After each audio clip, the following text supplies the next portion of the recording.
Good morning, everyone. This is the Okeanos Explorer. Today we are on Paganini Seamount, and on the ship we are guided by our lovely team in the back row. If you guys want to introduce yourselves, please. Michael White, NOAA OER, mapping lead. Megan Putz, biology lead from the University of Hawaii. John Smith, the geology lead, also the University of Hawaii. So I'll turn to right turn. All right, and joining us via telepresence through with us on shore, we have folks from the University of Hawaii. If you could introduce yourselves, please. I like that. And here comes. Sure, this is Chris Lee with the University of Hawaii here in Honolulu. Tina Malazzo from Pipisha Shopping, University of Hawaii now. My heading. Come all the way around to east. This is Asako Matsumoto from Chiba Institute of Technology, Japan, and we are here in ECC. Thank you, guys. What about at the NOAA facility in Hawaii? Oh, there's bottom. This is Bruce Mundy at the NOAA Regional Center. I'm with the Pacific Islands Fisheries Research Center. Here, you'll probably. Thank you, Bruce. And what about NOAA on the west coast at PMEL?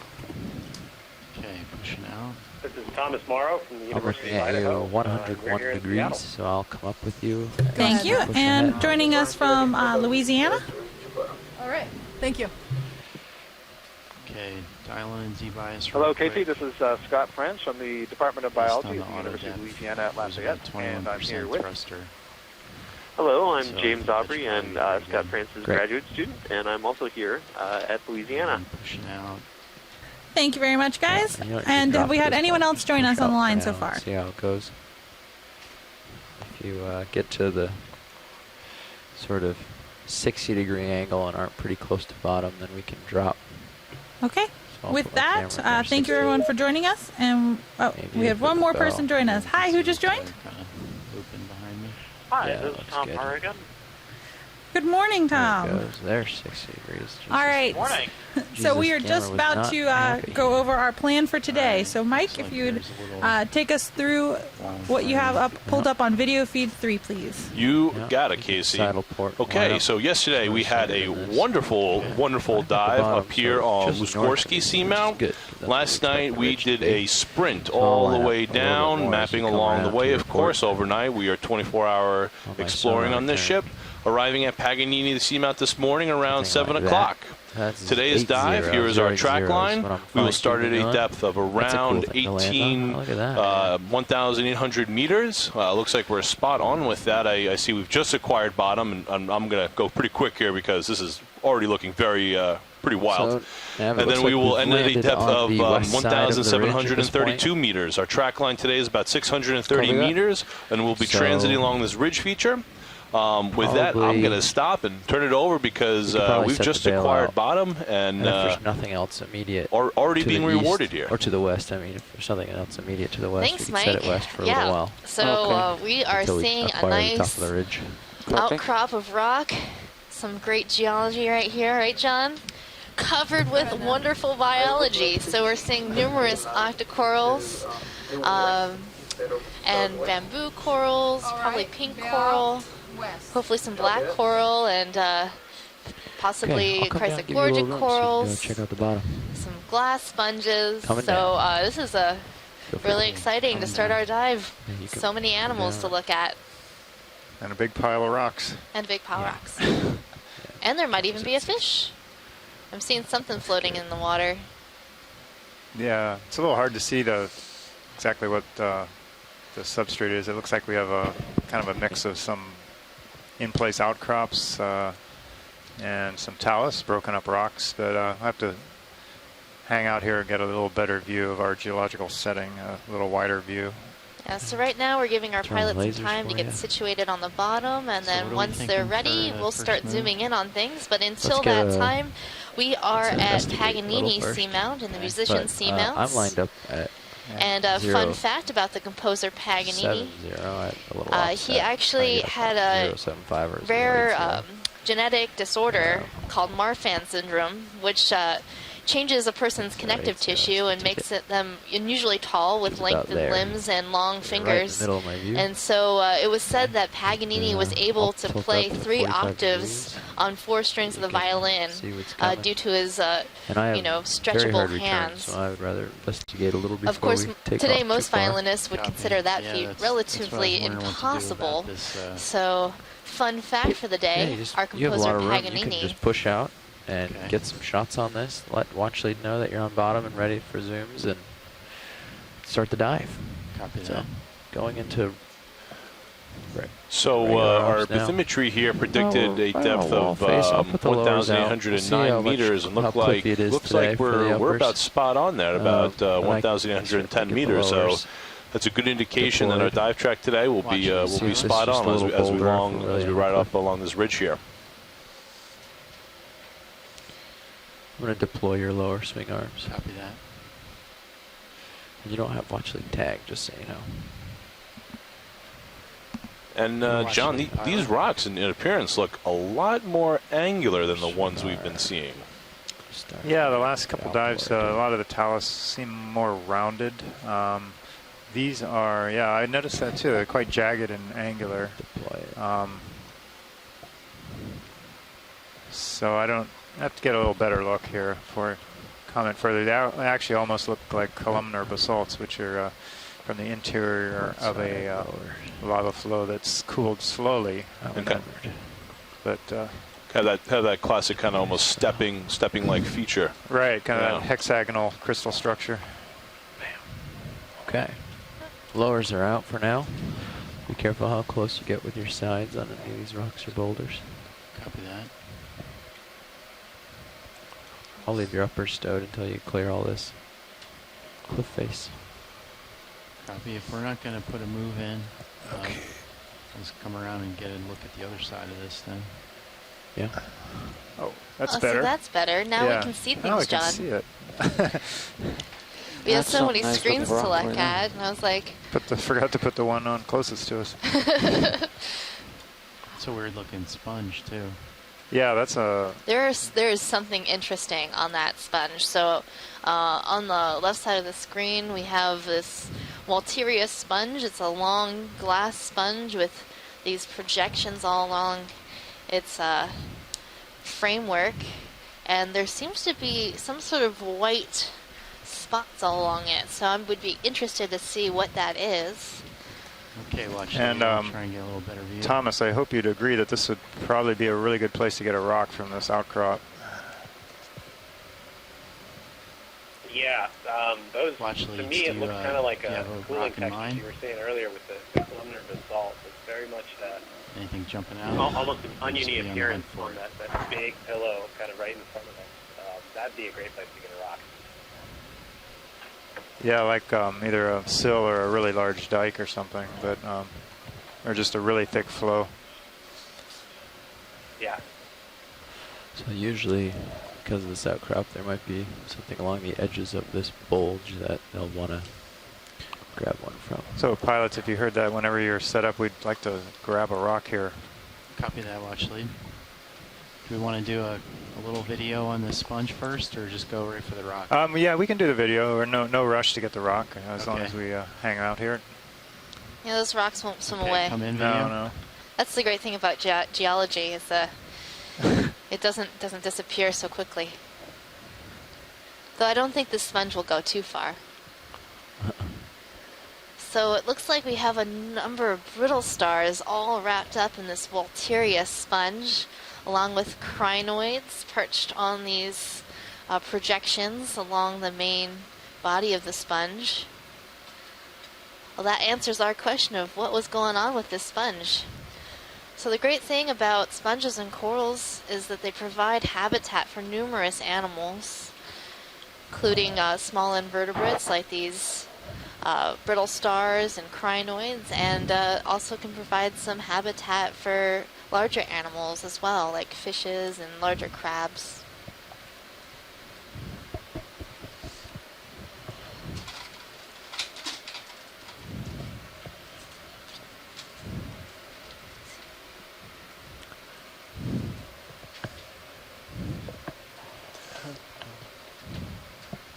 Oh, there's a shrimp. It looks like there's another shrimp inside the sponge. And some smaller shrimps outside the sponge. So oftentimes inside these Walteria sponges, we'll see a shrimp or a pair of shrimps are there any shots you wanted that probably have entered the sponge when they were smaller and then 30, if that's all right with never pilot. left. And Yeah, please do. now they can't that's what I was escape. thinking. But I Yeah, don't we think can do they'd want 50 to. knots, They like their home, Copy. it seems. Thanks. 30 on 50. Awesome. Video, are there any shots?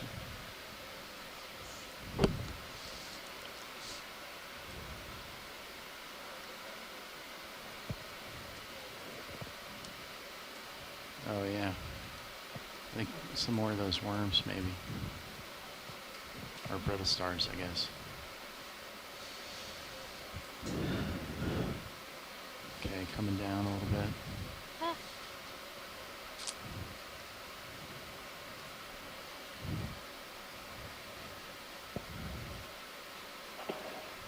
Hi, Megan. This is Chris.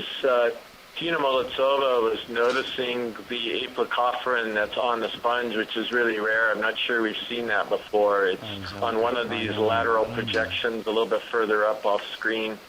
We see them on corals, and we've identified them with some help to Epimenia species, but we've never recorded one on a sponge. That's the white worm-like thing that's right at the top of the screen now. Okay, watch lead. Yeah, we're panning up. Chris, you got a better look?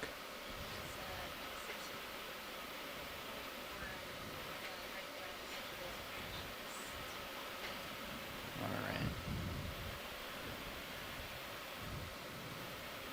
Let me stabilize a little bit.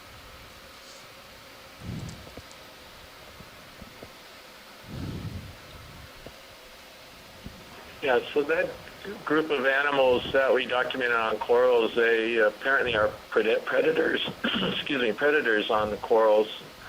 And it's possible that they're eating this species, whatever it is eating the sponge, because it looks like some of the parts of the sponge are missing down below the lateral projection that these are on, particularly the lowest one. They hasn't gotten to the edge of it yet. But certainly, yeah, so it certainly looks like you might be eating a sponge, which is really unusual, at least for us. There's more on the right side, down at the bottom. That's really interesting. I didn't realize that they would eat the sponge, but yesterday we saw a crab eating a piece of sponge as well, so maybe sponges are a little more delicious than I had previously thought. I'm not sure what's making me go up and down that much. I have my hand off the vert. Just Chris, do you know other animals that might consume sponges? I don't know. I see a pretty good catenary between Yeah, us so there. Chris Maas identified, I think, one, if not two species of sea star, the pythonaster that you saw the other day. It's been documented on sponges, and I think we collected a specimen of pythonaster in 2015 that was on a sponge, and I think he had documented the spicules are inside the stomach of the sea star, so they're definitely eating them. I think there's one other sea star as well. But no, not that many things eat sponges, so I guess they're pretty hard to eat with all those spicules. Well, that's what I thought. I mean, I wouldn't want to have all those spicules in my stomach. Sounds unpleasant. No, neither have I. All right, so are you full wide? All right, well, let's try and find a rock then. Yeah, all right.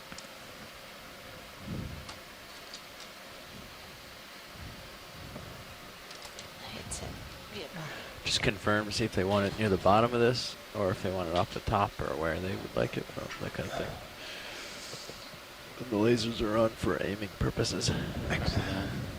Watch lead, is there any particular area you want to try and get the rock from? The bottom of this feature, or the top, or?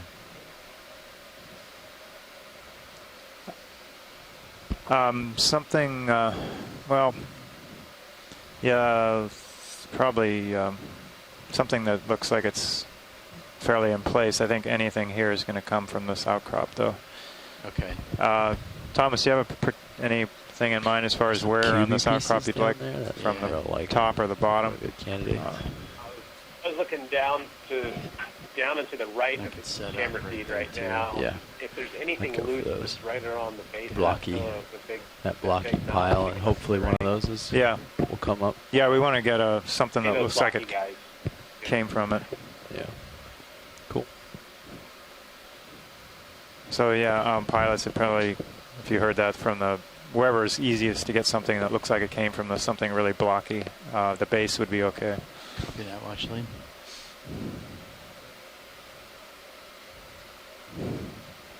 So like that one next to that yellow coral, see that like sort of all by itself looking one?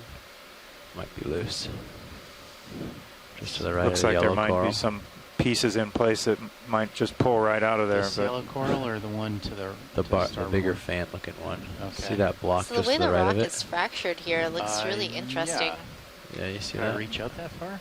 Yeah, you just go put your toes right on. Yeah, this is typical for a really right thick into the wall and you'll be able to reach it flow probably. or intrusive so deposit, like one that never forward and then erupted halt above the and then surface. put in joy lock?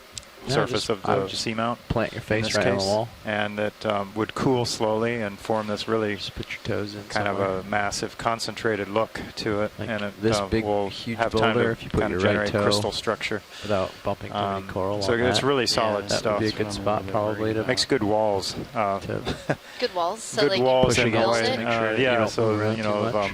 it's a common What about Polynesian my, thing to build rock walls. Left toe is And this is some really good stuff for that. Really heavy though. It's okay if Oh, your I left can toe's not imagine. like Just moving the planted. rocks that we've collected so far, You they've can been put auto quite heading heavy. in Yeah. and then push against it. And it So will- there's not it really, will hold. it would probably be no vesicles in here, no bubbles like you see on the lavas that erupt on the surface of the feature that have some gas in them. So pumice has lots of vesicles because it is light and Right, puffy. right. And that's from an explosive So- type of an eruption. Kind of coming in here. So you Yeah. get a lot of gas Yeah, in we'll see how those close it types all of is. eruptions. So my right toe is going to bump pretty soon. Got like another foot or something. Looks like the left rock box is touching right now. So this yellow gonna coral rotate that you we're a little. looking at looks to be a black There you coral. go. Got a little bit further to go. Okay. Until That's you're cut. exciting. Possibly Staropathes. At least now we know that there's at least one black coral here. When it's Yeah. still Unlike your yesterday, starboard we swing didn't arm. see any black corals. I guess the Very seamount got the lower word. stow. That we were looking for black corals. Okay. And now I think I'm stable. let's just So do we get know anybody get the right now that minis might up be here. watching who knows black corals? and I'm gonna make sure Oh, that maybe your, Tina will be able to take the tell us a minis little loose bit real more quick. about the black make sure corals. the arm's not too close to the wall here. If you've got space. Close up of Yeah. the black corals, but I guess Yeah. it's now He's going to reported bias. here. You're coming up a little. Yeah. I hope Okay. so. It's not really in good position, but I guess it's still reported. I didn't do anything. Yeah, I it just kind of meant, looks a did little you- you damaged, didn't or lock maybe anything just up, did in you? the If you did- process of if you did, growing you can adjust your Z bias a for little. Staropathes. But, But it is an odd angle might be an for this upwelling or something here particular that's coral. causing you some headache. Okay. While they're looking for rocks, so just comment on a couple of the biology too. It looks like you've got a Rodana iridogorgia that's above the Staropathes, that one that looks like a weird iridogorgia, but it's got branches coming out on all sides. It kind of looks like a sparse Christmas tree. There you go. Now you can see the toe pretty easily. Okay. So that's that slightly spirally one that we're looking at. And then next to it, we have sort of a long, almost bottle brush-like coral. In view, we have a Stelanifera coral just at the bottom of the screen, just going out. Yeah, I guess it's Stelanifera. So the stoloniferans encrust on the rocks. Yeah. Same as running the craft, you have to look at both your Zeus for height, left-right reference, and then this one just for how close you are. Okay. If it's too tricky And in the branches of the coral to the very far right, upper right part of your screen, there are some little squat lobsters hanging out in the branches. We oftentimes see these squat lobsters in the branches of chrysogorgia corals, like the one that we're seeing on the far right. So, am I too high? You're pretty far to the left, I think, and then... It looks like we have a number of different genuses and species of chrysogorgids right in this area. Now it looks like I'm going to smack it. No, you're not going to smack any of that. That's all out of your way. This perspective is just as not well great. as some unbranched bamboo corals, those long whip-like corals that you're seeing spotted along the rocks here. You can come up a smidge, but I think you're okay. You're looking at the long one? Yeah, there you go. Oh. Yeah. Now I'm hooked under. So while we're waiting for our rock sample and trying to get in position, Scott France actually submitted the dive plan for this dive. So Scott, would you be able to tell us a little bit about your plan for this dive and what you were thinking? Push in, and then joy lock. Yeah, you can auto heading ahead of time too. It helps. Push into it against the little, like just a smidge of forward against the auto heading, and then lock it in, and that should hold you pretty well. If not, I think I got it right there. Yep. That looks good to me. All right, great. Now just. I don't see him. Just pry at a couple of Well, maybe Scott walked away for a moment. We can ask it when he comes back. So there's that blocky one that would be in reach that might be loose, and there's a couple smaller ones closer but in this mess that, you know, dead center. Gina has a suggestion. That rock right above the lasers looks like it's a really good sized rock, and it has different on it too. Yeah, but then they'll want to put it in the bio box, and it won't fit. The stoloniferans will stay on the rock. They kind of glue themselves. In the past, we've had some trouble with grabbing rocks with some coral on it, and the coral falls off. But so the stoloniferans will make the journey. So just keep really keen eye on we kind of turn the pilots loose to pick a rock, so we said anything will work. So I'll kind of on the rock face here, and you might end up having to reach the wrist over a little to poke rather than get the all the way over with the arm. All right, and the one that you were kind of thinking would be a good one was just on the edge of the screen, but it could be anything here. Anything here looks perfectly good. There's one at the top there that you could probably reach. That's probably a good piece. That guy right there? Yeah. Science was just talking about one to the left of the lasers in the HD camera with a coral on it, but it looks like it's pretty well cemented. Yeah, they want the twofer. Okay. It's kind of big.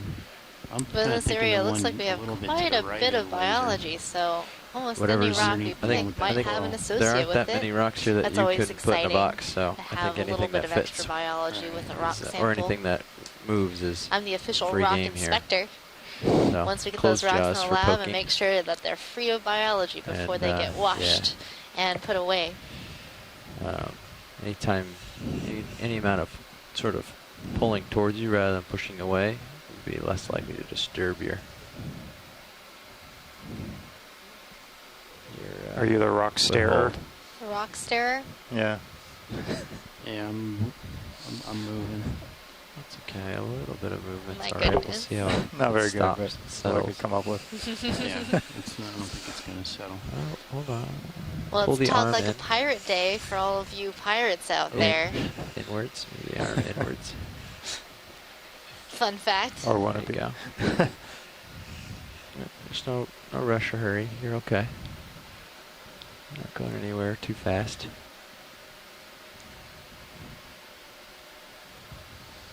There you go. Settled in. So maybe that one's out of reach now, so try some of these ones in view. Okay, I can't really see anything. The only view I get is Get pushed down on the mini Zeus so you can see better. Yeah. There you go. You can ask video to lighten it up too. There's lighten up the Burning whites there. on the Zeus, I think. So you can see some of the rocks. So I'm not really seeing any that. Okay, so see that bushy coral? Yeah. See the one right above it? That rock right above it? That would Yeah. probably work. That would probably wiggle. So, to the right of the laser or left of the laser? Just straight above the lasers. Right, almost middle screen. That one does. There's Almost a whole bunch looks of like a loose tombstone shape. Yeah, there's a whole bunch of debris down here that you could reach into, but I would go for that top one first, because that's a good size piece.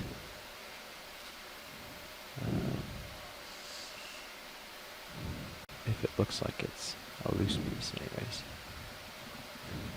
See your jaws in the HD? Yeah. Okay, so that one right below me, the kind of long one? If it looks loose, give it a poke. You can try anything. Oh.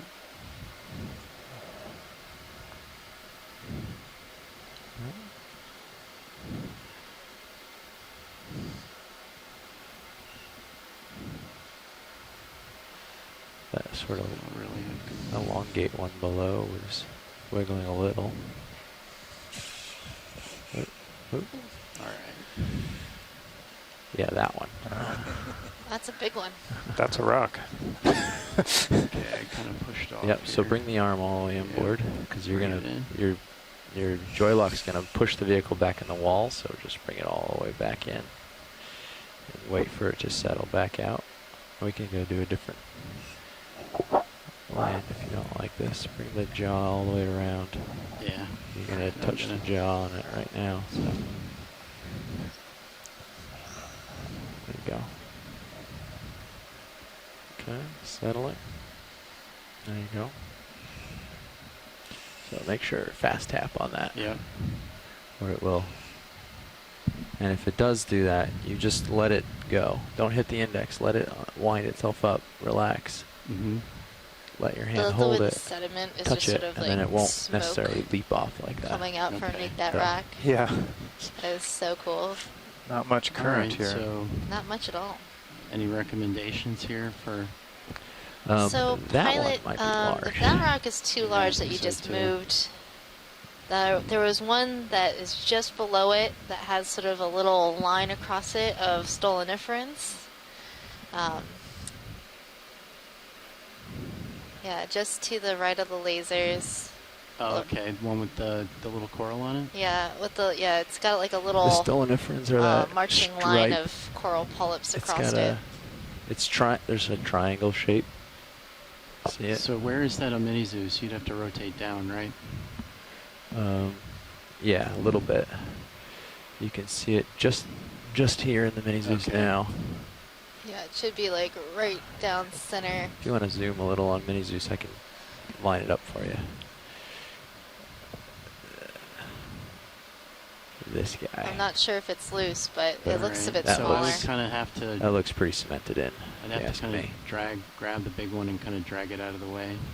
I think that one's part of the wall. Okay. I don't think that's an option, unfortunately. If this other one's too large, then might have to try a new spot. Or there's a piece there, but that doesn't look like very good. Your original one was just to the left, one that looked like a tombstone. Yeah, trying to get it from above. See if it really is. So that's this one on the Mini. See it? It may or may not be in place. So that would be above the That would be, laser. that's going to be a pretty tricky Yeah. snag. But mean, yeah, there's it's the dead little above the ones. laser and right there. There's the little ones below the elongated one. Yeah, there might be some down on the floor below this whole thing too, if you wanted to relocate or. I don't Yeah, know. I think that would probably be better. Okay. All right, and so I'm gonna stow. I'm gonna put Would the you Mini get the Zeus Mini over Zeus? there for you. Just push the wrist down, or the wrist down.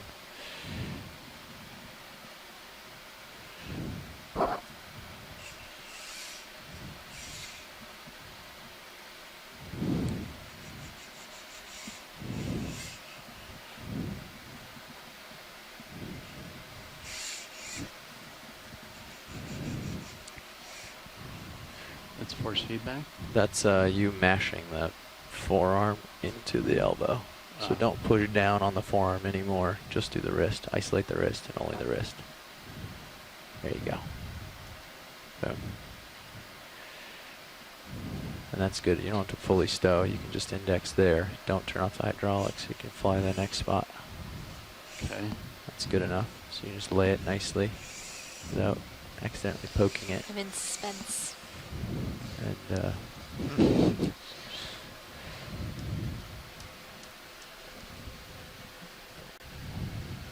actually, the pilot's having a little trouble with this precarious position, so we're going to try to go down a little lower so we can land on the floor and make a grab.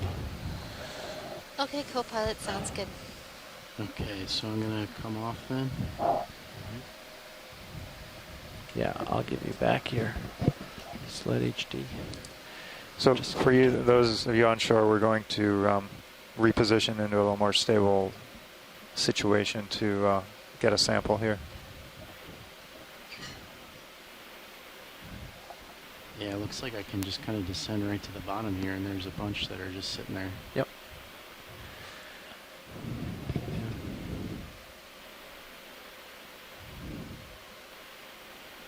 Yeah, there you go. There's a whole bunch down here that you could grab. Depending how far down you want to go. Okay.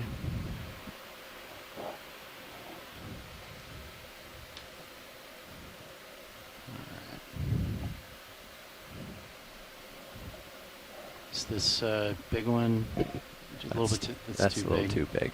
I think you want to get closer to less of the debris field on the bottom because you don't know that it came from this, and some of the stuff closer so that you know that it came off of this particular nose here. Okay. That's what they're going for. So maybe towards the right there at the bottom. It'll look like a good one right center. Yeah, what about that guy in the laser? I could set up kind of right along here. Which one? Those are both of those are pretty huge. Yeah, further to the right. All it's the a dock rock. It's right on the edge of the screen. We just went past it. It's sitting that on square one. Yeah. Just to the right of that brittle star. Right of the brittle star. Oh, like up in right up to the right of the laser? Yeah. Oh, quite a ways to the right. Well, yeah, that one. Any of these will be anything that looks sharp and square rather than bubbly. Watch lead. What about this one? Just kind of off by itself here. A lot of these look a little too far from the outcrop. They look kind of rounded. Like this is like a really rare opportunity to get something from an outcrop like that. Okay. Yeah. So I'll push in a little bit more.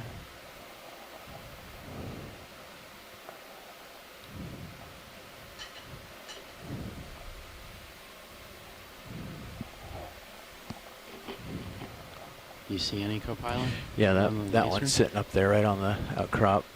I wish I had like a pointer. It's brittle star up left, just a little. Dead center with the lasers now to the right. To the right of the laser? Yep, all the way over to the right edge of the screen there. That guy's sitting there. Okay, gotcha. Yeah, that guy's certainly loose. He's square. He's right here on the outcrop. Double check with watch lead. Watch lead, does that one look good? I'm about to line up with the laser. It's to the right of the lasers right now. That right there? A little bit more. Oh, the square one. Yeah, Yeah. I think that will probably be good. Let's get up to it.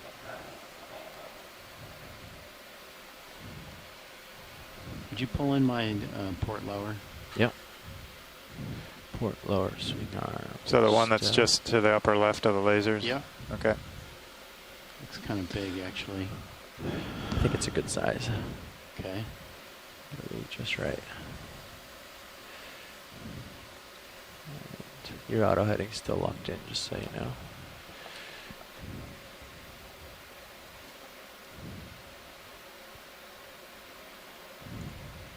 Yeah, this should be a pretty good grab. You gotta get the fingers on all sides. There's no face close by to hit. And there's a good landing spot. Should be an ideal situation.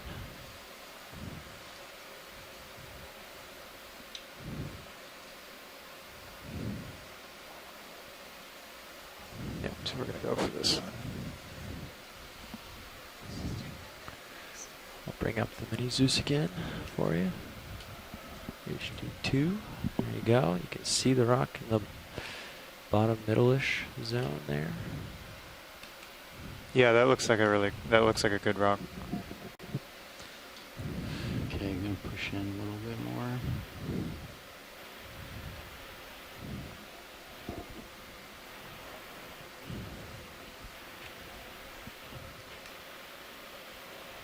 Okay.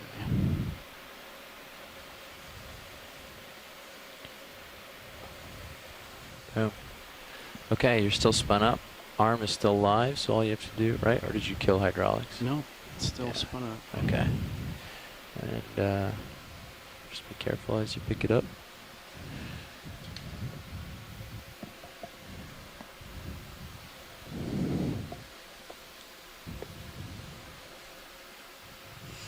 I have your mini Zeus here. I'll help leave it here so you can get it out, and then I'll move it over so you can line up the snag. Copy that, indexing out.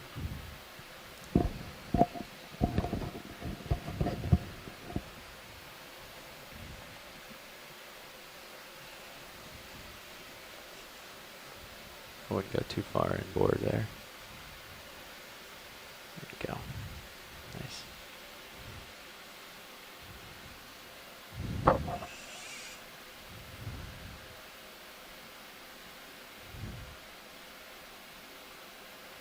Tilting down a little on your Zeus to help you.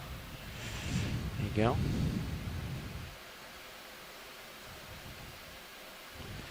And just the gentlest little touch. I'm sure it's loose. At least I hope it is. Oh no. Didn't look like it. Didn't seem to wiggle, did it? No.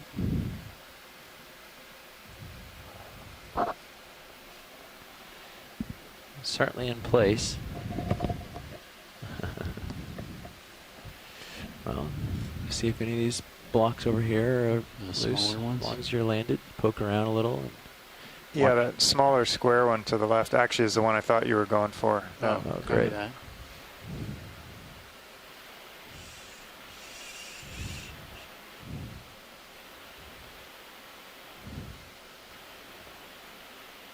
Yep. And it's loose. There you go.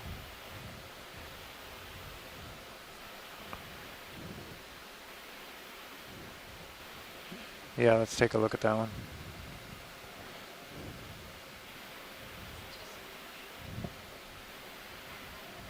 Well, you don't have. Okay. It's okay. Yeah. So you're plenty close, I think. Boom. You got it. Grip tight. Oh, so close.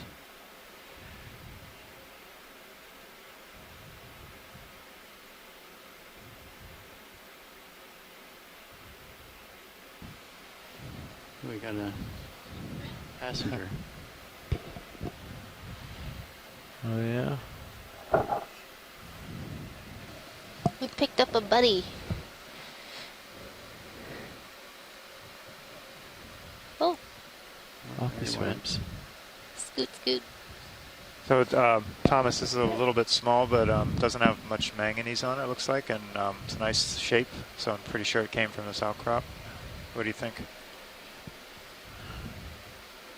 I think it looks pretty good. All right. What we've tried. Don't want to spend too much time. But this is Copy definitely that. So collect it, watch lead. Yeah, let's go ahead and keep this one. Okay. It looks perfectly brick-like. Yeah, it does. I'm pretty sure it came out of this his outcrop, so it's a really nice sample. I could see how that could be a good building material. Yeah. All right. Great. It's a keeper. Okay.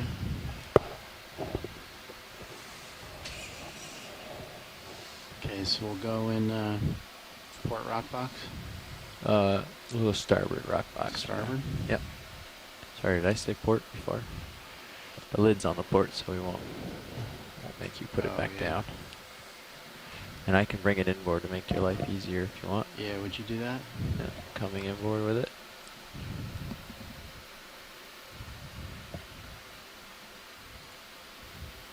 A little more. Just don't want to hit the wall. Okay, I think I can do that. I think I'm pretty clear. Yeah. Okay, there you go. Right.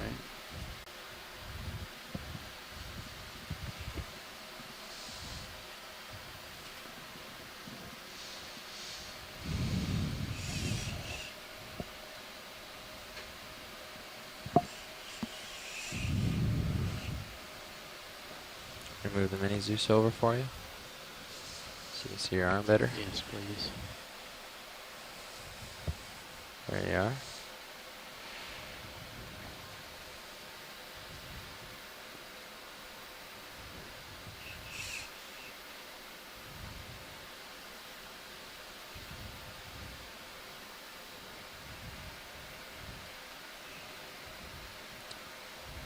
I think I can just drop it. Yeah, you're over the box. Okay. Now you're in. There you go. And it's in the box. All right, first rock from time 2030 UTC. Wait, it's really dark in the mini Zeus. 1812 meters, 1812 meters.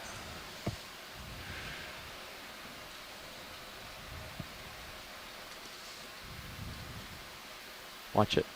Don't go any further inboard from there. Copy.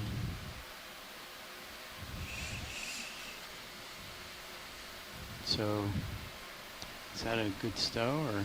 It will relax itself once you turn off the arm. Yeah. Okay. As long as the shoulder is all the way up and the elbow, the forearm's mostly down, the wrist will relax itself. Okay. So it's okay as it is. All right. Do you want to go outboard with the rock box then? Yep. Yeah, and you can kill hydraulics on the arm. Right. Start moving outboard. And off we go. All right, now it's time Nice for work. some biology. Been waiting patiently here. Take it away. All right. So I'm going to back off. So right in the upper right-hand corner of your screen, we have a Chrysogorgia coral, and in its branches, we're seeing a small little squat Spinning down lobster HPU. perched there. Straightening mini Zeus. And then out on this your camera outcrop, I back. saw a very brightly yellow-colored coral that might be something different. I have a feeling it could be a plexaurid or a Canthogorgia. But I'm ready to see some great biology. I hope you folks are too. Okay, so we should probably think about putting a move in then. Well, actually, is there anything in this area that you want to get a closer look at, or should we start going? Yes, pilot. There was that first outcrop that we landed right by. Yeah. It had a really bright yellow color coral on sort of the right face of it that I wanted to check out. So the face that we're kind of looking at, or just below, or the other face? The face your original collection was coming from. The original one that we were looking at. All right. That one. It's the yellowest of all the corals, right smack in the middle of that rock. Okay, video, come in.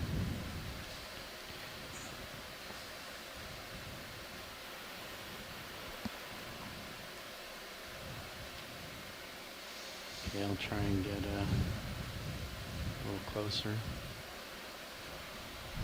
All right, Asako, do you think this might be a plexaurid? Or is it getting a good zoom right now?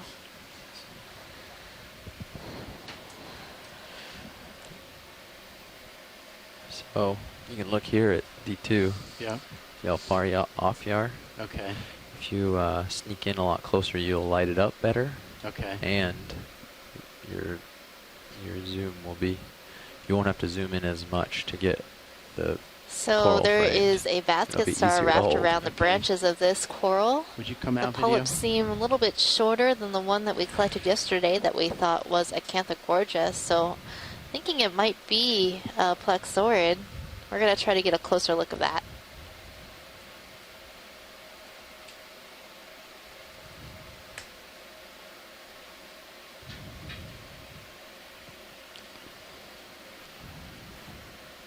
Yeah, we're discussing that yellow one. We're really not sure at all what it is.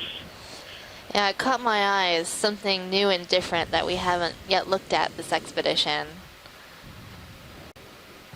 We're also seeing some really large... That'd be great. Yeah, seeing some really large corals all sort of gather around this area.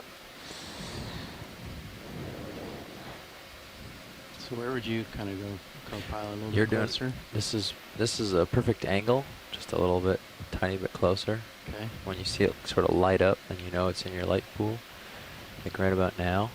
Okay. And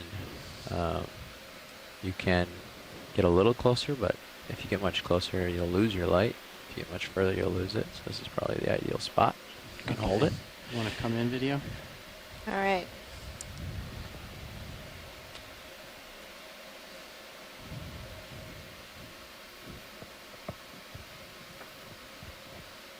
So I'm looking at the polyps, trying to see if there are any closed polyps and if they've retracted pretty far in, or if they're staying sort of out. I don't think this is Acanthogorgia. Those corals on Okay, on the that right was a unison. 3 of us know, but then we still don't know what it is. What's the verdict, guys? It's really funny. I should leave the mic open. You would have heard all 3 of us in perfect synchrony. No, not Acanthogorgia. We agree with you. You're backing, just so Yeah. you know. Yeah. It's easy to get yourself into a backing, lowering sort of. That's typical for when you're trying to hold this kind of shot. ROV nav bridge. I would like to adjust our heading about 5 degrees to port. Okay. Thank you. Oh. Well, I'm thinking of Yes, that is plexaurid, but I don't know. Other than that, it's my my best guess.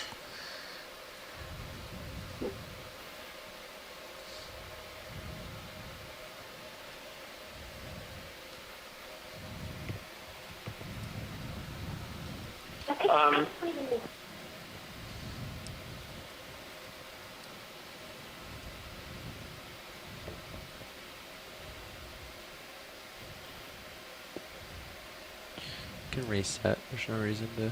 Okay, come out, video. Probably some type of plexaurid. Maybe that's about the best we can do. But that's fine. Thank you very much for spending some time with that. Hopefully we'll see another one in sort of a easier to collect area. That might be a good option for collection. What do you guys think? Maybe not right here, but somewhere along the way. Yeah, let's keep that on the list, Megan, and then later on, as we get up a little further upslope, maybe if we see another one and haven't seen anything better, we could grab that. Okay, sounds good. Possible All right, C-star Pilot, a I little think we're higher good and just here to the with right. looking at what we've seen on this boulder, and I'd be interested in moving on and seeing what else there is to see. Copy that, watch lead.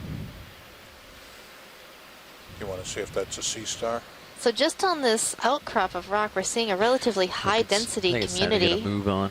Yeah. Yeah. All right. And luckily we have So- Tom Horgan on the line from NOAA's Deep Sea Coral Program. You're Tom, could you lined tell up us a little bit about 090. high density Do you want to coral turn a little bit to communities port, or do you want and this why heading we should co-pilot? study deep sea We'll do corals? 080 for the next move. Copy. Let him get stretched out a little bit before we go. All right. So you get up and over this boulder and Kelly stretch and down a others smidge. who are Okay. very so I'll knowledgeable go as well. High-density coral and kind of lateral sponge over. communities, as the name implies, are areas where these benthic organisms attain relatively Go ahead, large Matt. sizes and occur in sufficient densities to create habitat for numerous I'm other going to put your swing arms associated back out. organisms. And they really form the basis for Low All right. with swing arms. complex benthic communities.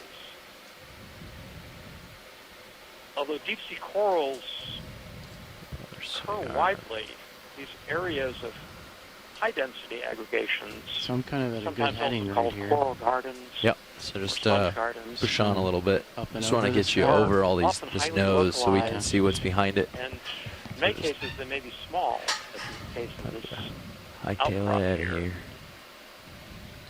Therefore, they represent comparatively rare Thanks. habitat types.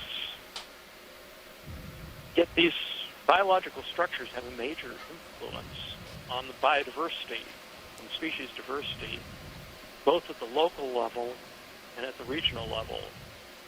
So their diversity and rarity really makes them both extremely valuable. All right, Ceros is clear for a little ways. We can do a 20-meter move or 30-meter move. On these 080. cruises, you've all Ready, seen pilot? remarkable video. So you feel okay with a 30 meter? Stars, Or 20? Let's start with 20. We can do 30, yeah. Okay, so 30, 080 coming up. Corals and sponges. Go ahead now. And just as in the forest, just as forest has more ecological value and harbors more species That is than an 30 individual tree does, meters during 080 speed decimal that's 2. the same way that these aggregations of corals or sponges act as hotspots of biological diversity in the deep sea. And if undisturbed, many of these can create habitats that can persist for hundreds and even thousands of years.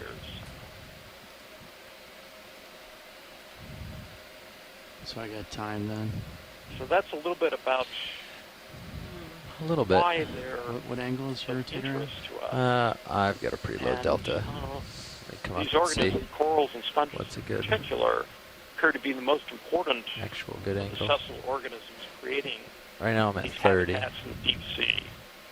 They've been dubbed ecosystem engineers, and we're just starting to learn about some of the ecological functions these habitats Yeah, 30. can serve for myriad other organisms. They serve as areas for feeding and shelter and reproduction.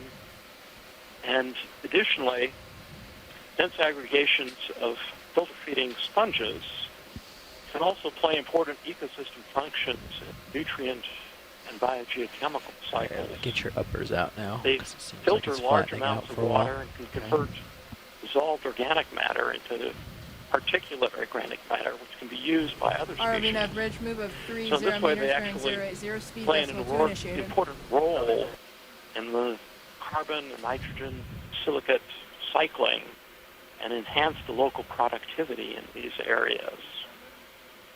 Okay, pilot and co-pilot, the ship's moving. So that's just a few of the reasons why these are of interest to us and are important areas. Thanks for that explanation, Tom. That was great. So right now we are exploring in the Musician Seamounts, which is a chain of seamounts located north-northwest of the main Hawaiian Islands. And we're exploring in an area that is deemed the high seas, so outside our exclusive economic zone of the U.S. And the high seas are areas of the ocean that fall outside a country's maritime jurisdiction. And these areas of the ocean really belong to no one, but all these parts of the ocean are connected. So these communities here that we're exploring today are in ways connected to other communities that do fall inside our U.S. EEZ in the main Hawaiian Islands and also in the Northwest Hawaiian Islands, the Papahanao-Mokuakea Marine National Monument. So it's important to study not only the communities that fall within our national waters, but also communities that are connected outside our waters.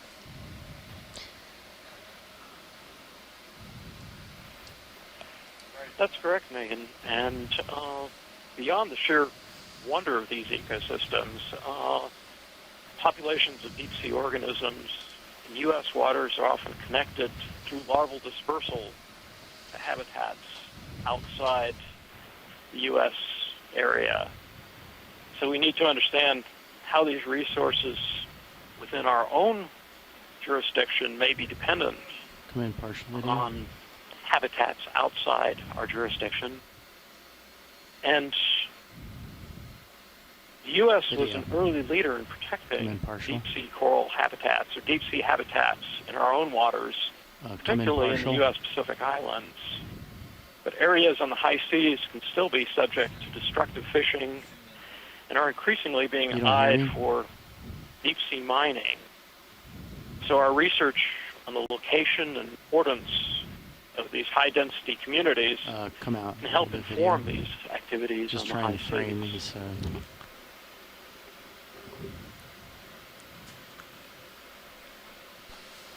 And Tom, you mentioned that these ecosystems provide a number of services.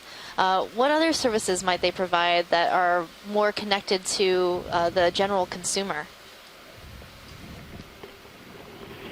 Okay, Well, video come out. particularly in some of the shallower water Video deep come sea out. habitats that have been studied, in many cases, these corals and sponges can provide habitat for fish species that are commercially harvested. For example, in Alaska, many of the rockfishes, king crab, and other organisms which are important for the fisheries Yeah, I was going to start working my way back.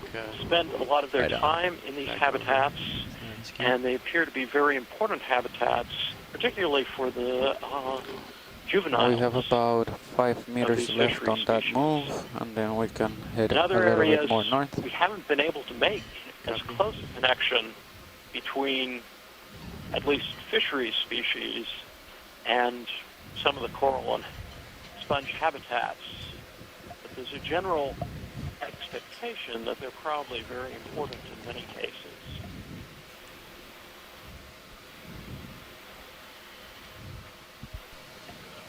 Some of the other values,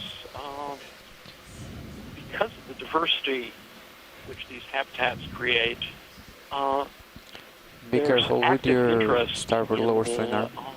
Copy. number of species which may provide other natural products.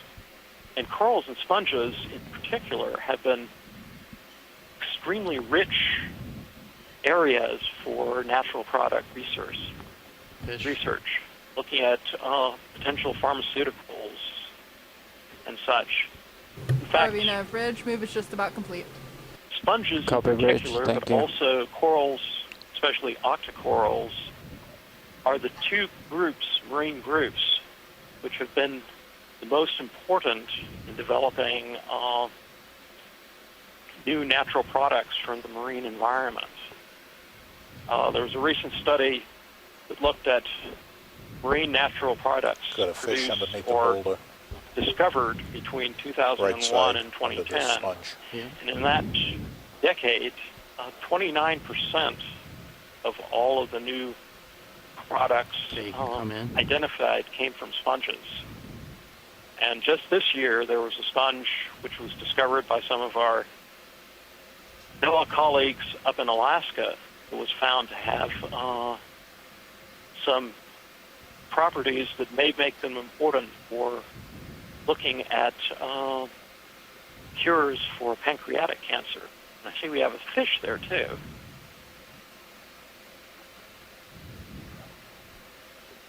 Bruce, would you like to tell us about this fish? This is a halosaur. These are distant relatives of the true eels. They have the same type of larval stage called the leptocephalus larva, very long, flattened, and transparent.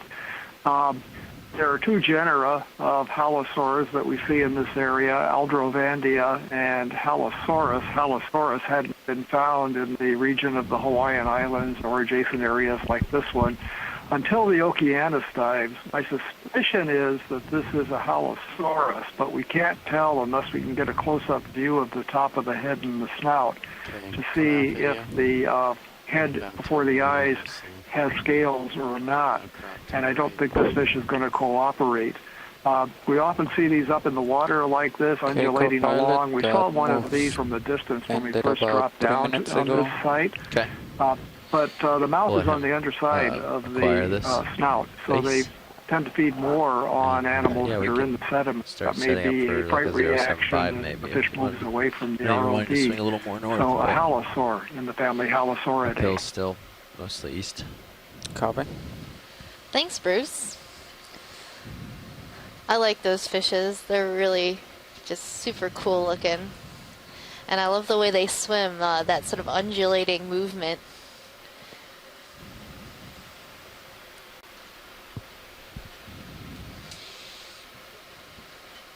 So right now we're making our way up our slope, and I'm seeing a couple different things. There is one of our favorite corals, the Iridogorgia. It's Talk Like a Pirate Day, folks, so there might be some terrible pirate puns coming your way. It's actually called Iridogorgia. It's a spiraling type of coral. Yeah, before you get to the Iridogorgia, center lower, there's a sponge, I think, that's about to go off screen. But I could be mistaken. I saw one of these. No, this one is different, but there was a very, very rare sponge that we saw earlier that we didn't get a chance to call out on it. We'll keep our eyes out for it. Never mind. Yeah, sorry about that, Chris. I did see that sponge. It looked to me like Pharia near Oka erecta. I think we might be able to still pan and look down at it. Is it beneath me? Yes, it is, Pilot. Right. Yeah, that could be what that one. That could be what that one was. There was one earlier that I think is something that we collected for the first time in 2016, and it's in the genus Pluricorium. It was actually identified from drawings from fossil sponges. It was a really, really cool sponge. I thought I saw one. I could have been mistaken also, but I've got my sponge eye turned on. So anyway, I won't interrupt again. Sorry. It's all good, Chris. I think I'm seeing an Anthomastus. Hope Tina's excited. Is it that one that's coming out right now? Yeah, Pilot, it's that sort of long tubular looking sponge coming lower center. Oh, sponge. I thought it was a coral. Okay. So pretty close to the lasers. A little bit. Yeah, just to the right and above the lasers.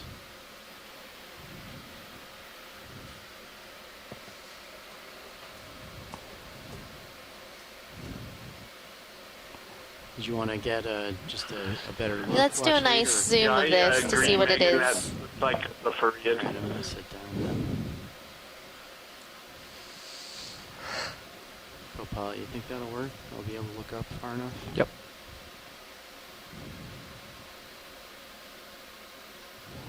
If you need help with your camera, just let me know. Okay.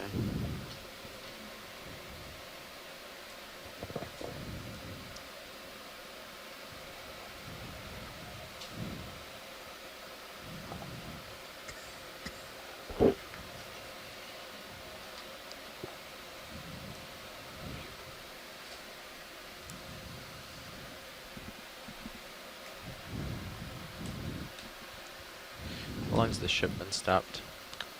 46, so about 7 minutes ago. Okay, come in video.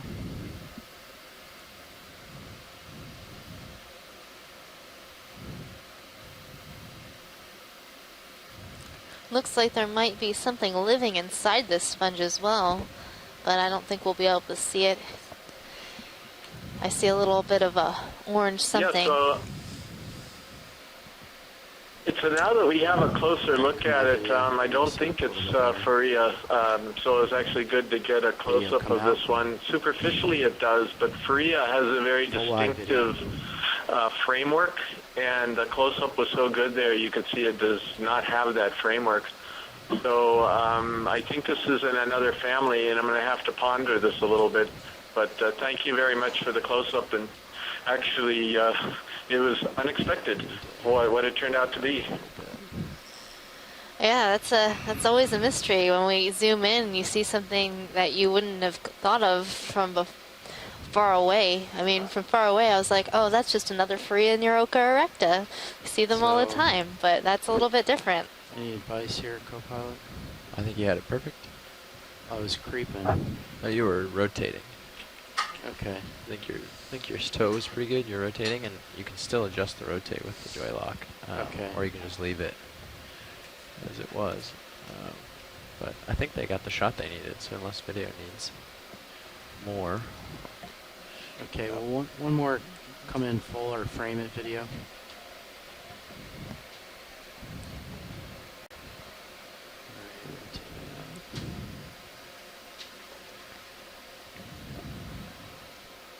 Yeah, the holes in the sponge, they look really odd.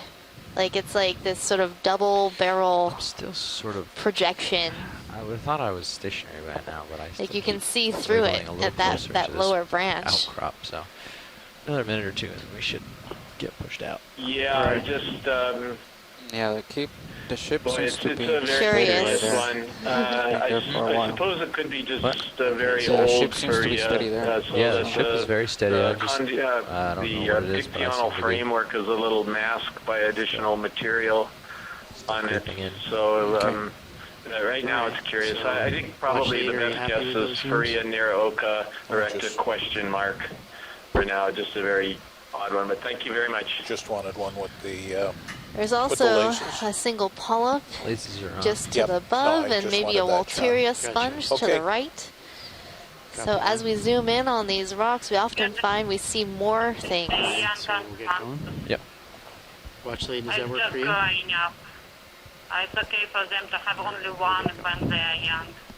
The number of larger polyps is A wide increasing video. when they are growing. The show was asking for something. One of the There's also a nematocarcinus shrimp walking around on the rocks there. Is So there I'm something seeing- you wanted to get here, Watch lead? Did we want to look at the Anthomastus? There was a pink coral, soft coral to the left. To the left of the sponge? You're level of it with it now. I think you just sidle to your left. I'll just tell them we're ready for lunch. It's a mushroom coral, Anthomastus. Oh, good. There it is. Chris, your mic's on. Just popped up in the left. Is it the one that's just up below center. the lasers? Up center on the left that just popped up. That little That coral little with pink 6 little coral. mushroom coral. I like the sound effect. the really pink one. Oh, okay. That's the new sound effect. Oh, Yeah, we're entertaining you with open mics today too. It's open mic day. I'm looking forward to Open mic day. the poetry slam open mic. Let's do it. I want to hear some good choral. Thank goodness the mic was closed when we go, darn, John, collecting another rock? Jeez, oh, geez. Luckily the mic was closed when we said that. not yet.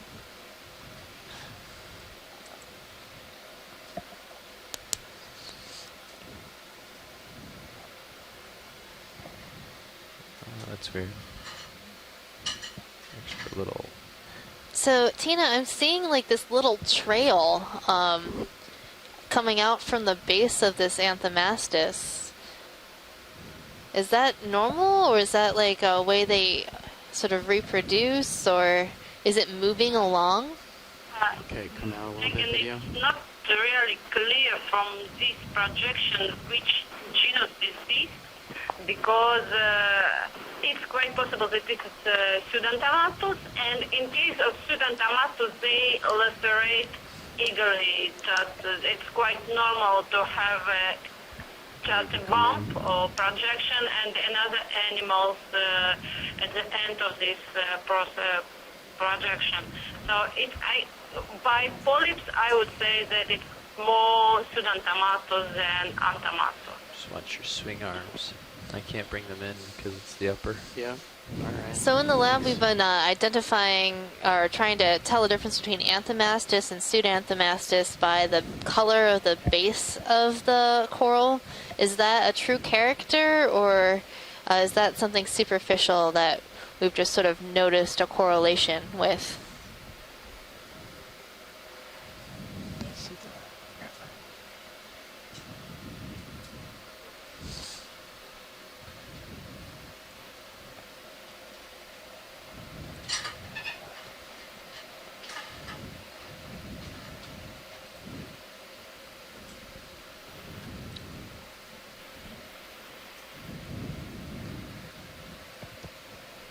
All right, pilot, I think we're good here.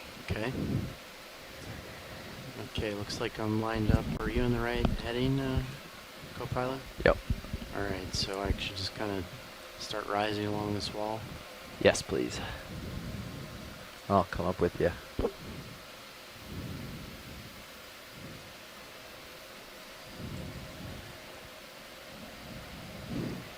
Are you full wide video? Yes. Crap.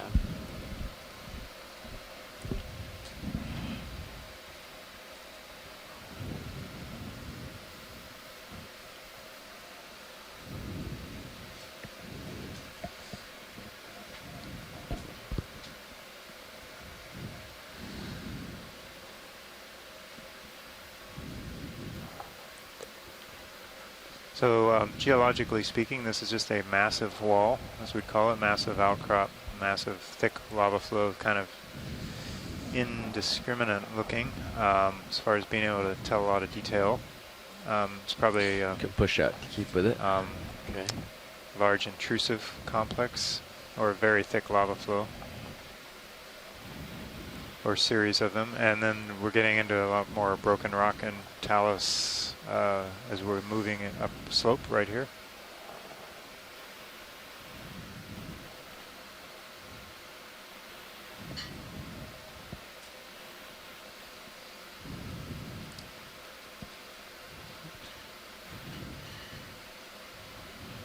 And as we're moving up slope, I'm seeing many of the same things. A lot of these chrysogorgic corals with associated swat lobsters and some long bamboo whip corals, unbranched bamboos. And there is a crinoid perched on one of these pieces of talus, bright yellow. You can see its cirri, or those little legs, gripping onto the rock. There's one on either side of the screen. Pilot, would you mind coming in on one of these? Sure.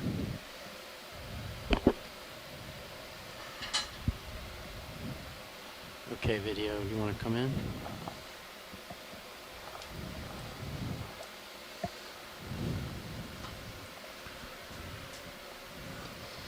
Nice rock. It is a nice rock. Now, if we tried to collect this rock, this little crinoid would probably swim away. They swim by undulating their arms. It's quite amusing. Yeah, I saw a swimmer yesterday, I think. It was more of a floater. A floater, that's true. It wasn't undulating He was its arms. ambitiously floating, though, I think. So, I don't know, I'm not sure what family this might be in, but my best guess would probably be Chirritometridae or Thalassometridae. The cirri, those little legs, look to be not very prehensile, meaning they're not curling around and a little more robust and gripping onto this rock, so that makes me think Chirritometridae over Thalassometridae.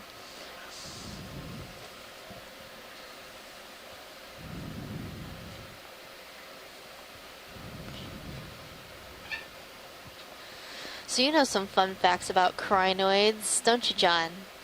Why are crinoids important to geologists? They date way back into the fossil record. So they're, I don't know, one of these species you can track back in time. And I don't think they've changed a whole lot over many millions of years.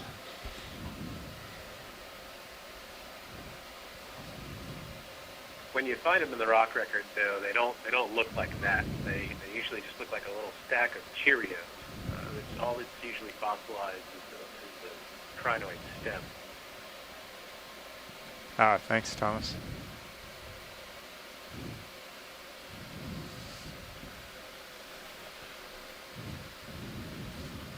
I'm seeing a small little Caliphacus glass sponge near the top of the screen. It looks like a little mushroom.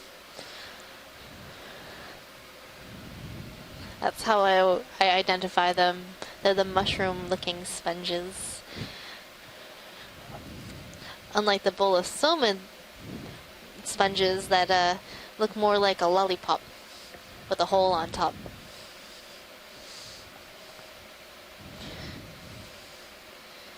So when you're IDing organisms, you're looking for specific characters to help you distinguish one from another.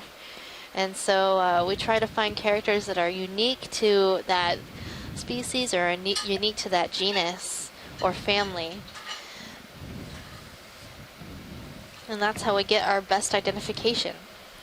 Come in partial video.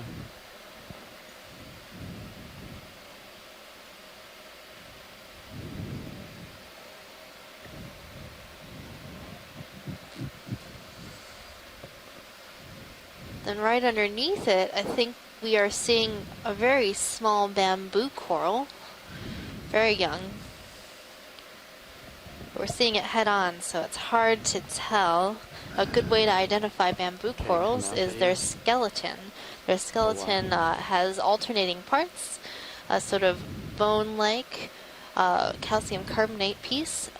In between those pieces are some proteinaceous nodes that allow that skeleton to articulate, making the skeleton of the bamboo coral look like a bamboo plant, or sort of similar to the bamboo plant. In the background, I am seeing a Bathypathes, a black coral. And here, let's take a look at this Chrysogorgia on the right with the crinoid on top, and there looks like there's some other associates right on the top of this coral. This is just one of the examples of how deep sea corals are habitat to so many different organisms, and these dense communities are really important.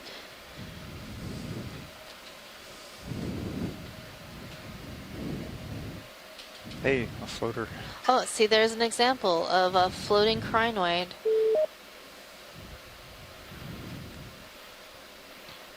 But they all need the rocks to survive, right? As far as landing on them. Yeah, if they're gonna land, they have to have some sort of rock base. So this one's coming down for a landing.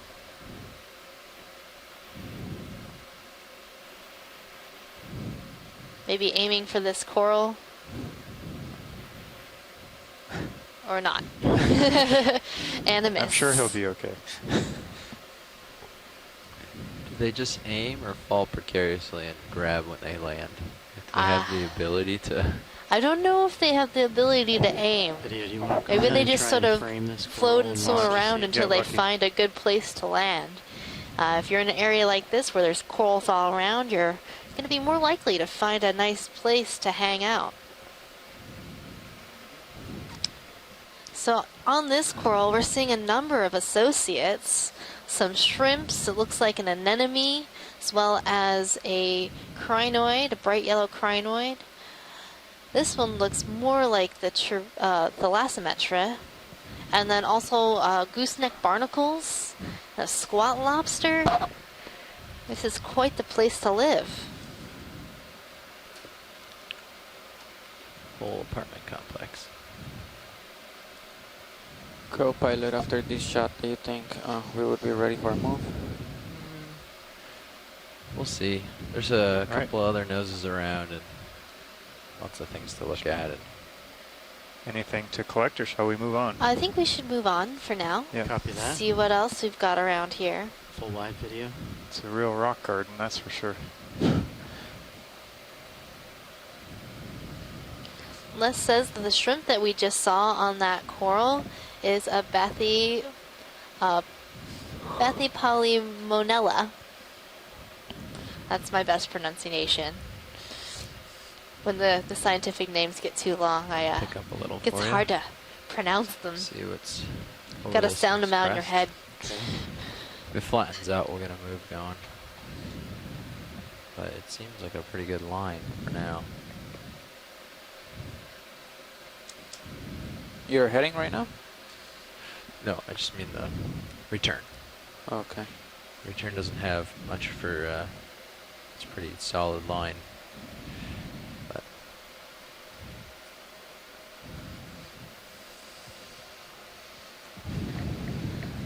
Also seeing a number of these Walteria sponges, but these ones that we're seeing right in our foreground look to be dead.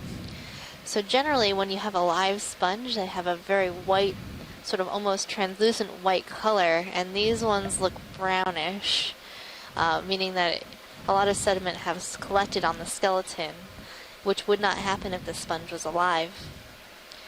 But even dead, these sponges can provide a lot of habitat to animals in this area. Seeing a Rodanarita gorgia coral, this sort of spirally, almost tree-like coral we're seeing. Kind of looks like a coniferous tree. Conifer. Conifer. Coniferous? I think that's a word. I don't know about that. I don't know. I'm not a botanist. I'll stick with conifer. the coniferous tree is definitely a thing. I've been working in the deep sea too I long. know. I'm just like, what about land plants? Blah. I'm more interested in the deep sea.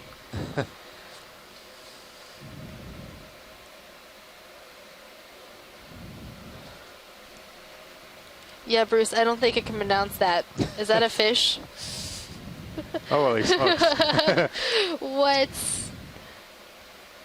There must be a common name. I am like, that. I almost want to. I'll wait for the common name to come out before I try that. I wonder if this fish as big as its name.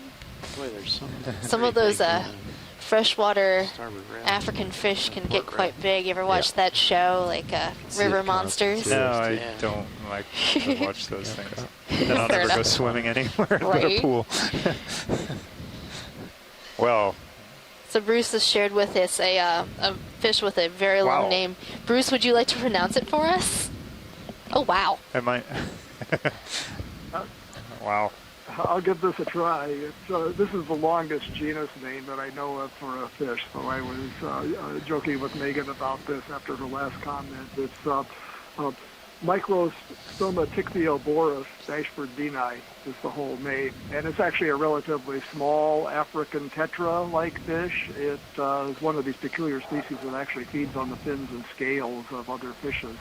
And we don't have to worry about saying that because it's not found in the deep ocean. That's great for us. Thank you for being in shallow water fish with extremely long name. So check out this boulder. Yeah, is it a boulder?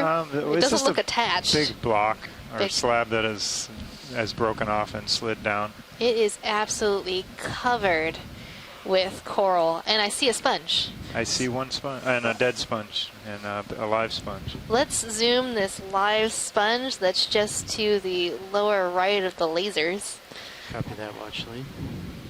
Megan, one of the things I find interesting about this rock is that there's lots of really large colonies, but then you see there's a little gap in the center of the upper part of the rock, and that makes me think that the colonies on the outside are capturing everything out of the water, and so that there's nothing right behind them, but then the colonies around the edge on the other side are getting more current flow. Very cool. Beautiful place.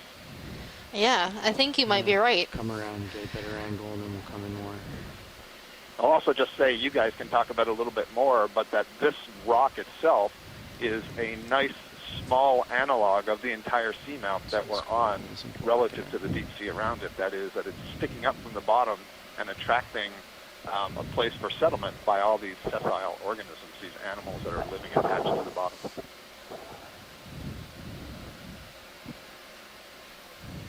So amongst the things that we are seeing here on this large block is some primnoid corals. Those are those white fans that we're seeing. There is some hemicorallium. Those are the pink fans. Hemicorallium is a type of precious coral. Its skeleton is pink and has been used in jewelry making. It's quite beautiful.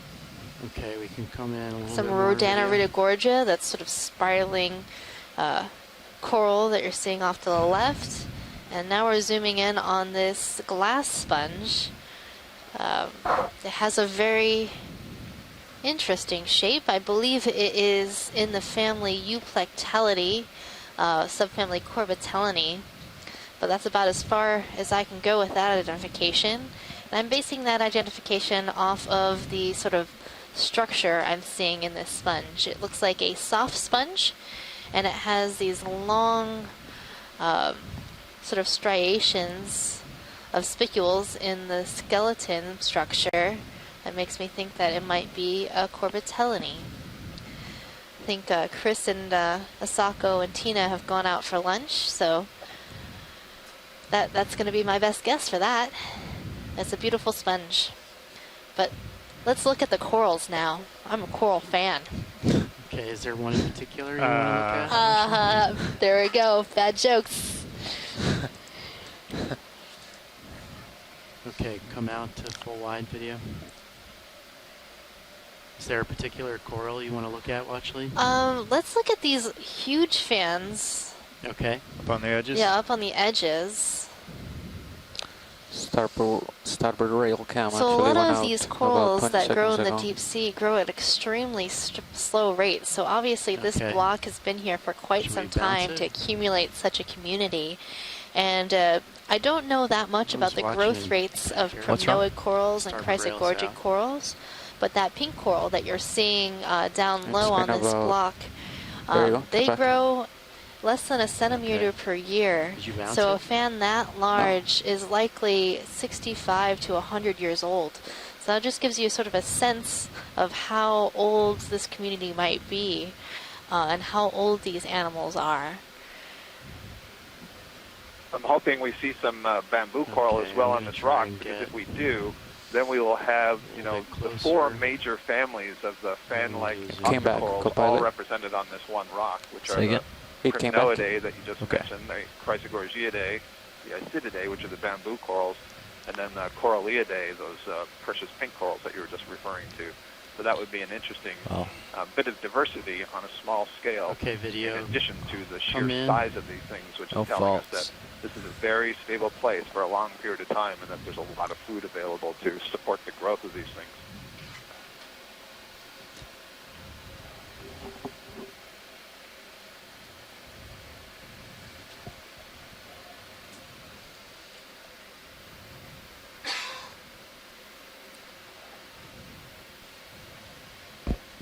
So I'm thinking that this coral that we're looking at is in the genus Paracalyptrophora.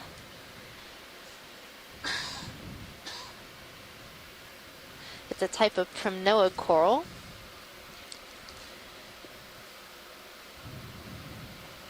And this fan is quite large, and it looks like there's numerous fans all lined up in a line on this side of this block. And it's likely the best location on this block to gather food. So these corals are suspension feeder or filter feeders, which means that they're feeding on things that are in the water column flowing by. And it's best to be in a place where you're having a good current flow. That way you can receive as much food per unit time as possible. If you're a sessile organism, meaning you're attached to the bottom, you can't move around, you have to find a place where the food comes to you. Can't just call someone, say, oh, I think I'm going to have a cheeseburger for lunch. Can you bring it to my doorstep? Is this like a deep sea drive-through, huh? Mm-hmm. Deep sea flow-through. Flow-through. That's the new term.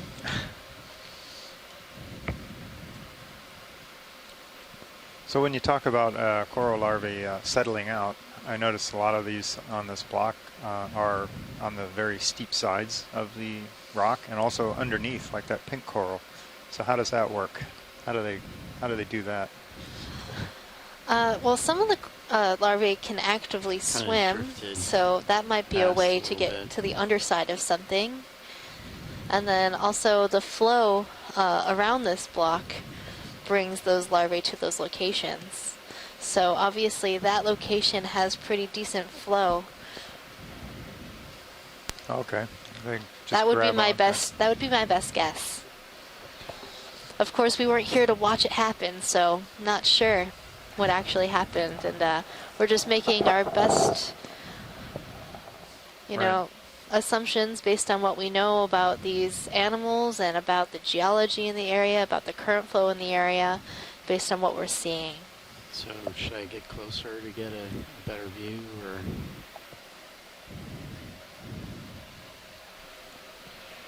Depends on what they're after. If they're after like the actual polyps, then yeah. If not, if they're going for branching or anything like that, this is okay. That's a really odd-looking brittle star on this coral. You start to see it light up. Looks like there's a number of them. Okay, why don't you come out video? Oh, if you got it, then keep it. Some shrimps. So big fans like these are make especially good homes for a lot of other deep sea organisms like brittle stars and shrimps and squat lobsters and crabs, barnacles, anemones. It's like the high rises of the deep. Yeah. And if you're wondering what the size of this block is like compared to our ROV, switch to feed 2, you'll see the Sirius view, our other ROV looking down at the Deep Discoverer. You can see how big this fan is in comparison to our vehicle and how big this block is. Yeah, that's a good point. Yeah, yes. Block is somewhat bigger than the vehicle, and corals are shrouded all around it.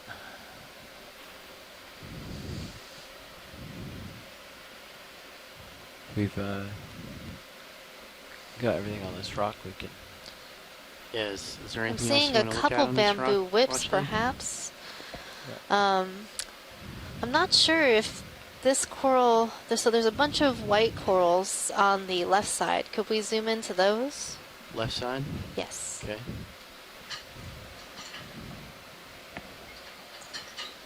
So I think these are different Primnoid coral, likely in the genus Norella. Are we looking on time now? And then I was also curious to see if the sort of more peach-like colony is the same Paracalyptrophora as what we're seeing on the other side of this boulder. So we're behind schedule, or it might be a bamboo coral. You can't tell from this since distance. we landed, we were not gonna reach the waypoint 2. So gotcha. Yeah, I mean we gotta move as fast as we can, but as we come in, all will be. Is that those are also. Those are also the same. My impression is. Go ahead. Are you sure? Yeah, I'm sure. I'm sure this time. Okay, my impression is that those unbranched ones are also primnoids. The thinness and the way they curl, I suspect they're probably the unbranched Candidella. Maybe I won't. Now we're seeing one of these multi-poof Caulophacus. Get a lot closer and land in that rubble there. Yeah, that's what Chris and I have been calling them, multi-poofs. We believe that these might be a new genus of Caulophacus, or new species of Caulophacus. But or it could be the same thing, and they just grow on top of each other, or they can sort of come up with more little poof heads later in life, because generally we always see a large main poof and smaller poofs, but secondary poofs. Secondary poofs. Like secondary volcanism. Well, anyway, so there's a lot to see here, but should we move along? I think we should. Get back on track. We're kind of we don't want to fall behind behind here. There might be something more amazing at the top. So far, it's been good. I mean, it's been so good, and then you get to the top, and then it's even better. 075 or 070, maybe 070. I'm almost lined up on that. So. Okay, I can call 07.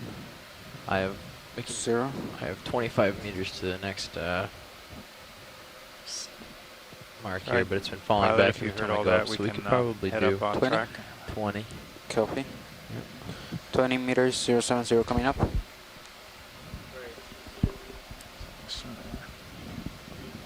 Go ahead, Nat. We're ready for the next move. Okay. Range 0 meters. So we're definitely seeing a lot more diversity here than we did yesterday. During yesterday's dive at Muskorski Seamount, it was almost completely dominated by bamboo corals and primnoid corals, and a few chrysogorgids here and there, a few hemicorallium, a few paragorgia, but just mainly those bamboos and primnoids, just as far as the eye could see.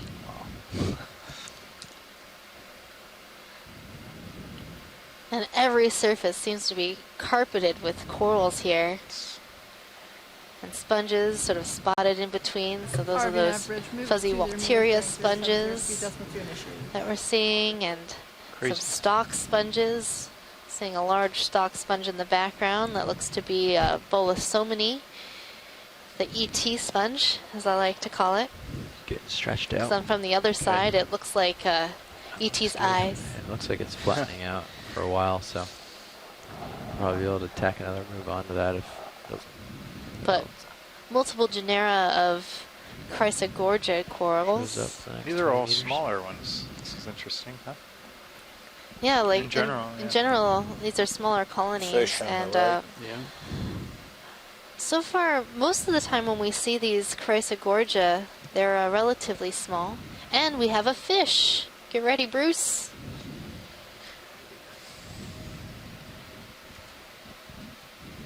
I'm always excited to see fishes. I love learning about the fishes. Okay, come in.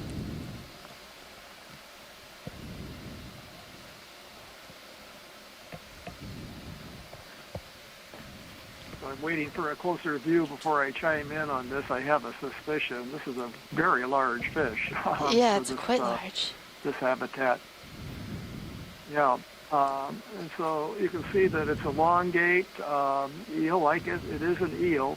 It's got a more pointed snout and a curved jaw. The lower jaw is long as the upper jaw. Coming up a smidge. I can't see the origin of the dorsal fin, but this is in the family Synaphobranchus that we've seen in the last few dives, but this is in the genus Synaphobranchus. And the pointed snout, the shape of the mouth, and what Ken Sulak, an expert on the group, calls an evil smile, is characteristic. Yeah. Right now, Are you still there? I just heard a weird. Oh yes, we're still here. Okay. These are called cutthroat eels. The view that we just had, you could clearly see the gill openings, which are placed far down on the bottom of the throat, and the two openings are adjacent to each other.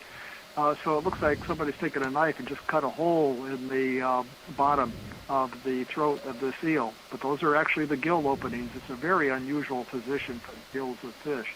I wasn't paying attention because of the temporary glitch in the conference call to see what the position of the dorsal fin origin is. If it's halfway back on the body, would make this species either Synaphobranchus brevidorsalis or maybe Synaphobranchus oregoni. These are probably one of the largest predators in this habitat.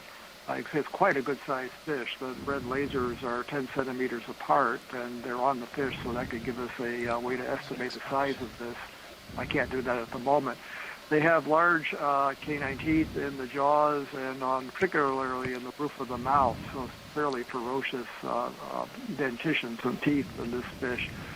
They're cruise slowly, but they can move quickly if need be. They feed on small crustaceans and even small fish and squids and other things. And now I see that the fin on the back, the dorsal fin, is very far back on the body. So I think this is Synaphobranchus brevidorsalis, the short-finned cutthroat eel. Yeah, this is a quite large fish. Looks to be over a meter long. I don't think I've seen one quite this big. At least not with the lasers on it in that way, but this animal looks quite large. I think he's looking at us for lunch. Yeah. So in the past, we've seen them approach the ROV and they'll open their mouth in sort of a aggressive way, sort of intimidate us.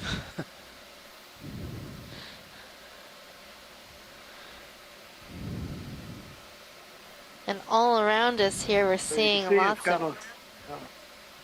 Well, you can see it's got a lot of scarring on the body and scrapes on the body. I suspect these are active predators, and those come from its movements in foraging in the rocks for the crustaceans and other things that it feeds on. Yeah, this looks like a great place to be a fish. There's quite a bit of terrain, so good places for small animals to hide and a good place to forage if you're this big fish. Also seeing quite a large sponge dead ahead. Looks like it might be in the genus Poliopogon, a type of glass sponge that has a quite unusual attachment to the rock. So if we were able to see the bottom of this sponge, you'd see it has a number of fibers coming out of the bottom attaching to the rock, and that's called a lophophytus attachment. So this is a type of glass sponge called Poliopogon. Well, actually, we're going to do a pilot change real here, and then Sean will give you a nice look at the bottom of that sponge. Okay. Roger that. So right now we're in the middle of a pilot change, so we're going to enjoy this beautiful view, looking at all of these different types of chrysogorgid corals. Got tall corals, short corals, poofy corals. This is the angel food cake sponge. That's what I call that one. And I think we're seeing one of those turbocharger sponges that just going off the screen right now on the bottom left. I really like that name, turbocharger sponge. You just like saying it. Turbocharger sponge.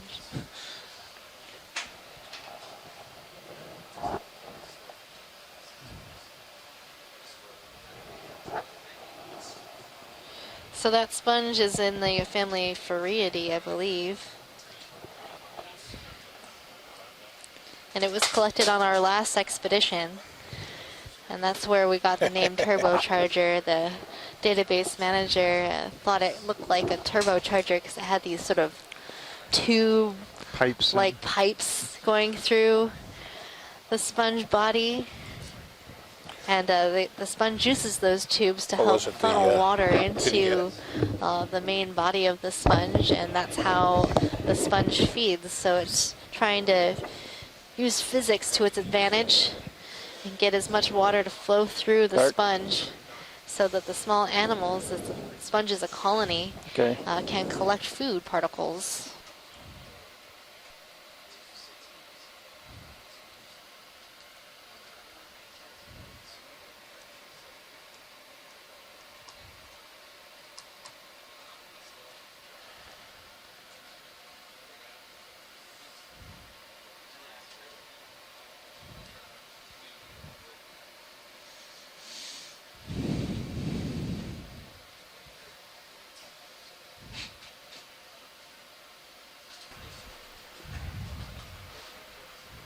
But you're drifting off to my starboard.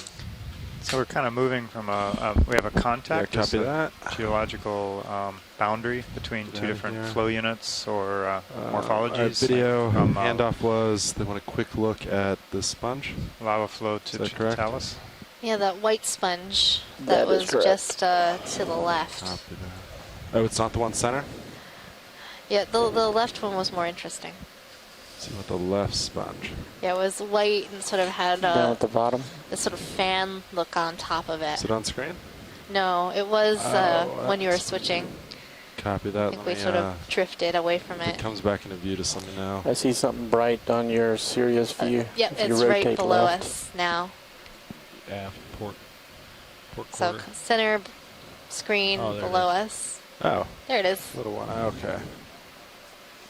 Back up for a second. Yeah, there's some below you now. Copy. Video go for zoom. Hey, Nav. What's our... So this sponge is actually pretty interesting because we always thought it was something else, and it's actually a new species that we don't know yet. But we did collect one of these on our last expedition, and so experts from around the world will hopefully describe it. I really like the sponge because of this sort of texture it has.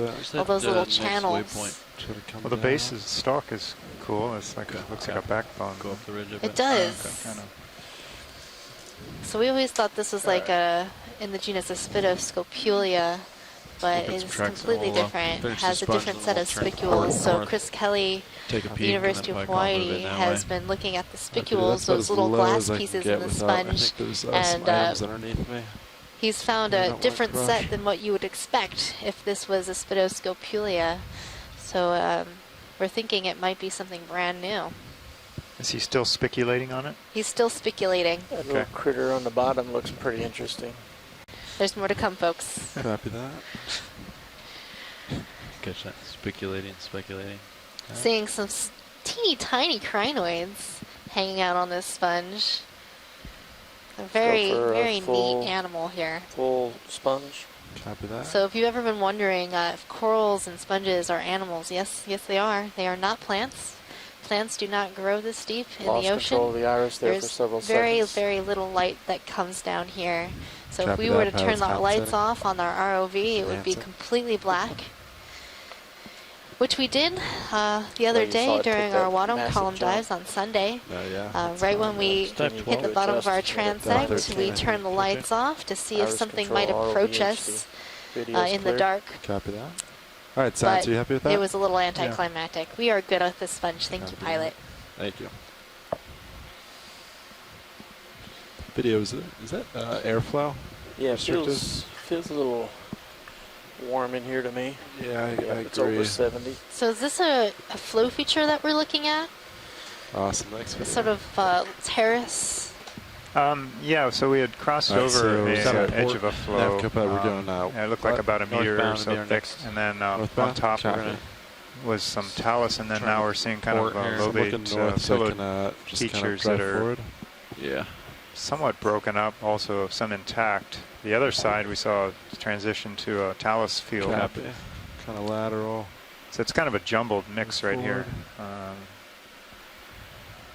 I've seen some really blocky slabs here too, like right in the foreground where there's a coral, so kind of a angular, thinner slabs, thinner and wide slabs. So did we land a little off the ridge? We got on the ridge, now we're taking a left. Going. Copy that. And kind of up to the upper right, you can see this flow edge, straight, less than a meter thick probably, and a sediment channel in between. Right there. How's that look for you?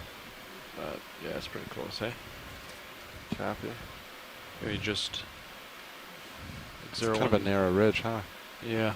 So we want to stay on it. So maybe 010? What do you think? I'm looking 010. I'm looking due north. You're looking... 010. 010? Yeah, I'd say do that. Okay.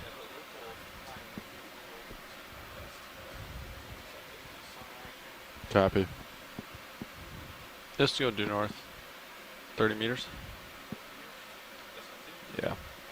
Fish at the bottom of the screen. I'm lined up due north. Video go for zoom. All right, so for the shoreside scientists, this just sent our biologist, Megan, to lunch. So if you have folks that want to either call in or write in some things to look at, let me know. Otherwise, we'll be probably looking at more rocks. Yeah, let's go on due the way north. up. Yep. Full zoom.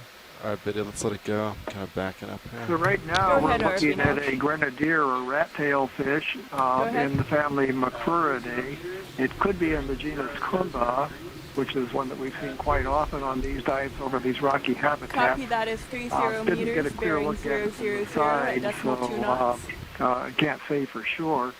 But these grenadiers are a diverse family with over 100 species, maybe a couple of hundred in dozens of genera, and they're quite abundant in higher productivity areas near large islands or continental shelf areas. We don't see them as often in these oceanic seamounts, the high sea seamounts, as we do near more productive areas. But it was a grenadier rat tail. Thanks, Bruce. Get a little lower.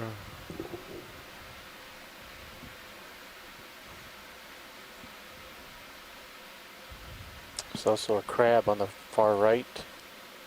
Copy that. Probably go for fish first, or starfish first?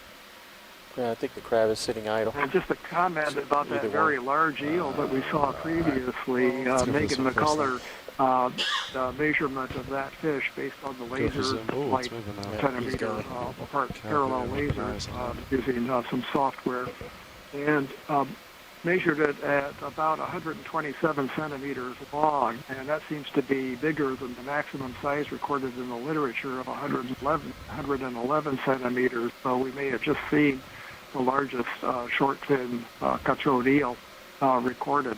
Wow, that's pretty neat. And I have a record there then. All right, so it looks like we have a, I think this might be a hermit crab,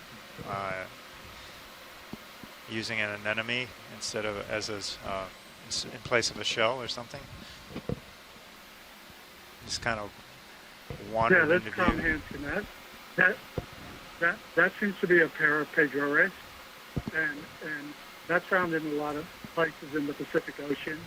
It's a family of deep sea Is it just hermit light crabs. reflection in the front? Do you see those little... Parapagoridae. No, I think that's actually And something I on was his reading claws, about both this of his one, claws. And it actually fuzzy? Yeah, it's almost like uses a some kind of bioluminescent or material something. to Or if build it's like a reflecting shell, whips like or... structure that the Yeah, anemone see it? is Almost feels like a attached to. shade of blue. They call it a conchoceum or something like that. It's on all of them. Yeah, this is the closest That's amazing. to this guy, right? I'm down all the way. There's like a little bump underneath me. Hey, John and Tom, Scott France here. Just to follow up on that, that shell-like material that Tom's referring to is actually being produced by the anemone. It's called a carcinoecium, carcin for the crab, and basically the anemone, the foot of the anemone is able to secrete a material that can grow as the crab grows, and so the crab doesn't have to continue looking for a new shell the way shallow water hermit crabs do, where they have to replace the snail shell they're using as they grow in size. They have to find a bigger shell. So this is a really nice mutualism where the anemone benefits from being carried around by the crab, and the crab is feeding. Perhaps the anemone gets some bits, and the crab may be defended by having that anemone with its stinging cells on its back. So a really fascinating mutualism there. Yeah, that's pretty cool. So do these crabs molt, and what happens when that happens? Do they lose the anemone, or do we know? Great. That is a really good question. I'm starting to move they do that. molt, but since the anemone is basically creating a shell, it'll, the way I envision it is it takes it off, puts it down for a second, molts, and slips its abdomen back into the shell. It's the same thing that a shallow water hermit crab would have to do. Oh, okay. Geological features you got to check out a for me. So. big sea star here. Pilot copies. Well, maybe not so big, but an interesting looking sea star. Anyone up for some guesses here? Calling Chris Maw. Calling Chris Maw.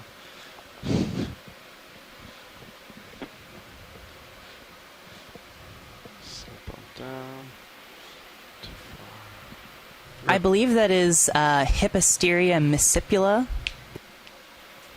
Oh, okay. Thanks, Nolan. Nolan's our sample data manager and knows a lot about these deep sea organisms. It's quite a name, huh? What was the name? Hippa something. Video's clear. Copy that. I have video come on when you're happy. All right. I think we can move on, pilot. Copy that, watch lead. Looking down at you. 76. Hey, this is Chris Ma. Ah. How you doing, Chris? No worries. I just listened to Nolan give the correct name. Yeah. I was just summoning you. Something in the water column? Oh, no, you're perfectly fine. Yes, it's Hippasteria, and these are coral predators. So it's surprising. It's not surprising to see. Ooh, seeing a crinoid swim. Yeah, that one's. It's not surprising to see them here, but it's not. It is surprising not to see them feeding on something. Yeah, that's interesting. Yeah, right. So yeah. So what you're seeing here is a swimming feather star or crinoid. These do so usually in reaction to some kind of stress, like lasers off, like an ROV, possibly from closer to it? the ROV approaching. I'm not sure where it might have taken off from. I've never heard of a pelagic crinoid before, but we've seen them swimming in the middle of the water column near the bottom before. It's weird.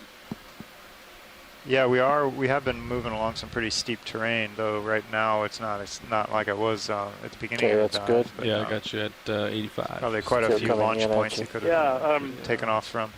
Yeah, the feather stars can be Still fairly. close to your It depends. camera now. Not all of them have the so you want less close now? Joint arrangement on the arms that permit them to have the motion to swim. So this is really that's very graceful. But watching them is always just a minimum delight focus because you're so strained. Yeah, it's a good job video and capturing that.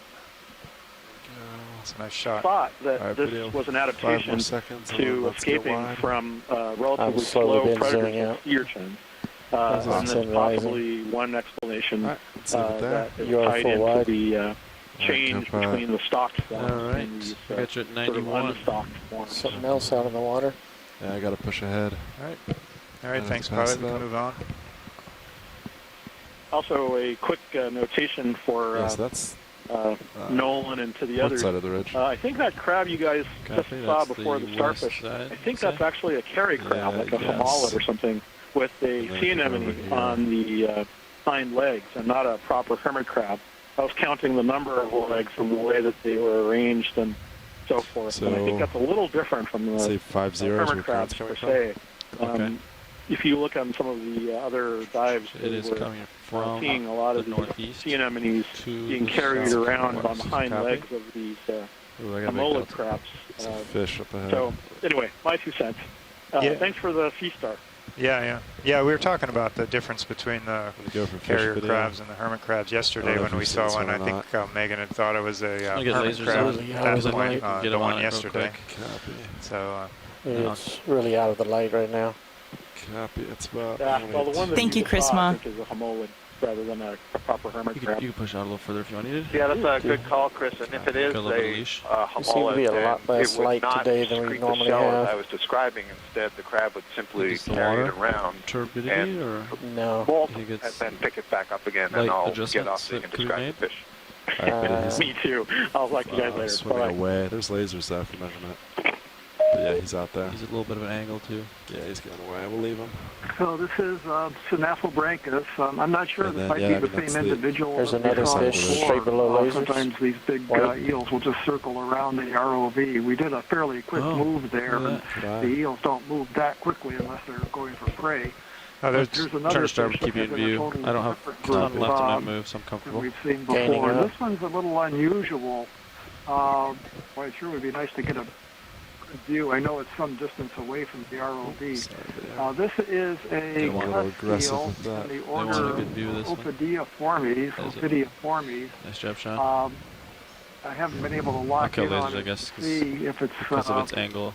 What the lateral line looks like. I don't see a flap over the gill cover, which would indicate one genus that has that head morphology. I'm not sure what we're looking at. It's a cusk eel either in the family get closer? He really wants to describe this one. Or in the Ophidiidae. The shape of the belly and the vent at the end of the belly look kind of like a Poseidon, a wide-bearing cusk eel. And there's yet another fish over on the right-hand side, so we've gotten into a okay, that's as low as I want to go. Area of high fish density. Video go from here. Gaining down.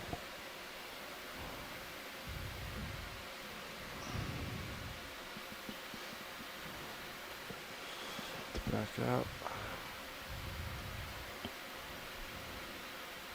I think this is probably a live-bearing cusk eel in the family Poseidonidae, even though I can't see the lateral line. The color's a little different than the ones we usually see. There are 2 species known from the Hawaiian Islands that differ in the morphology of the sensory pore line along the side of the body. The fish is disoriented by the bright lights and all the vibrations and everything. We've seen darker individuals of these in the genus Cateatix. And this one may be different than the Cateatix hawaiiensis that we've seen before. There's another species, Cateatix lineatus, originally described in the genus Volcanus because it was found from a specimen floating at the sea surface just off of a lava flow on the big island of Hawaii that was going into the ocean, and a number of deep sea fish floated to the surface. So that's my guess. Is a live-bearing cusk eel, my sonar's hard to tell, but bracula in the family Due north is Papinidae, a good probably move. Maybe like Geotheatix. find a starboard, maybe 010. Hey, thank you, Bruce. Yeah. What do you think?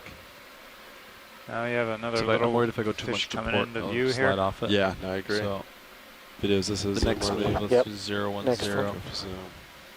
And this Just a is little probably the one we saw before. This is another one of these grenadiers or rat tails that I would guess would be in the genus Kumba, K-U-M-B-A. That's an anagram for the initials of the Marine Biological Association of the United Kingdom. Several species in the genus that are found around the world. And this seems to be the type of grenadier that we see most often on these dives in these very steep rocky habitats at the seamounts. The genus is only known in the Hawaiian Islands from one captured specimen. Specimens are usually caught by trawling, but this type of habitat is so rugged that if you try trawling here, you just lose the net. May explain why we see so many of these, and they've been so poorly known before now. Yeah, that's a good point, Bruce. It would be difficult to trawl and get your trawl back. Clear. And topography like this. Video yesterday we actually saw a piece of I'll have to take trawl a look at it net a little snagged bit. on a coral, though I think it was probably decided that had originated from somewhere else, and it just floated through here, and the gyre The port got one's actually stuck. just a little bit more than straight. We'll see how that looks.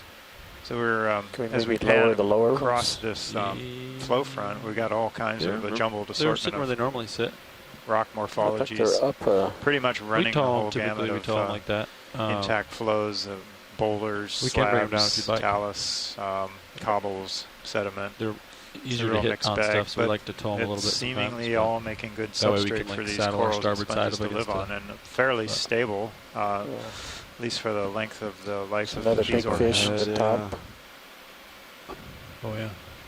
Let's drive to it. That's Max Iris right now. So our dive today is so I feel running like up Sirius right now is like on the ridge. west Right side now of this it's ridge. fairly broad, So the but next move I'll bring probably just less a little than bit. A little bit, yeah. 30, Not too 50 much, meters it's wide. pretty. Because I like at its being able crest. to drive to the ridge. Yeah. You know.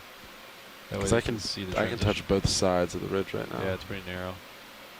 All right, video, go for zoom. This might be our same. What do we have for bailout individual right now, that Nav? we've seen? Same one, wash lead? Maybe. Westbound. Great. I guess we ought to take some markings here. We see that one pattern on the backside. I think your lasers are. He's getting a lot of off. You want them airplay on or today not? if it is. Yeah, we should have them on for it. All right, they're on. To at least mark it once. It is at a little You know, bit in of addition angle, to being predators, these fish are scavengers, and so they're attracted to disturbances in the deep sea, and that may be what's going on here. The ROV may be putting out signals that are similar to the fall of a large carcass of something that the eel might think would be to scavenge on. I see a couple of parasites on there we the go. too. They're not Lasers very are big, clear. but there's Big one fish. under the head, and I thought I Lasers saw are one off. back by the That's a tail. large rat tail, huh? Yeah. I'm ready for a move. Yeah, I'm still at full I don't think iris, we so I have should have a lot more plans, light on to that keel guy over at this for him today. distance. Okay, I can tow in your lowers. Do we have any lights turned off? It'll. Yeah, the What's top that? and middle's turned off or Be anything? very palatable with it. The mains is Just the back ones are off, which is normal. all around. Our ox LEDs. All right, well, we have a nice let's do 30, large coral colony in the 010, foreground. so 10 degrees. And I see some coming up in the background, the distant background. I can tow the some lowers larger in, ones and than we've that'll seen. kind of bring light more to the center. I'm going to try that.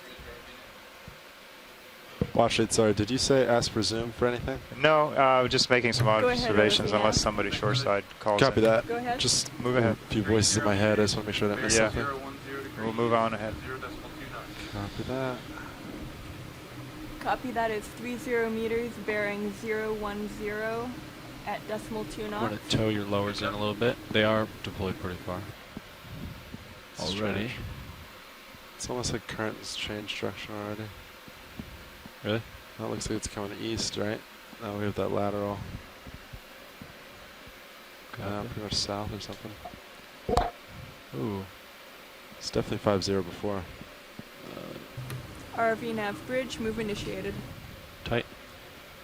Titan pan had some hesitation in it. Yeah? Yeah. Gotta be kidding me. Were you soft touch or quick touch? Start off soft. So like Is it kind of ramped up or? Yeah. Huh.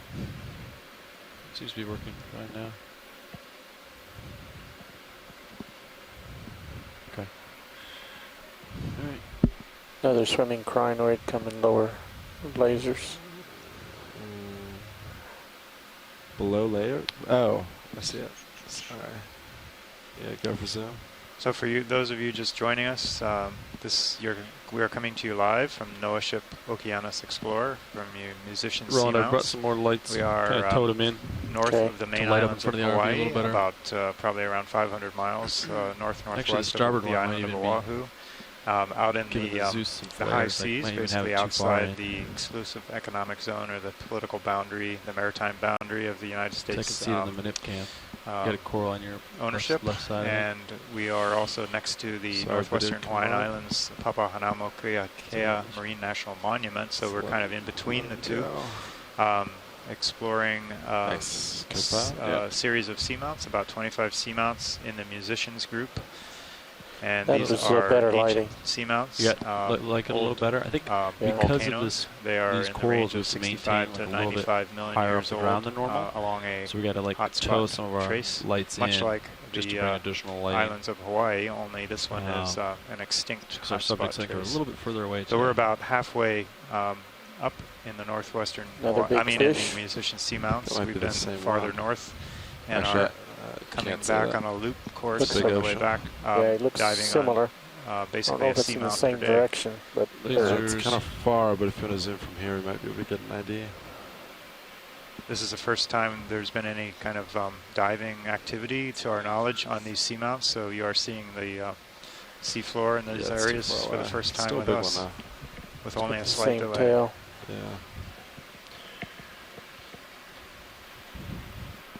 Looks like the ship's moving, so in a couple minutes we'll get moving. Got a little bit of tether left, not much. Yeah, just kind of lateral. Yeah. My heading is kind of blowing around. So today we're on the seamount named Paganini Seamount. Seamounts are named as you would expect for I don't think it's tether being musicians. They're named for famous composers throughout the last several hundred years. So what direction are we moving? And we are diving on a ridge feature that heads up to the summit of the seamount. So we are currently at a depth of about 1,770 meters. Keep it where I want it. Copy that. And we're seeing deep sea coral communities, these fan-shaped colonies of various color and size, and also area. I'd like to cap the ROV camera and check the blacks. It fish that live in seems like either we got a lot of smoke in the water, or the blacks are just running really high. Copy that. Is it because we're high altitude? No. No. Go ahead and cap it if you want video. Okay. Well, actually, video is going to cap main HD for a moment, just to check color balance. Roger that. For those on shore, we're doing a little video check here to check the color balance, so you have not been turned off. You haven't lost the feed. Just stand by. All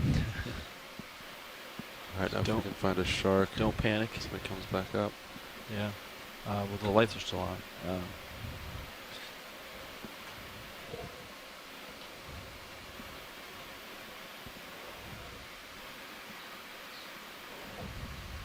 Okay, I feel like I'm starting to move here, so.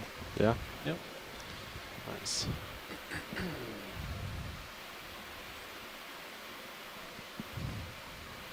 Tether looks good, daisy chain looks good.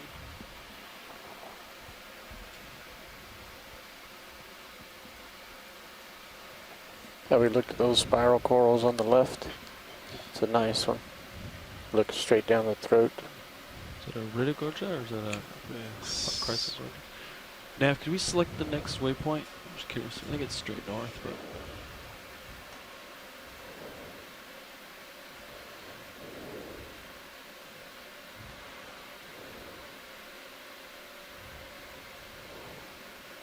Alright, video, you want to go for some? Copilot, you want to get lasers? Yeah. Thanks, Nav.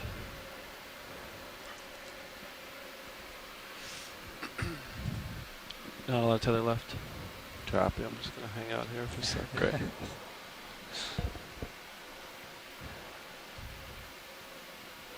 Yep, that was me. That's all right. Here we have one of these spiral corals in Iridogorgia. Big heave there, might get you again. Pulling out. Yeah, John, this is Iridogorgia and the family Chrysogorgiidae, and one of the ways you can distinguish among the species is the diameter of that coil, so how tightly that main stem is being wrapped. And I see in the chat room, Les has referred to this as a tight coil, meaning the diameter is really small. I think earlier in the dive we may have seen what's called the Iridogorgia magnispiralis. And that name, magnispiralis, implies that that diameter is really large. This one may be the species Iridogorgia bella. All right, thanks, Scott.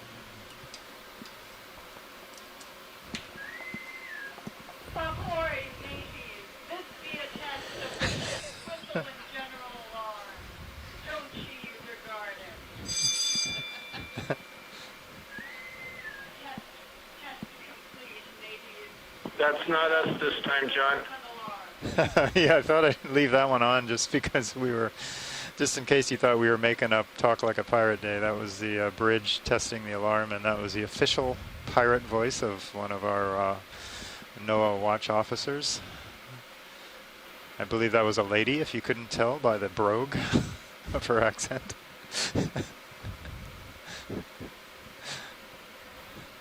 It's all equal opportunity pirating Something here. weird on that white coral on top, and that is a beautiful coral fan straight ahead.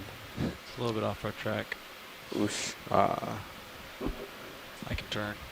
Are you moving? Yeah. It looks like this is a very popular neighborhood I don't want to get too off track. colonies. There are all these sort from of, here. Yeah. What would you like? golden colored bottle brush coral. I'm sorry, the big fan coral. Fan. That may be another Iridogorgia that's growing off almost laterally to the right, just went off the bottom of the screen. Get a little very closer, large prenoid fan. I think we were looking at this earlier. Perhaps the genus Paracleptophora.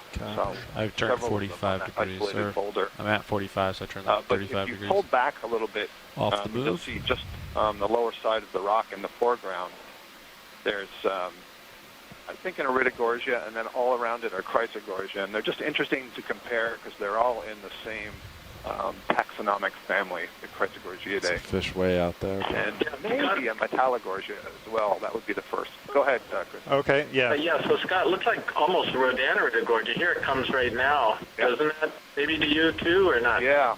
So Rodaniridogorgia is a very closely related genus, and the axis kind of waves back and forth instead of spiraling. It's almost like I think they're talking about the one below the big fan. And Les Watling, who's straight below, who's normally at the University of Hawaii, yeah, it's growing sideways that in one. Maine. I think so. He is the one who described that genus. He's the what you call the authority of the genus. We'll see what he has to say because he's in the chat room watching along here too. So he should be very familiar with it. But that genus was originally described from the North Atlantic on the New England seamounts.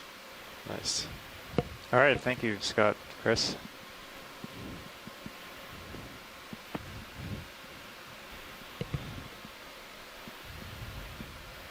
All right, video. All right, more of this. Anything else to see here? Point it out before we move along. After you're done with this, I'd like to turn back to the dive track. Occupied rock, well-occupied rock. Just kind of quite a ROV nav bridge. lively rock. Gently pass it up. Moved complete.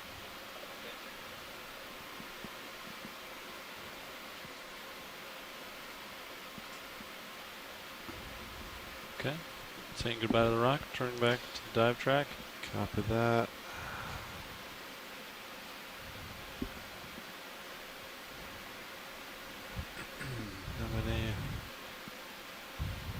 Okay, pretty much lined back up on 1-0 there, almost. Copy. So let's see. So that looks. That's 6-7.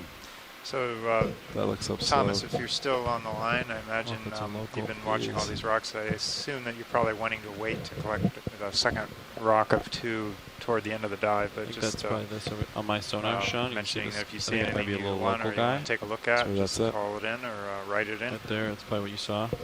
Yeah. I think think we want to continue Thanks, straight I'm here north. and sticking around. We can. Okay. Hopefully that still looks like a ridge or uphill.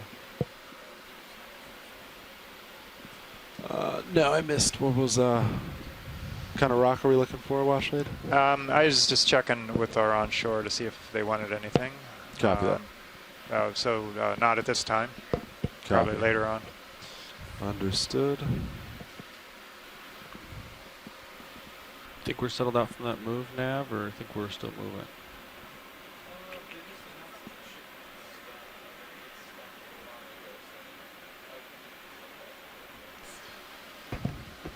You can key XRV. All right, so XRV everyone, keyed, yeah. What our was that? biologist on board, Megan, is back. I believe you're probably settled out by now. Educate and entertain you with her tales of the deep sea creatures. This is one. And if you had any requests, I know for Zooms or things while she was away at lunch, you might want to repeat those because there's quite a bit in the chat room and the C Scribe. So Bridge RV nav. You might follow up with her there if there's something you wanted. Yeah, and sometimes our chat will freeze, so I won't get your message until later. So the best way to talk to us is to call in if you don't mind. Bearing 010. I know sometimes where you are is 0.2 knots, please. difficult to call in, but if there's something really important, that is the easiest way to contact us. Good copy. Try to give us more color. Copy. I won't go too far down. Just kind of peeking. Yeah. It's kind of cool. Something off Jim Port. Might not be able to reach it, but you might be able to see it. It's like two big cool things. ROV nav bridge move initiated. Copy, thanks. So what did I miss? Right out of your reach. Anything amazing? It's been pretty amazing the whole way, with mostly smaller colonies, but some bigger ones. Cool. Look at that. Video, you want to wow. Wow, I think you came back at the right time. So we're just transiting up the ridge here slowly. We looking at a lot of stuff. And lasers. Haven't collected anything since you've been gone. Lasers are on now. Good to know. Yeah. That way, if I collect something while you're gone, I will know which sample you're on. Steady on video? That's Max I think Iris. this is a sack of calyx. So, yeah, he's kind of far away. yeah, except it doesn't have the lateral protrusions coming out of the side of it, so it's a pretty curious one. Just wondering, if we could get a little closer look at it. Yeah, that's great. It sort of has, so yeah, I guess Saccocalyx is the best. And it's a funny little crab right down there that's on it. I wonder if we could get a close-up of that. Yeah, that looks a little different than the other crabs we've seen, so I would really like to see this crab.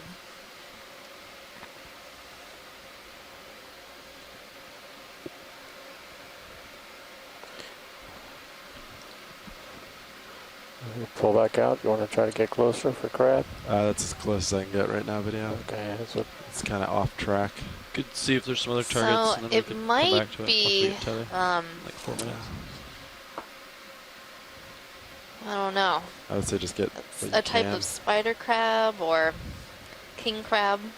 It has a rear leg. Is he missing one of his antenna too? Missing a rear leg? So battle worn. Pulling out. Doesn't possibly Paralomus in the family Lithodidae. We've seen a number of those in the past dives, so that's a possibility. Copy. Look at some of these corals off here.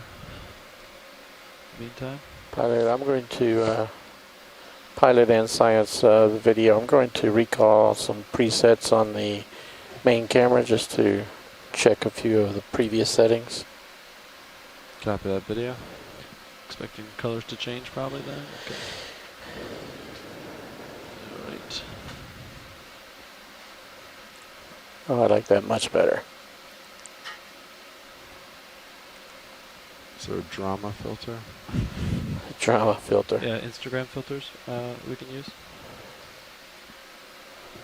Put dog ears on coral. Yeah, the Snapchat filters. Yeah, that looks good. So we're seeing some large fans. Those are likely Paraclyptrophora, type of primnoid coral. And numerous chrysogorgid corals. Those are those sort of shorter, fluffy-looking colonies. And they're just speckled all over this area.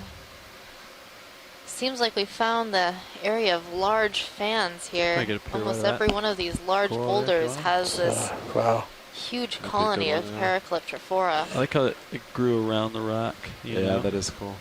Yeah, can you center on the rock and get a nice square-on image? Yeah, I can do that.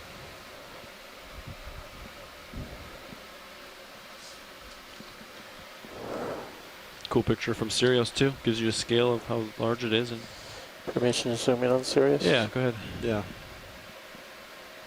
There you go. Not too many heaves right now, so get a cool shot.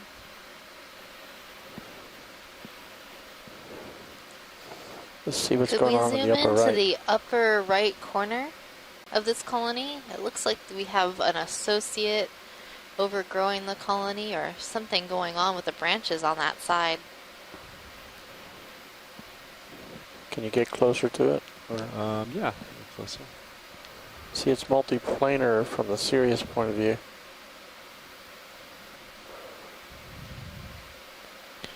Video engineer Roland Bryan working 2 cameras at once here. Nice job.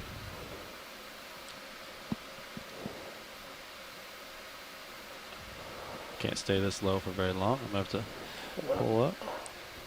Thanks, Roland. So I'm trying to see if these might be anemones or zoanthids. You may be starting to feel the ship move. Sirius. Paracalyptrophora colony. They look more anemone-like to me. Scott, what do you think? I think anemone would be my first gut reaction. And one of the there's a couple of things that we can try to use. Ultimately, we need them in our hand to separate them. But the first thing that we can see here in the video is that these different polyps are not connected to one another. So we're talking about these larger ones, the ones that are larger than the coral polyps. And that's the way anemones would grow. They can asexually reproduce, so they can bud off a new individual, but they wouldn't remain connected to one another by tissue. Do you want to keep distance? And the zoanthids that we continue to get closer. You're doing good. 99% Lighting of look the okay, time, Roland? they are connected to one It another looks by good. a continuous I don't know if it's going to be too hot in the middle. So just based on that, I think anemone is a They good got the guess. lowers towed in pretty far. Another thing, if you can see them close enough, anemones tend to have, on average, a more transparent body wall than zoanthids. And one of the reasons for that is zoanthids can embed foreign particles into their wall. So, for example, grains of sand or maybe spicules, pull out and let you pirouette around the right side.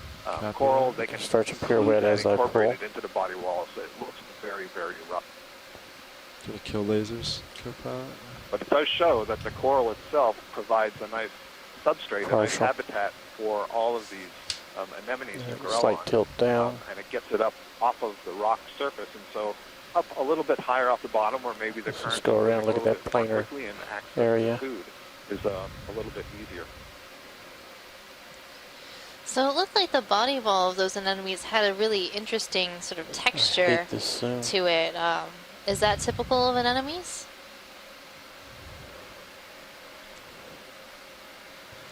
Sorry, the texture on the walls there? Yeah, so, you know, anemones can have folds and grooves in the wall. They may have swellings where there are increased Continue all the way around it and look back at it if you can. Or they may have without any pores danger. that allow water to move I think we in look and out. clear. There's a lot of complexity to what seems like a very simple animal. Keep going. You know, just a small I'll let you know if I see any But situations. when you get right down to the tissue level and look at the You can go pretty far. I think anatomy your close swing up, arms to tether is going to there's be a lot your of variation, next. so it's hard for us to distinguish among the anemones. And it just might from even the go video. above you. A lot of different structure to the Max wide. walls and so on. They're a fascinating group. And it looks like we actually have a number of different colonies on this rock, and the fans are almost blocking one another.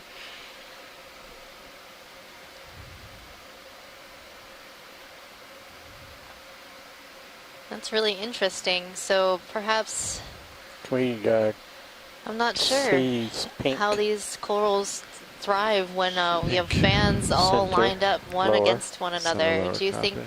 is there any theories of why this might be advantageous or how these corals are doing so well?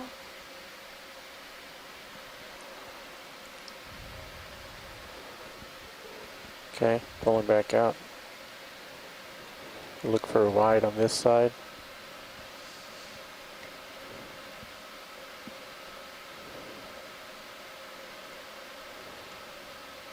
You just slowly back up and give us full screen.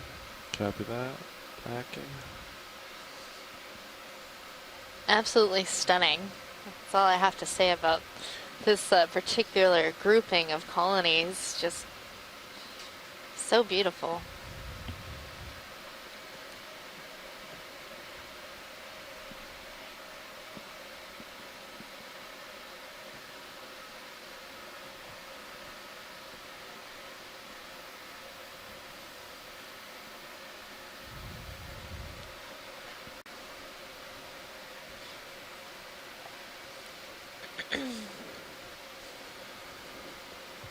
How's that video? That's good. If you could just drop down to finish the bottom, and then we'll get lasers on and we'll go. Copy that.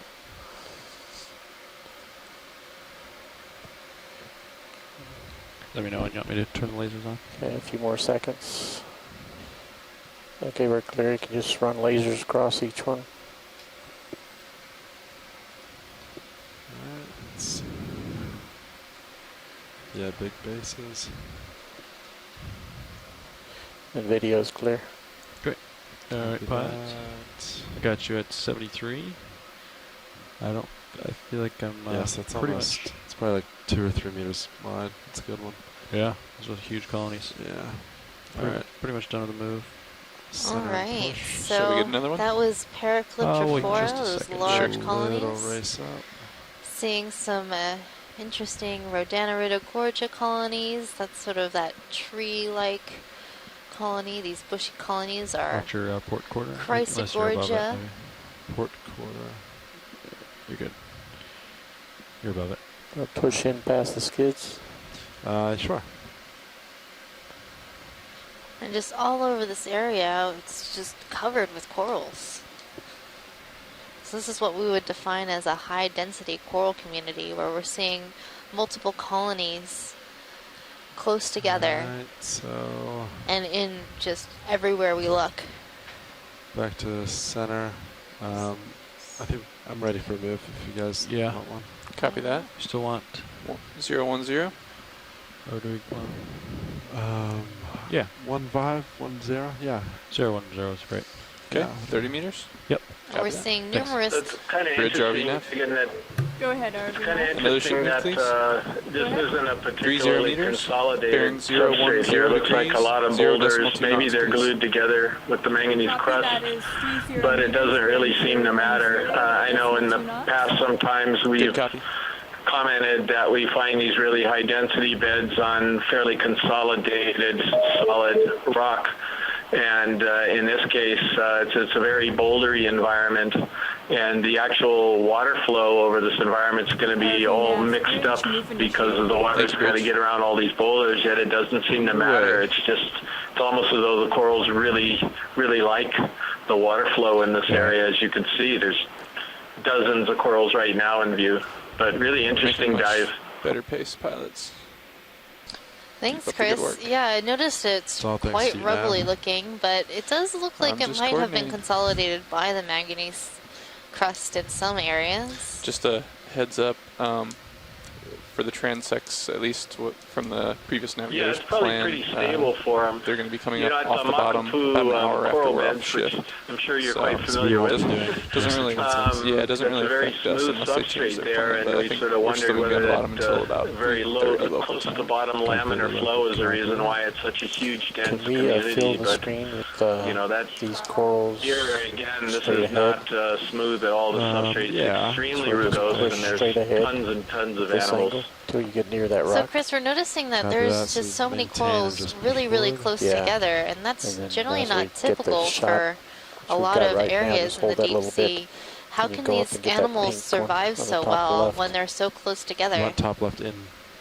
Yeah, I just think he wants to see like a lot of coral. It and could then be kinda that the water slowly is really move towards swirling the rock. around all these Exactly. So you boulders, wanna, so they're basically coming in all different slowly rise directions. and rotate right. Yeah, I Slowly honestly rise don't and rotate know. Right. Yes. But yeah, we're looking at this incredibly high density area of these chrysogorgids right now, mixed with a few other types of corals and a sponge. I wonder if we could get a little bit of a close-up on that sponge. It looks a little bit strange if you were in a position to do that. Cinematic. Yeah, I think we're trying to get into position now to look at that sponge. It caught my eye too. It looks very leafy and there's a very long grip or possibly something on the top. euplactellid-like. I'm not sure. Look at sponge though.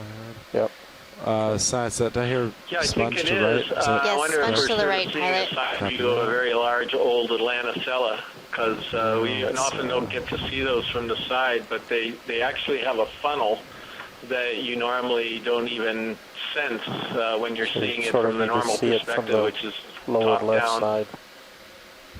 You want to see it from lower left? Yeah, he's talking about the funnels. You're off to my starboard, and I am going to start moving here.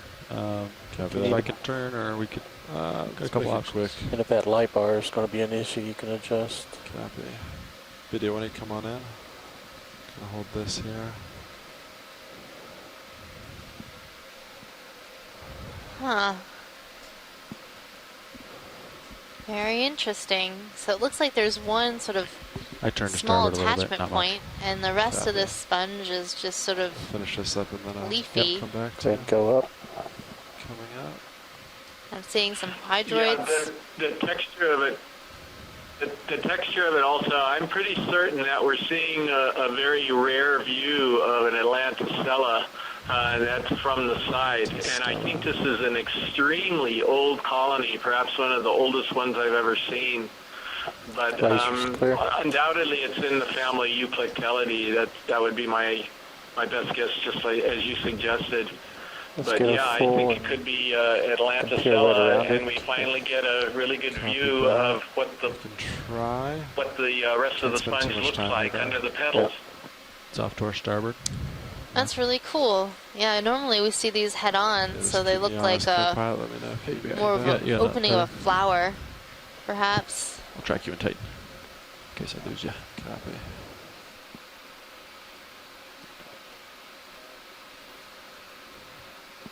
Yeah, I see that. Copy. I'm seeing a crab off to the right. And above that crab, there seems to be a line of perhaps stolonifera corals. All right, I'm going to come off sponge. Do a quick zoom here video, and then I'm going to come back. So they do look like stolonifera. You can tell that by the little connective tissue between each one of the polyps. And then here we're seeing a Paralomus crab. Got you in tight, just off screen on Zeus. Copy that. Video's clear. All right, video come wide, and I'm going to recenter with my co-pilot. All right. As you come to port, I'll turn back. I only turned to 15 degrees, so copy that. Not a big deal, but. And look at the size of that pink coral. That fan is massive, and it has quite the steady base.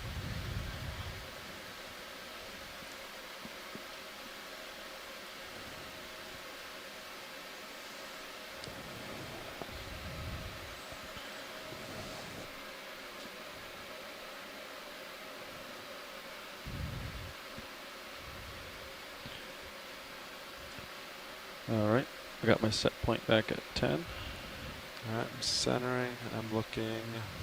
Oh, Chris, I'm seeing those multi-poof calophacus. Kind of shifted out. I know we were discussing whether or not these are possible at 180 at least twice now.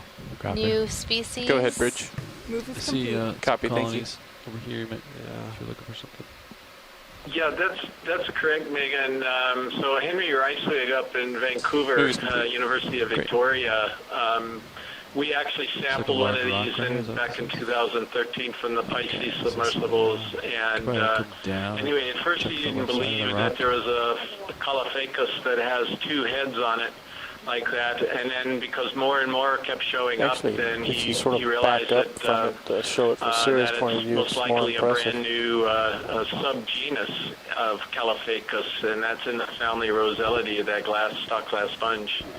And it's still undescribed, but it definitely is not only a new species, but potentially a new focus on subspecies. lighting it for Sirius while keeping the ROV's HD camera trained on something. Sorry, I meant subgenus.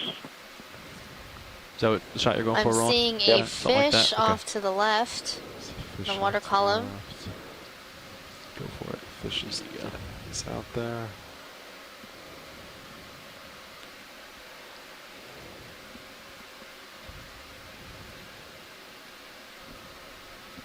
Is that a I think it's an eel in the family Synaptobranchidae, just given by that behavior we just saw with the head shaking.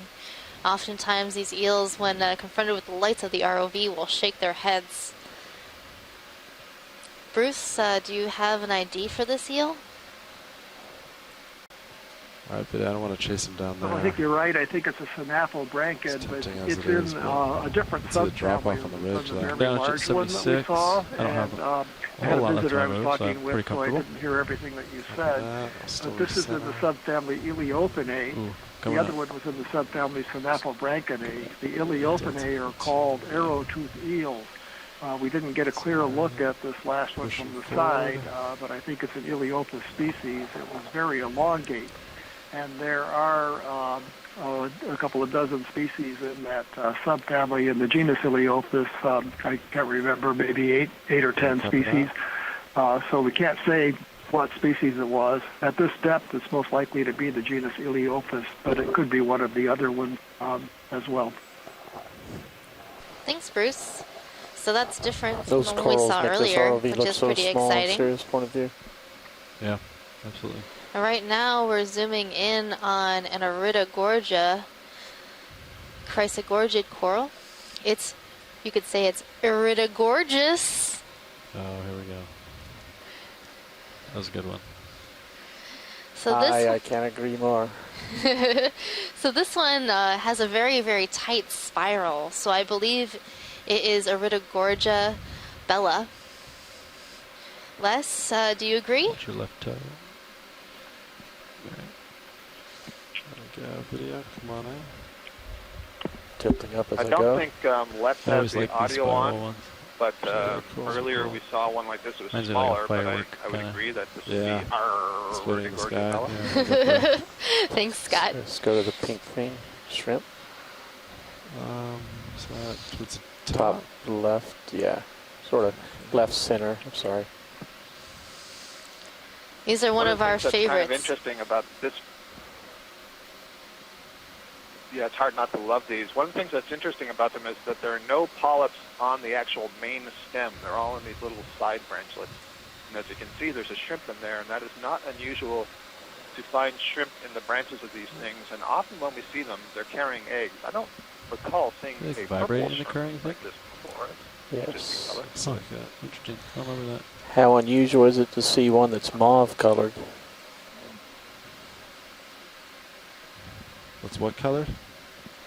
Mauve, sort of a purplish red. Yeah, I don't think I've ever seen a purple shrimp. Generally, they come in shades of red or pink, but that's a beautiful color for that shrimp. And I think you're right, Scott. This one might be carrying eggs. Go ahead. I'll probably pretty much settled out. I was just going to say that I don't think I've seen them purple like this. I have seen them with purple-colored eggs, but not with the body tissue itself being purple. It's a really interesting find. As we lift off, can you rotate left and look down its suggesting spiral? Bailey Manella for this. You rotate right or? Go off to the left. Yeah, I can't back. I got corals to my left. This is a new species of Iridogorgia. I can do this one rotate. that they are describing in their lab, or somebody is describing those items to my currently. left. So it wouldn't be Bella; it would be something different. Well, that's really Lasers exciting. A across new the- species, everyone. Set it on. Lasers. Got lasers on. Lasers across it somewhere. What about this other Iridogorgia that is just to the background of the one that we're looking at. Is that different? Yeah, I see the one on the ground I behind assumed it. it was the same. It looks like it's got the same you just have to approximate starboard diameter to the cap. coil, We might have to and most reposition of the lower Sirius branches after this. I wonder have if the been current's dropped. kind of blowing me off, So it's just Sean. what we call the distal It's branches. possible. Yeah. That's what's As happening, I these think. colonies are growing But I feel when like they're we kind younger, of they slipped would off. have Ridge branches is lower you're down. off the ridge but right now. I can turn starboard. They do keep tend it to over lose them. I'm not We can sure just if saddle that's it, related to the hydrodynamics and what's best for the overall colony. Because if I in terms turn of into the it, flow. I'm a little more efficient too. Yeah. Right. So So the current one of the can many push me questions back. about deep sea corals that have fine not with yet that. been answered. So, we have any budding scientists out there who are watching? I can tell you that there's Want me to still that lower or leave it there? that remain to be addressed. It's kind of far out. Studied. So, get your degrees and get out there on the How ship. low you're going to try to get this guy? I totally agree. Every okay time I for learn now. something new, I have more and keep an more eye on it. questions. So for every new more so fun concerned fact I that learn, tether wouldn't- just 10 more okay. questions crop Yep, up. tear everything down. And that's the great thing about science. That's why I love what I do. Biddy, you want to zoom from here?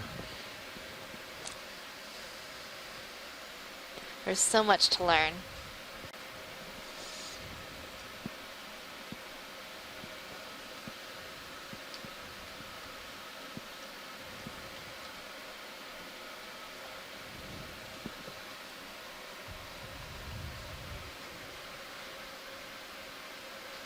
And I think you're seeing some little jellies hanging out on this coral as well.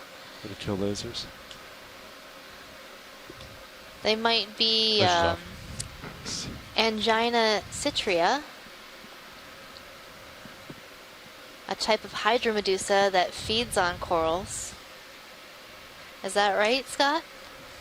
Yeah, this is great to see. I totally agree with you, Megan, and it's something we only started noticing on the capstone expeditions. I don't remember if it was 2015 or 2016, but now we see that with some regularity, and perhaps it's because our eye is looking for them, and very often we see them either the mouth of the jellyfish is over the polyp of a coral and presumably is digesting that coral, or like this one, you see one of its 4 tentacles is kind of hanging onto the branch.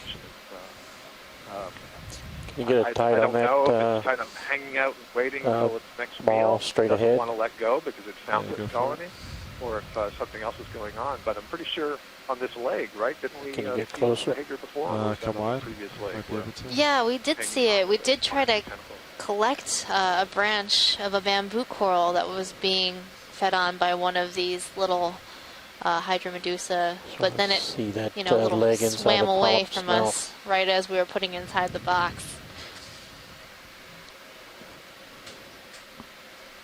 It knew better. It did. Biddy, go for zone. So you mentioned Hydromedusa. That means it's a jellyfish that is in the class Hydrozoa, which is not all that closely related to the true jellyfish, but you can see that they sort of converge on this shape that looks like a little jellyfish. And this one has only 4 tentacles coming out of it, and some Hydromedusa have more than 4. And we'll definitely see some more in the water column today when we do our water column transects later on. What a great promo. Yeah, there's some really beautiful Hydromedusae and Scyphomedusae and lots of other weird, wonderful video's clear. zooplankton that we're come sure to on. see today in some of these transects. Definitely it looks like there's settled a out second from that one. move. Is there on I think this? the next move we can make it a little bit more. Yeah, I saw 3. I counted Starboard, 3 kinda get me back different on. little anginas on there. Maybe like a 2.5. Let's see.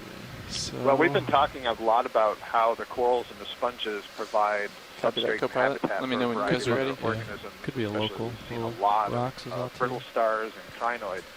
But they're also a food source, right? I mean, they're collecting So food look out at of the water column, they're feeding 5. their animals, So there's some nice tissue there, some nice energy that other organisms can take North advantage is of. definitely downslope. Mostly what we've seen is predatory starfish that are feeding on corals. We'll chase. Which there might be something. It might just be a little bit of pressure. See your sonar? How about this? We acquire this a little bit to our starboard. Dog ear. And then we'll end up doing that. Reverse dog ear. Yeah. And the other day we saw a crab feeding on a sponge. For 30 meters. Yeah. So that was also an interesting thing. It had a chunk of sponge and was just eating it. It was great. So 035 or copy dog. So sponges and corals. We'll line up at 4-5, Sean. Copy that. An interesting way to think about the corals, you know, there's very little food down here in the deep sea, and you have these particles that are kind of drifting in the water. We'd like to request a shipment, please. The sponges and the corals are kind of like 30 meters, bearing 045 degrees at 0.2 knots. Very small particles. And so you think of them as kind of aggregating or concentrating what little food there is in the water column. Good copy. So then it becomes, you know, very attractive for predators to feed on. So now current looks like it's going from the east. Food. Copy. Pretty much faced into it. That was a great explanation, Scott. Caitlin loved it. ROV nav bridge, move initiated. Copy, thank you, Bridge. Move underway, pilots. Great. Thanks, Nav. Okay, our lasers are back on for you. Nice.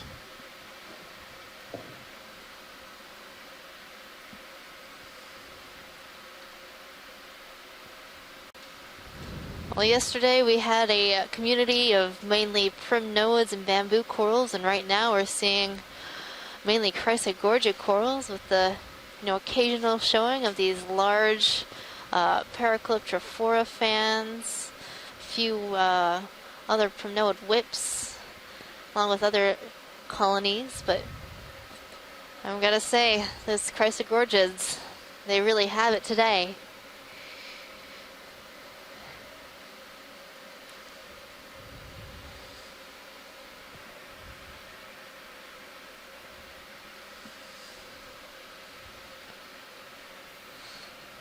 So if you're just tuning in, this is your biology lead, Megan Putz. We are currently diving on Paganini Seamount in the Musician Seamounts. The Musician Seamounts is a group of seamounts located northwest of the islands of Hawaii.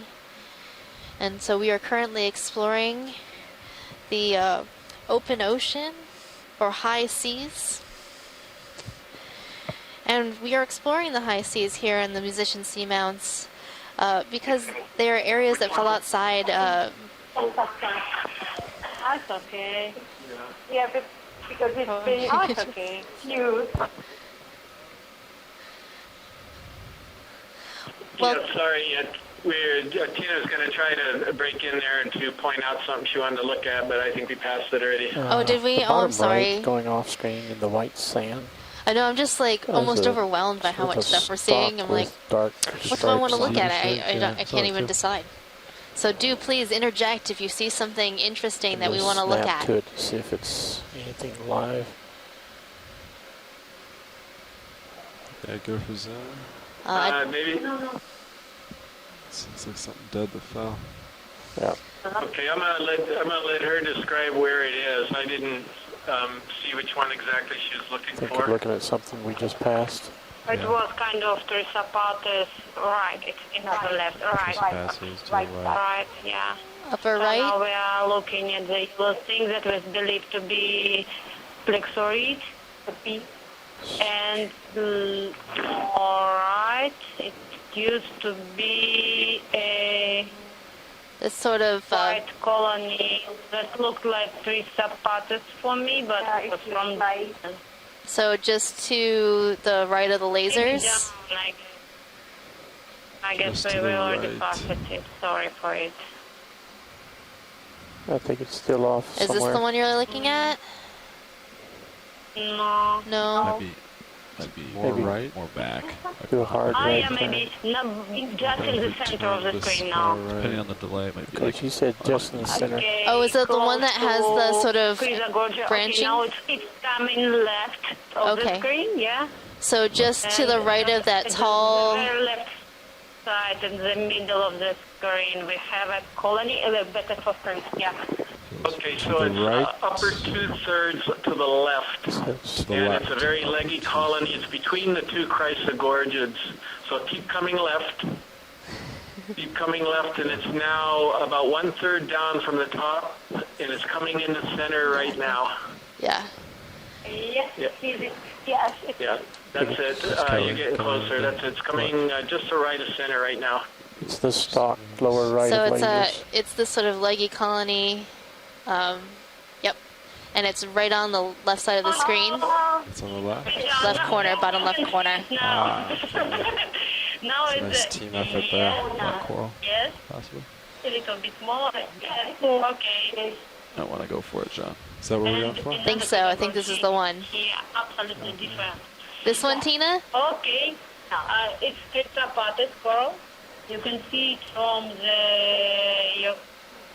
because of the branching pattern, there are bigger pinnules and shorter pinnules, and they Video look from like partial. Let me a get a little little bit whitish part in the middle of each closer branch. to it. So it's a tetrapated. Thank you. Thank you. So We're going to get a Trissopathes. closer view with pilot just setting up.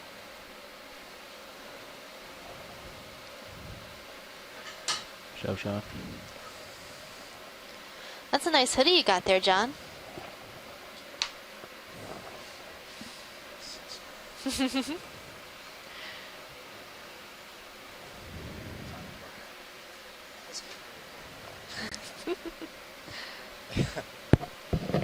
Alright, video, you want to come on in? We're gonna get some good imagery of this coral. If you want me to kill lasers, let me know. Lasers are Looks clear. like it has a couple squat lobster associates. They're off. Max soon. Trissopathes. Black coral on it. I turn to starboard a little bit. Copy. Oh yeah, you're looking almost east. We'll reset after this. Copy. I think we're good on this zoom for science. Go for full screen. Slight tilt up. So with the chrysogorgids, we've seen a long number ago of did we planar stop? colonies, more Now? poofy, rounder colonies, bottle brush shaped colonies, and I these are haven't heard all a call from the bridge. Chrysogorgia, Video's clear. or in the Yeah. genus Bridge. Chrysogorgia, but all Go ahead, different Bridge. species. Move is complete. Copy, thank you. And I'm seeing tons of squat lobsters. This must be squat lobster heaven. We've probably just reached the Copy. You know, end of that quite move. the area you can go visit your family members, you know, in the coral next over. Yeah. So do you think any of these Line back eels, up on do they 4-5 try to pilot. grab the squat 4-5. lobsters out of these corals? Or Copy, I know drive they probably... forward. They might. I Did mean, that if I move was an level the eel, train I out think for that you would guys make a a little bit? pretty That's what I would decent be meal. doing. I think so. Yeah. Coming up a little bit. As you come underneath me. Rotator coming up. Now, of course, we don't know what stinging capabilities these corals have. I don't know, maybe some of the people on the So that talking looks here that good. have handled them have something to say about that. But there may also be something, Crazy sponge. about the Copy. corals that protects the squat lobsters, and that's the idea behind one of the reasons why they may associate so strongly. So He's got his there's arms a little out. bit of a mystery there. Ready to grab anything that's Yeah, spotted. that's a good point, Bruce. And one of the things D2 I'll might be a little more note is that all of these chew. corals, the anemones, the hydromedusa, Yeah, they stick all out the belong to the craft. phylum Cnidaria. Give him a The hiatus. hallmark Good of angle the 'cause Cnidaria there's is that they stuff on the possess left-hand these side, stinging fuzziness cells of that it, you and the noted. right-hand And we side. said earlier it's Copy that, probably so a you reason don't why want the this crab angle? is carrying around No, I said the this is a anemone. good It's angle. got Oh, lots of copy these that. stinging Yeah, go cells. for zoom in. The interesting thing about the octocorals is that He's waving at you. they Give you a high don't seem to five. have really well-developed stinging Yeah, cells. They that's do have awesome. them, but I certainly have never felt stung by them. And when we look for them in the tissue, we have a very hard time seeing them relative to other cnidarians. And I will pass on to the sponges. And speaking of cnidarians, it looks like there's a whole bunch of, I'm not sure if this is a black coral or hydrozoan, if you're getting a zoom in. Probably black coral. Yeah, it's black coral, and I think maybe Megan, you or Chris can talk about this, because I believe this is a well-known association from the Northwest Hawaiian Islands ridge.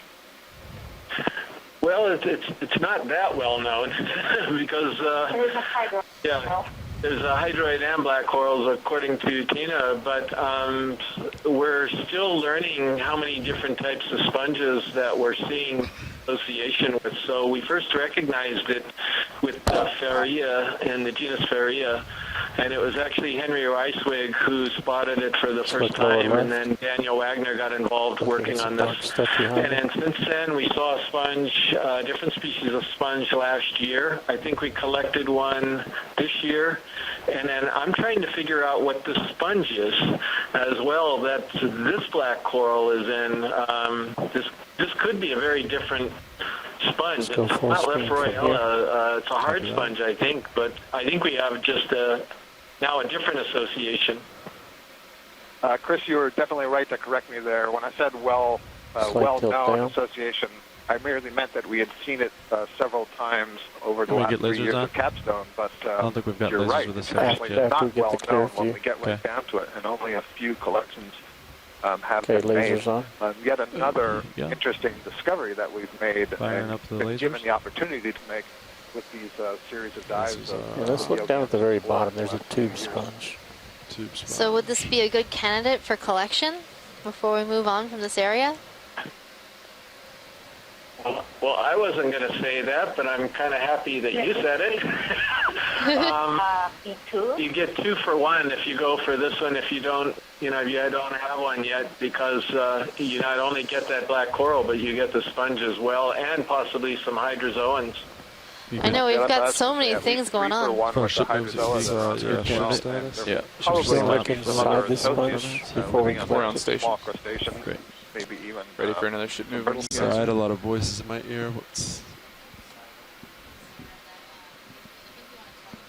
Copy. Look inside. Are there any more views of this before you want to collect signs? Yeah, and then do you have an idea of what part or you'd like of this? Copy. All right, well, I think we should go ahead and grab this while it's here. This seems like a awesome sponge with many associates. We even saw some anemones, and we have this black coral. We have some hydroids. We've got some shrimps and squat lobsters. There's a lot going on here. Just finishing this. Probably some polychaetes hanging out inside the sponge as well. Maybe some snails as well. Ships been stopped for a while. I saw some sort of crazy lump on the left side. Come wide, and I'll try to. Wondering if that might have been one of those aplacophorans that we collected with our one sponge. It's pretty neat. The crabs, if they can move away, it's a different game. Squat lobsters commonly jump off. We had a request maybe to take from the left side if that's possible. I know the manipulator's coming in from the right. But in any case, try to get the white part of the sponge and not the brown part, because that's the dead part. So, yeah, wherever is easiest to get that you can get a nice, good sample of both the black coral and the sponge will be terrific. Up after this to put it in. So, Chris, do you think this is going to be soft or hard? Sponge. I think this is going to be hard. I think it could be a little, I think it could be a little brittle as well. So it's probably you're going to break off a piece of that, the opening at some point and get sort of a leaf, a piece that's kind of a leaf of the upper part of the sponge.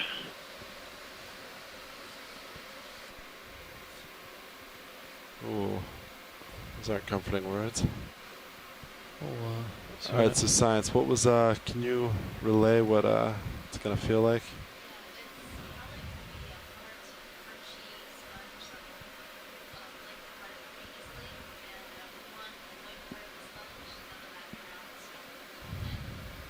Copy that.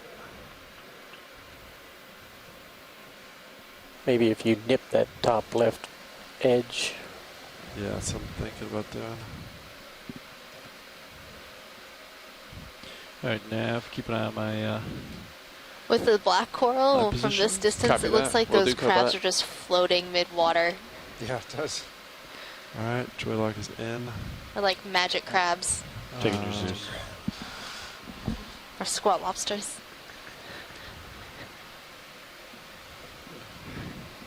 All right. And we zoom at crab. You get any box you want. I think they're all open. Off the lift, unfortunately. Okay.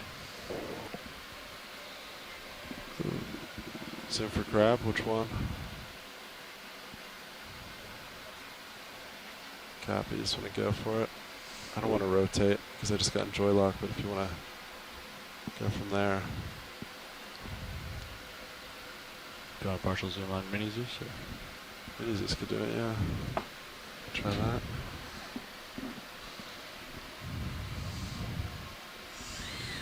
Hydraulics are up. Yep. Here we go. Arms coming on. 3, 2, 1. Megan, if you look carefully, you see that squat lobsters are sitting at hydroids, not at the black coral. Yeah, That's really interesting that they're only on the hydroids and not the black corals. So maybe black corals are not a comfortable place to sit if you're a squat lobster? Give it a touch with a finger. Maybe the hydroids look a little bigger and they're sticking out a little further from the sponge. Perhaps it's just that they can get more food, a little height off of the substrate, which is the sponge in this case. That's a good point. Just going to give it a little tap. Science and see what it... So I think the sponge is one that's going to come out in the next version of the guide. That was the funnel sponge. It was an unknown hexactinellid. Squat lobster. Well, wasn't feeling it. Yeah, I think this is terrific. I think this is as yet unidentified species of glass sponge, at least for the Okeanos animal guide. And I think it's important to note that this one supports this black coral growing on it. So I don't think we've seen this black coral growing on this particular type of sponge before. I would almost go with that. Have you noticed that? Like partial, then twist. I don't know. Yeah. Yeah, definitely. We've never seen this. The black coral, I think Daniel Wagner and Dennis Apresco thought it could be in the Antipathes genus. I practice on Levi's. But we've never seen it on the sponge before, and we don't see the sponge very often, so that's part of the problem. Our camera's full wide. So should our main coral specimen be the sponge? Just FYI, Copilot, we have drifted a little bit, but you're still in view. Like, Alright, so I'm gonna maybe I'll just back up it's a little bit. Yeah. Complex genus. It was the first described, and there are plenty of species that you can't put anything but in this genus. So right there, it's definitely not. They are not related between each other, and. If we don't know what to do, we are putting them in Antipathes. Are you steady? Now getting joy lock. So is this the deepest living species of Antipathes? Generally, I know of a lot of shallower species of Antipathes, but is this the deepest one that we know?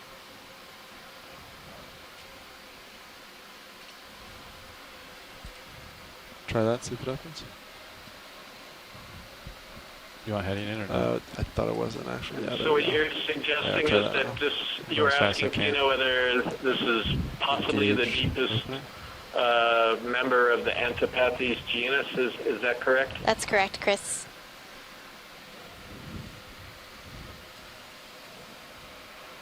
In fact, maybe not really, because we have in Atlantic species that we believe to be Antipathes that are known from the same depth, so it's quite. But Antipathes, the problem is that Antipathes dicatoma, that is the type species for the genus. It's known from 300, 500 meters deep. And most of them are known from the upper bathyal zone, that means we'll say less than 1,000 meters. So it's a little bit deeper than normal Antipathes, I would say. Okay. Oh, yeah, it's okay. It tracks. So which should be our main specimen, the sponge or the coral? I'm sort of torn. Alright, that's good. I guess it really doesn't matter. I of course would say the sponge, and Tina would say the coral. So then you can flip a coin there on the ship. Yeah. All right. That's for capacity.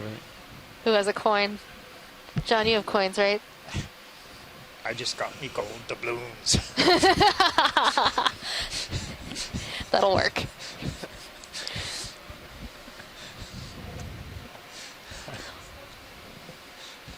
Well, I'll flip my pen instead. How about the hydroids? I don't know if we got any hydroids. All right. We'll have to see. Okay. I think I'm going to put it as the coral. The coral That was a wins. neutral animal, at least. Nice. Nice sample, Sean. All right, go ahead and close. Coming in.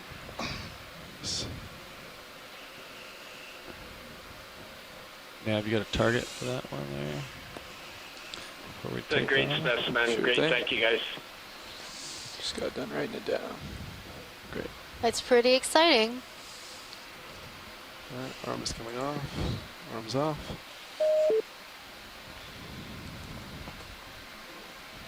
HPU disabled. HPU disabled. Copy that. Package is secure. 1764 meters. Coming up. Camera back to you. Take my monitor back. 2253. I looked back at you just a little bit there, so. Perfect. All right, so that's our first biologic collection. We have one rock collection, so plenty of time for collecting. Now, maybe note that that sample is kind of, I don't think it'll flow out.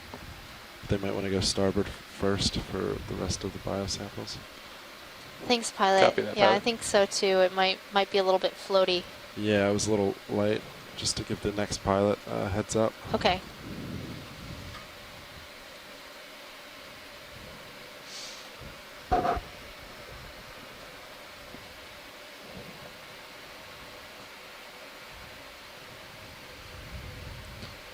Not like I'm trying to have you focus on sponges, but this is a different one coming up to the center right. It looks like it's a Sponge Tritopleura. below But lasers? anyway, just noting it for the record that Tritopleura is here.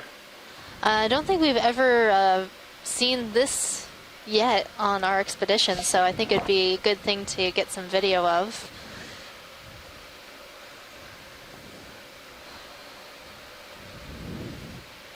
Right in the middle of our dive track. Perfect. We also see this Tritopleura in the Northwest Hawaiian Islands and main Hawaiian Islands. Is that do correct? a flying zoom pirouette. Flying zoom pirouette, copy. Yeah, that's correct. That's actually where we first documented Tritopleura. It was in the Hurl Pisces submersibles. We collected a couple specimens, both on a cruise with Amy Bacco Taylor and then later on. Yeah, Anyway, right now, all of the members of Tritopleura are undescribed, Because it's so as usual, at least in Hawaiian waters, we're and going this to is pretty close to Hawaii. Kill lasers. And Kill so lasers. that's as far as we can go to this genus. And we've got, we think, 3 different types, or Pushing it back. what will become species that we're aware of. But there's just not that many species known anywhere in the world. So very interesting. Not partial for a second. So why is all that sort My of butt's brown actually touching. stuff stuck to this sponge? Move forward and down. All right, go back in. I'm assuming that part of the sponge may have died, and then the sponge wasn't able to clean off some sediment or something. Typically, sponges turn brown when they die. But Tina and Asako are also noting that there could be some black corals growing off of this thing too, or hydroids Or maybe. hydroids? I think it might be hydroids right there at the top of this. Yeah, that's what they were looking at. If I can go north, I'd like I to. think you're right, Megan. Looks like hydroids, and they agree. Thank you, pilot. We can move on. Copy that. Video whenever you're happy. I'm trying to decide where to go next. Yeah, let's look around real quick. That's definitely down. Seeing some large polyopogon in the background too, Chris. There you go. I think it's time to do a little Yeah, that's a big one. All right, we're starting to get into spongedom. Arg. This is back. I'm looking northbound now. Touch the local. Stuff over there. Well, maybe you have a parrot on your shoulder, but I have a polyopogon on my shoulder. Yes, let's do. That's quite the shoulder pal. Due north should be fine, or maybe north. even Do actually. cheap, maybe like 350. At least Tried it out first. Absolutely. Oh yeah, that then it won't be 350? too heavy. Yeah. That is in the direction of waypoint Have that 2, so that's a good Lophophidus sign. attachment wrapped around your shoulder. 30 meters. Just gonna lateral, come down a little bit. Oh, here's another crazy Yeah, sponge. that's right. Great. Copy that. I'll call it in. Yeah, now we're getting silly. Weird stalk Anyway, on there's it. another one of these big polyopticon. phase. I'll just point that off and let you point it out and let you get back to it. Bearings They're very, very 345 massive sponges. degrees These are at glass 0.2 sponges. knots. And there haven't been tons of these. There's been a few of them on a few of the dives already. But these are some of the biggest glass sponges you'll see down at these depths. And there was one many years ago that we nicknamed Jabba the Hutt because it was so huge and massive. That's what it looked like to everybody. Look at these until that time. Was that the minivan sponge? ROV nav bridge move initiated. No, that was pre-minivan. That was pre-minivan? So the minivan sponge, you could put Jabba the Hutt in the minivan sponge and drive it somewhere. Oh my goodness. The minivan sponge actually became the biggest one that we've ever seen. That was a Langunellidae, I think, different genus. But anyway, let's talk about these beautiful corals now. So what we're seeing, these large coral fans are primnoid corals in the genus Paracalyptrophora. You'll notice that they're all oriented in the same direction. So it's likely that the current in this area is coming perpendicular to the fan face. That allows the polyps on these corals to gather as much food as possible.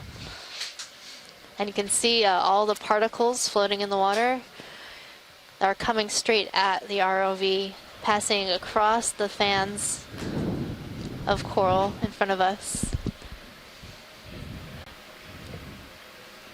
And it's those particles that these corals are feeding on.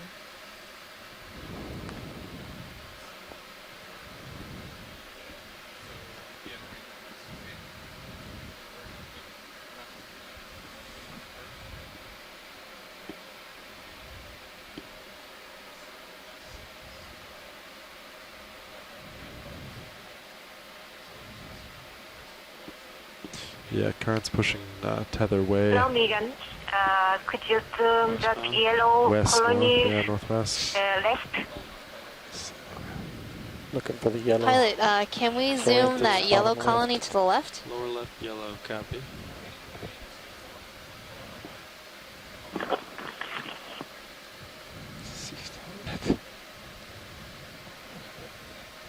Yes, it is.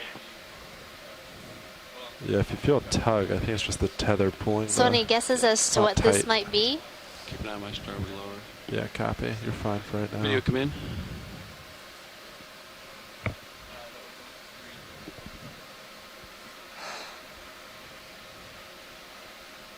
think it might be a plexaurid, and there's a little crinoid on it. What do you guys think?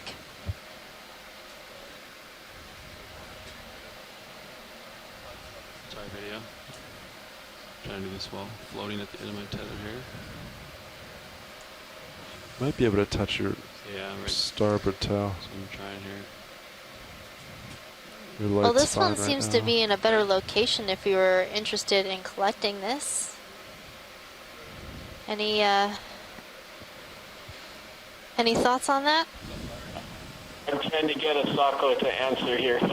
Yes. Yes, we want to collect this? Nav, can you stop ship? If it's still moving, they might want to collect this. Copy that. Yes. Okay. Bridge RV nav.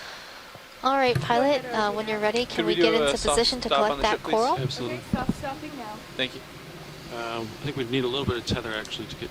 Well, it should, I figure once it started to swing, right? Okay. I think it'll be okay. When was ship move put in? At 22:58. And what was the distance?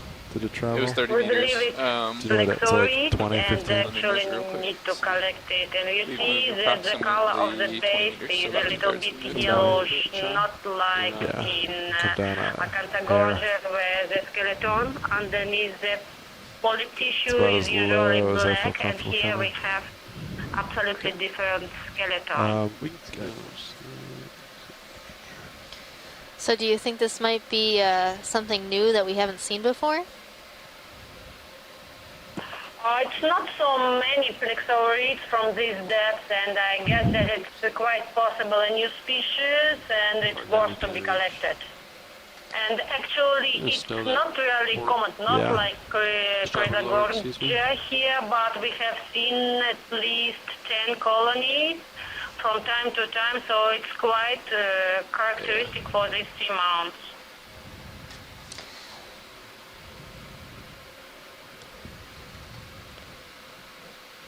There you go.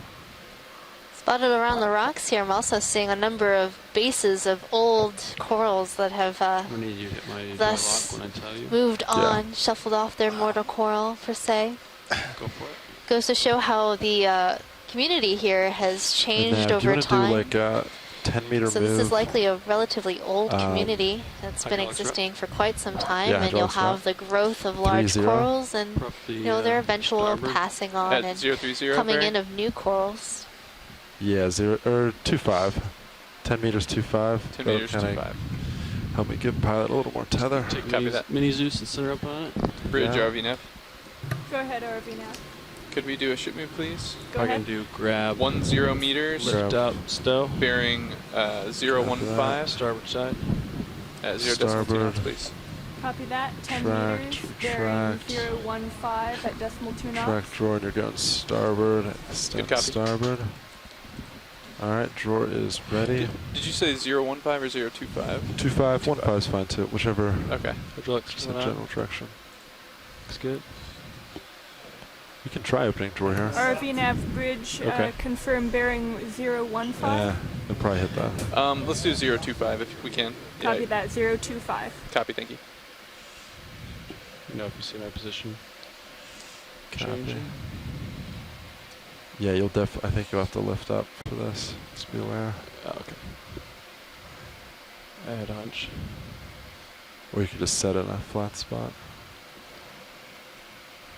RV nav bridge, move initiated, 10 Flex lead meters, pilot. bearing 025. Go ahead, at decimal pilot. 2 We're trying to knots. cut it pretty close Copy, to the Bruce, thank base. you. Is that what you would like? Yes, please. Great. Video, let's come in partial on my Zeus here. Main HD. Yeah, hold there. You can come in partial on Mini Zeus as well. Should get an accurate cut here.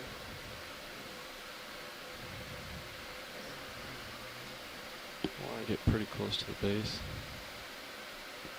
About scraping the arm on the ground. There we go. Get below that branch. Looks great. That should be a good cut. Nice. You said you want to definitely take off for this? I could try to open it, but you're kind of resting on the toe, and it's just gonna hit. Think you could wing in and then do it or not? And we have bonus Let's try it. associate. Yay! Starboard wing Careful. coming inboard.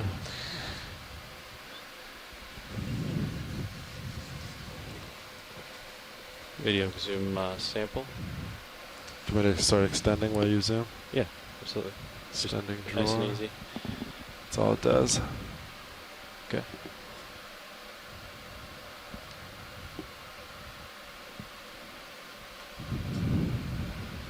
I do. That manip cam kind of gives you a decent view. Video's clear. Okay. Come wide, or come wide video while we stow it. I think we should be able to stow it in this position.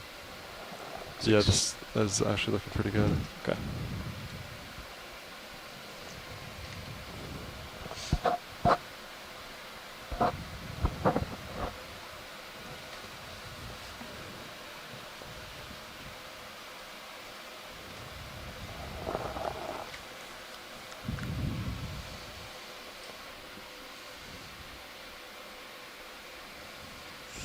I'm sorry, it looks like a Cantagorgia now.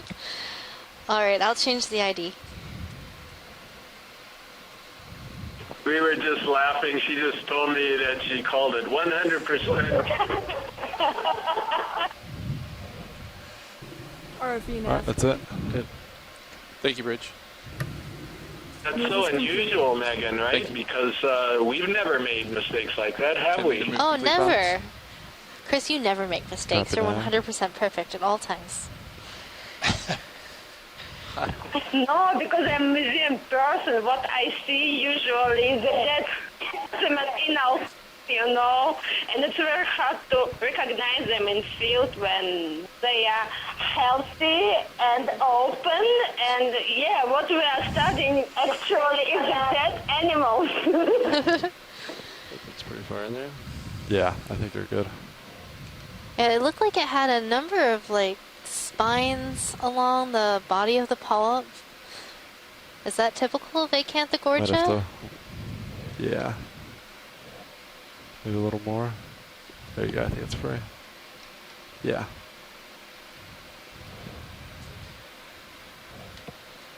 You want to zoom on HD too? Yes. Center up. Center. I think you're You free. got it now. Yeah. Yep, there you go. Yep. All right. Closing drawer. Nicely done.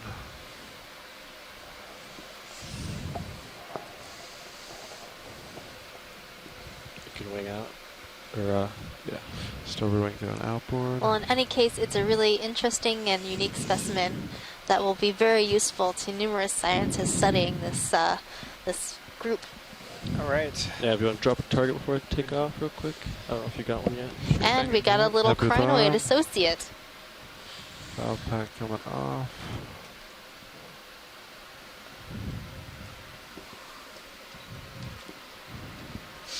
So I did rotate about 90 degrees starboard. Okay. Yeah. You can go ahead and turn back to port. Copy to line up that. with where we're going. Might lose view of you. Let you know. Could you confirm which box that was in? Starboard inner. Starboard inner. Copy, thank you. Taking my Mazus back. Yeah.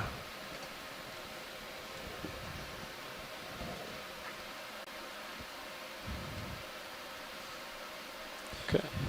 Coming up. All right, so I'm back looking 350.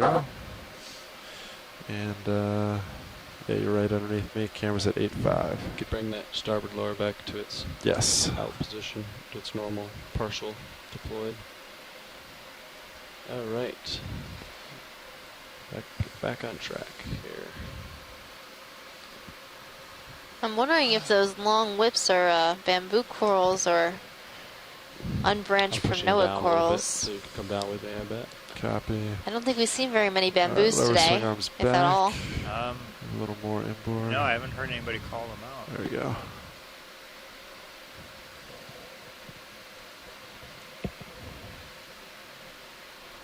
HP disabled. Delta 20 coming down with you. Great.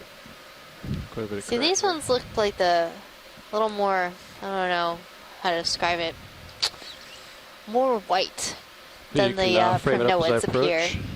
Getting closer to get more light. So I have a feeling that they might be bamboos. But we'll have to wait and find out. So one way to tell bamboos from Prinoid corals is when you get nice up close and personal to them. You'll see either body scales along the polyps, which would be typical of a Prinoid coral. I'm good either way. Or you'll see I may jump the over there skeleton shortly. through the tissue, If you're okay with that. which has alternated black and white parts, making the coral look like a bamboo plant, just a bit. Copy that. And then it would be a bamboo coral. I'm thinking this looks like a bamboo.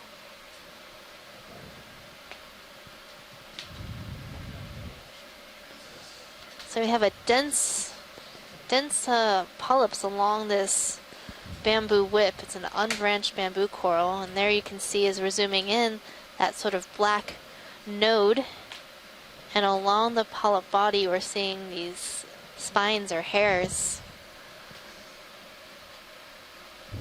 Slight tilt up to Any show guesses the node. as to which clade this might belong to? My main Zeus rotator. Then let's tilt up and follow this guy up. It's my main Zeus. Yeah, Zeus plus.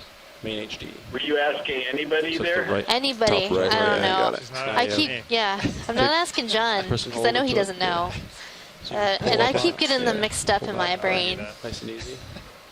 I'll just admit it. Okay, video, was there a subject on this you wanted to see? Or? That node that you're looking at Okay, right the now. black node right here. Okay, great. Keep it. Go full screen. Okay, coming full screen. Well, at least now we can write down that we definitely saw some bamboo corals here. You did? They weren't as prolific as yesterday's dive, where they were everywhere. All right, video when you're clear. We'll. But we do have these beautiful bamboo whips. Okay. Full wide. And bamboo corals come in many different forms. You'll see them in this whip form. You'll see them in bushy branching forms, or sort of sparsely branching forms. There you go. There's a lot of variability. What are the skeletons of these bamboos made of? All right. So the main part of the skeleton is made out of calcium carbonate, which is the white portion. So it's calcium carbonate, not aragonite. It's not aragonite. Well, I mean, aragonite is a type of calcium carbonate. Yeah. I think it's calcite, That but I has might be manganese, wrong. The magnesium. Chris, do you know whether these deep sea corals use calcite or aragonite? I know that I learned this at one point, but I can't judge it on my memory. Sorry, Megan, what was the question again? So, do deep sea corals that calcify, like the bamboo corals, do they use aragonite or calcite? Lasers are clear. Calcite, according to Tina and Asako. Got it. Mine's not lit up. Just gotta know which one. Yeah, I'll let you do it next time. I just wanted to see if it worked. I'm seeing another turbocharger sponge. Yeah, video can frame up the turbs. Get a quick snap of this. Do you need a closer look at this watch lead, or is this? Yeah, so this is that funny one we saw earlier on. I guess it's Faria near Oka erecta. The Faria, the two sort of more common members of that genus out here in the Hawaiian archipelago, we're close to it, are Faria oka, which is sort of a bushy, tubular type of glass sponge. And then we have another thing that's called Faria near Oka erecta, which is very similar to Faria oka, except it grows into a much taller erect form. And that's what we think we're looking at here. Still has the tubules.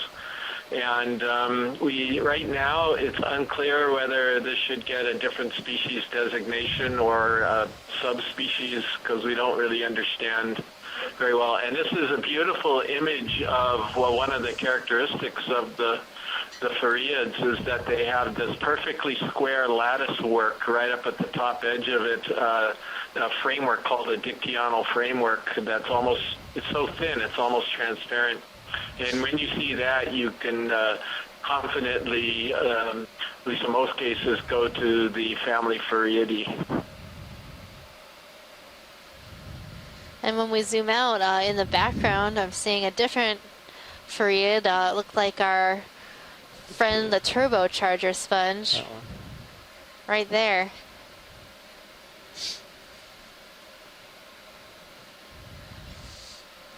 Get lasers back on if you want. Go for it. Thanks. Great. Full wide. Great. Did you need a close-up of this watch lead, or let's just snap zoom. Yeah, video. Let's snap zoom on. Maybe we can get Chris to tell us about the turbocharger sponge. Vroom, vroom. So this sponge was collected for the first time that I'm aware of. And this was on the last cruise to Johnston Atoll in that area. It was cruise number 1706. Not the last cruise, but the last ROV cruise. And we had this one completely misidentified from video to a mission log about that during the cruise, because we were so wrong. We thought this was in the family from imagery. We thought it was in the family Alloplacidae. It's a glass sponge. We got that right. But we were completely wrong on the family and potential genus. And so we now know, after we were able to get it into the laboratory and look at it under the microscope, that it's in the family Fariidae, just like the other one. But this is a different genus because it does not have the right microscopic parts or spicules to put it in the same genus as the one we just looked at. The You're full turbocharger name comes from those tubes that are right on top, even though turbochargers often have lateral tubes. But Matt Dornbach, the data manager out on our cruise, came up with that name, and we all really liked it because it functions like a turbocharger probably in that it probably accelerates water flow through the sponge with all those openings on top. So the name is actually appropriate. So if you're interested in reading that mission log, you can go on to our website at oceanexplorer.noaa.gov. Did Fernando, is this his chart or? There's a fish in the upper right. Lower, this one? Oh, okay. Tilt up into the sky for the fish. The chart. Okay, yeah. Okay, got me. Well, fish. Yeah, video. Go quick, they might lose it. He's way up there. This is a different fish. We haven't seen this fish yet today, I think. Looks to be in the family Ophidiidae. He's way up and out. And if I were to... That's correct, Megan. This is... Let it go. Go ahead. No, you go ahead. He's probably going to blow away with the current. We're going to let it go. Okay, I think you were going to get the genus, and I think you were going to be correct about it. It's a cusk eel, family Ophidiidae, up in the water column, a round head and a rather small eye, made to look a little larger by a white area surrounding the eye. This is in the genus Basozetus. And that swimming is characteristic of the genus. They're usually up in the water column a meter or two off of the bottom, even higher. So I suspect that's what you were going to say, Megan. That is what I was going to say. I think due north for the next move should be fine.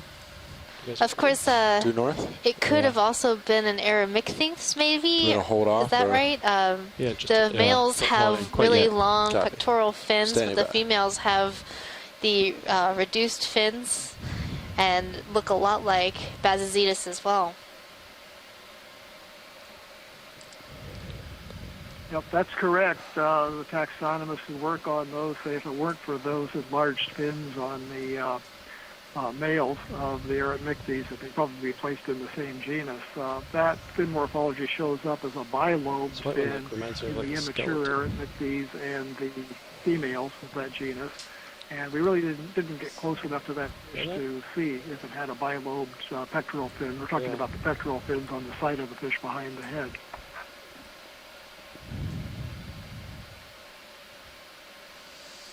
So that's one of the examples of how identifying things for video can be challenging, but also one of the things that is so great about the imagery that we have here is that many times if we can if the fish will cooperate, we'll be able to get imagery that'll allow us to identify these different organisms. Is this a two-headed sponge? Yeah, this one looks a lot like that turbocharger, but it's got sort of Mickey Mouse ears, doesn't it? It's like a mutant. So this one goes even faster because it's got double turbochargers on it. I'm not really sure what... Okay, you can... One possibility is it could have gotten damaged and caused sort of a regrowth where you get two heads on it like that. And the other possibility is you had another member, a larvae of the same species, settle on an already existing colony and start growing from there. But finally, it could be just the way this grows, that there's just a natural hole right in the center of it when it gets big. But yeah, I don't know what's going on. Bottom left. It's pretty neat. It looks like there might be some associates on the inside of this sponge. We can see a little bit of a pink spot. Possibly a shrimp or a crab has crawled into these little holes. Look around. Looks like the perfect home for a crustacean. I guess so. It's safe. Let's go full screen. Lose lasers. Wouldn't say it's warm, but it's safe. Definitely not warm down there. No. What's the temperature down here, John? Well, we're just over 2 degrees centigrade. Well, it's clear. So slightly above freezing. It's a good thing we have our hoodies. It's a good thing.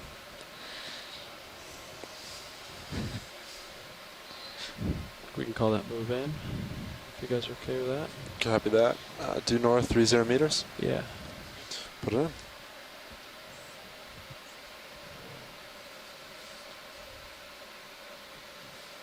As far as the geology, the same type of features have been appearing kind of throughout this dive. These kind of a mix of a lot of types of morphologies of lava. So we have these big blocks like you're seeing, and massive outcrops in place.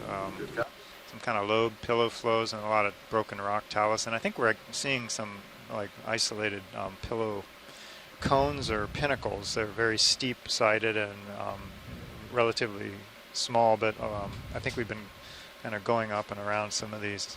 It's a little hard to say with the close-in view. ROV nav bridge, move initiated. I've seen some really steep slopes. This sponge on the right looks like it has two Corals heads definitely like it. on one Sponges stalk. like it. Looks pretty stable for a long time, actually, on this ridge crest. Approaching. They certainly do seem to like it. I mean, if I were a coral, it's definitely the community I would move into. Are you looking at the multi-poofed Caliphacus? Yeah, I thought I didn't. You can frame it up from my here. eyes were playing tricks on me. I thought I was falling over. So, but it's not. I thought it had A fallen. lot of two-headed things going on here. Maybe there's a lot of radioactivity. Just joking. But anyway, who knows what's going on here? But it's kind of funny. You see a two-headed turbocharger sponge, and then right after it, a two-headed Caliphacus. Strange days in Sponge World. Yeah, you can see a little polychaete worm on the backside of the lower lobe, but anyway.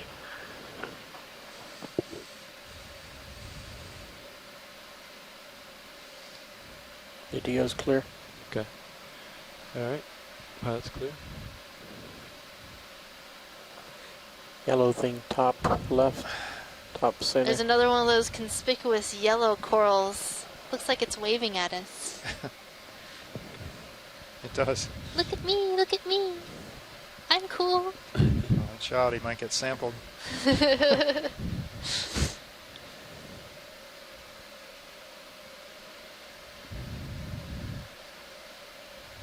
kind of like a big foam hand. Oh, they got the yeah, it's sporting games. events. The like pointy finger. Yeah. Can frame it up video.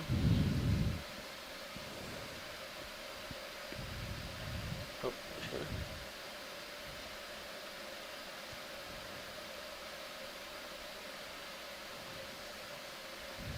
Current's kind of blowing me back.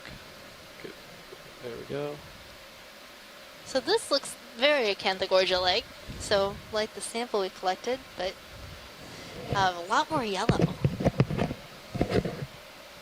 Yeah.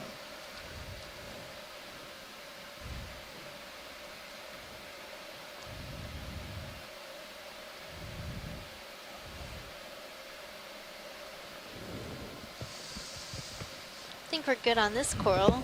Okay. There was a giant sponge off to the left. All right, video. In or out? Come out, yeah. Try to find that sponge form. Oh, there it is. That's pretty massive lasers on.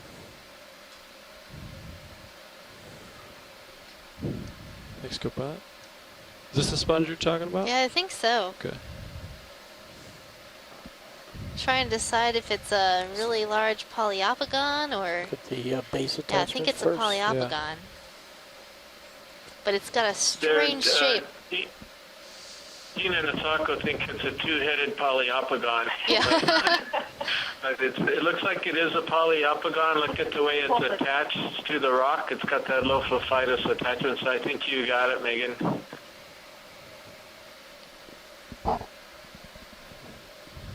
We've just been seeing a lot of big stuff up here. We'll go for the attachment on this first. seamount today. Can clear lasers now. Okay.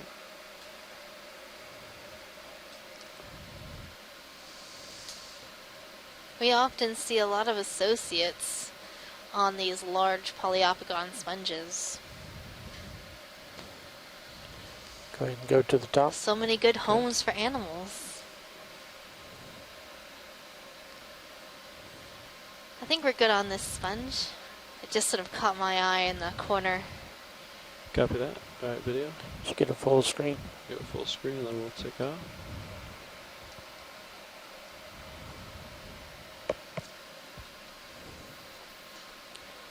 And video's clear. Video's clear. All right. Lasers can come back on. Copy that. Copilot and get lasers back on. So I've been seeing a number of these multi-poof caliphacus all around, spotted here and there.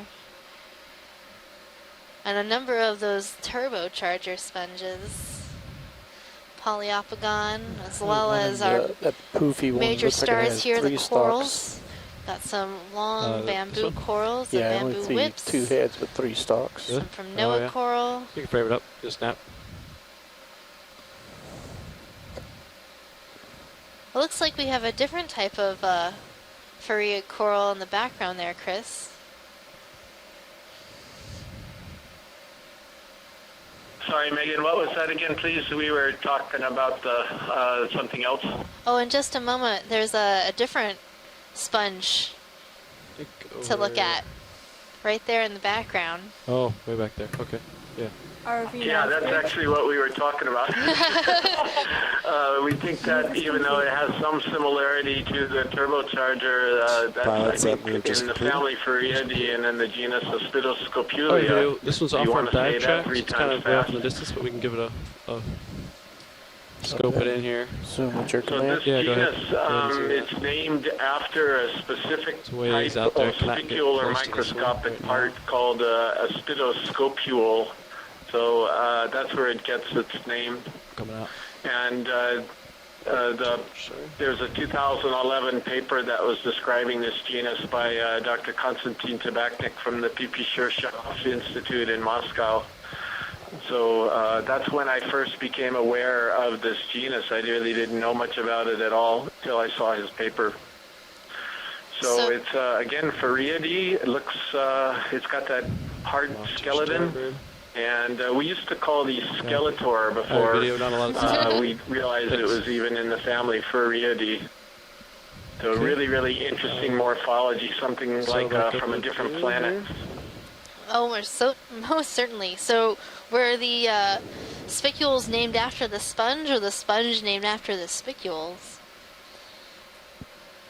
The sponge was named after the spicule. It had a very distinctive type of spicule that's not in the other genera of that family, and that's why it got that name for this particular genus. Go. We'll grab this anemone real quick while we let this ship settle out, and then we'll... We've been seeing lots of swimming crinoids today, too. Oh, and your favorite anemone, John? You could come in video. John really likes this anemone.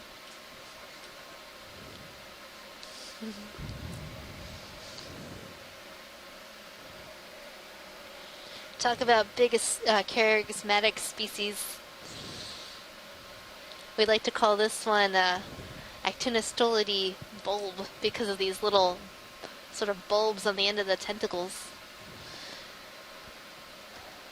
But we have yet to figure out what exactly this anemone is in terms of genus and species. Going for full. Copy. We should probably get lasers next to it. Are the lasers on? Okay. Right there. Tilt down. Can you tilt me down? But they are quite large. Nice. Yeah, that works. Get the lasers now.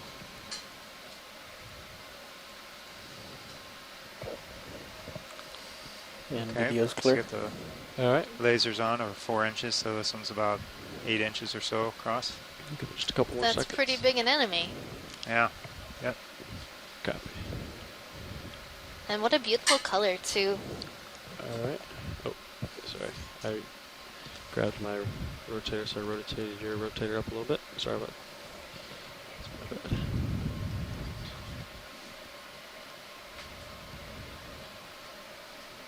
I'll wrap around this rock real quick, see.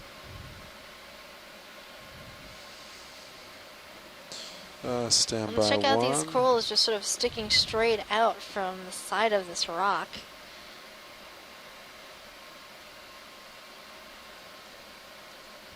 So we oftentimes see corals associated with pinnacles and large boulders like this. And they can be sticking out in any direction that they have good current flow across their fans.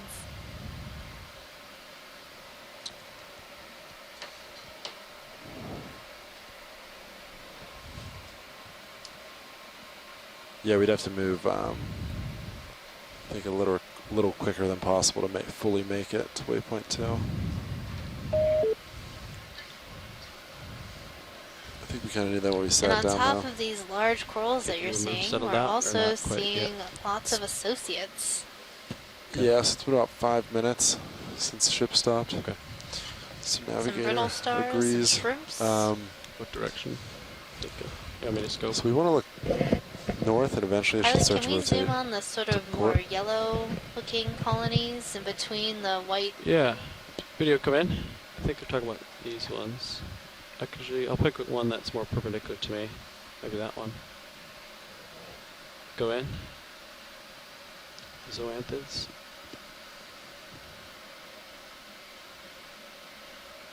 So it looks like this is a zoanthid that's overgrown the skeleton of a coral. So zoanthids are a type of coral that overgrow other corals. And there's a little spot lobster perched right in the middle. We're done with the move. Yeah, we'll try to find out which direction to move next, because I feel like... Yeah, we might have to adjust. Sorry, I wasn't a very still shot. Rolling was kind of floating. Okay. We got what we needed. Yes, let's kind of explore a little bit real quick. Yeah, we got to figure out which way we want to go. So according to HIPAC, we want to be heading north. So if I look north. But sonar slope is pretty much showing east. Almost southeast. Copy. So if you're just tuning in, this is Megan Putz, your biology lead. We're coming to you live from the Okeanos Explorer, and I'm joined by... John Smith, your geological oceanographer in residence. We can try to do a little hop north. So all of the seamounts that we've been exploring on this expedition are named after famous composers and musicians. How did the musician seamounts get their name, John? And there's definitely there was a lot of do you want to do exploration of the Pacific that and kind then of readjust after? began sometime after World War II ended, and there was one group that was active in seamount prospecting, hunting, mapping, whatever you want to call it, was Professor William Menard at Scripps Institution of Oceanography at the University of California, San Diego. Is there anything? And say if you look his north. group mapped with the lower resolution sonars at the time, a lot of the seamounts in the Pacific. And he named a number of groups of seamounts, and one of them was the musician seamounts that they that proposed a definitely name looks for. like nothing it out consists there. of about 25 individual seamounts. Also has some volcanic ridges we've learned since with newer studies. And these seamounts, like 6070, whatever that was up each slope. one then was named by either his group or maybe others that followed by individual composers of the last few hundred years. And some work was done later on dredging these seamounts. Are you happy with that and cup we were able to date them All right, to I'll do 30 meters, 65 to 95 million years old, kind of from the Cretaceous era. And that's the last, kind of a for reference, ridge. that's the last part of the dinosaurs rule on Earth, so to speak. Go ahead. 30 meters. That's really interesting. Looks like we've come into sort of a rubbly area. What's going on here in terms of geology? So this is Right, this is all broken up rock, all broken up lava flows of various sorts that are all jumbled and have kind of probably a lot of them have broken off from the more intact pieces you see upslope in the kind of in the darker area, and started rolling or sliding or landsliding downslope. ROV nav Basically bridge, just fall move apart over initiated. time. Seamounts degrade over time and by various means. Why do they degrade over time? It's just part of the evolution or the process of these things building up. The rock that erupts, this basalt lava rock that erupts on the seafloor, it's really not stable in this environment. It builds up relatively rapidly, for geologically speaking, over time, and the slopes aren't always the most stable because some of it can be crumbly. And just flow after flow on top of each other. You can have a lot of seismic and volcanic earthquakes and tremor and things going on while the volcano is active, and then later on you have earthquakes and flexing of the plates. Shrimp or and, something just, on that the slopes that below wear lasers. out, become unstable, and you have landslides, mass wasting events, and just things breaking apart slowly, cracking. Kind of like you see sidewalks and roads crack over time for no apparent reason. Really gross looking sack. Yeah, we can probably skip this. So I think the coral that we're looking at is an Iridogorgia new species, and of this poor shrimp that we're seeing has some parasites on it. Copilot, can you take my rotator as I position the ROV here and come up a little bit? Looks like it has a copepod parasite on its back. And I'm not sure if we're seeing another parasite coming off on its underside as well. Okay, I'm sorry. You can rotate up about. Maybe that's its front claw pulled in there. Can't tell. But definitely a parasite on its back. I'm not sure. Maybe it's not a isopod.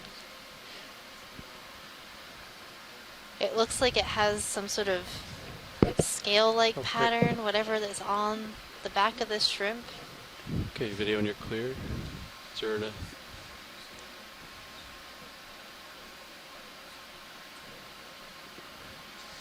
Okay. Perhaps it's similar to the parasite we saw in the Nematocarcinus shrimp the other day.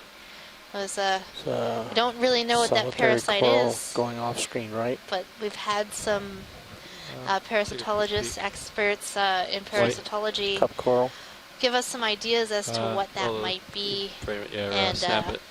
I thought that was a little their sponge. guess is particularly terrifying. I think it's a small bottom. I thought it looked kind of similar, but I didn't want to think about it too much. Yeah, I don't want to think about it too much. I'm just glad I'm not a shrimp. Good eye, Roland. So Nolan, if you are in the dry lab, would you like to tell us a little bit about that that parasite? I know you did a bit of research on it.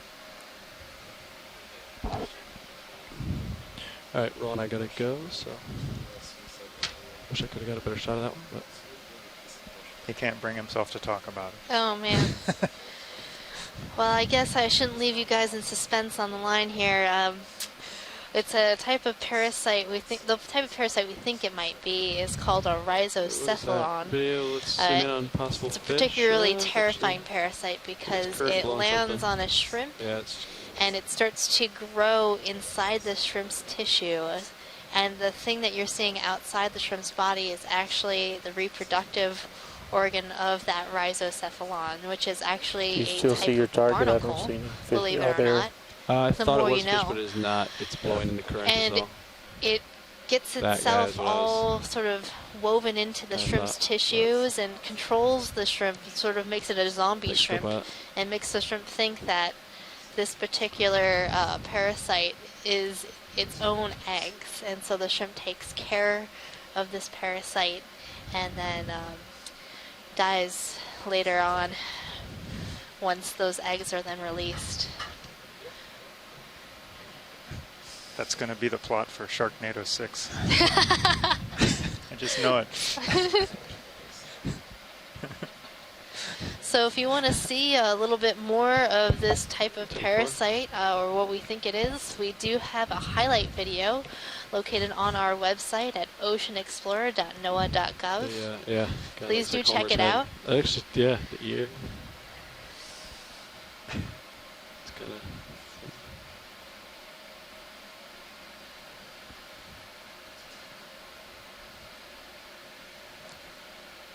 gonna. ROV nav bridge. I didn't hear you, Sean. Move is complete.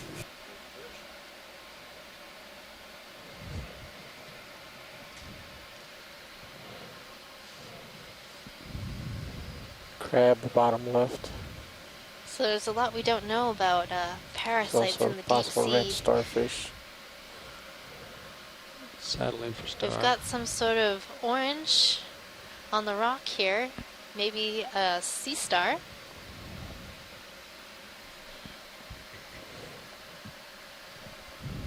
Do partial zoom as I approach.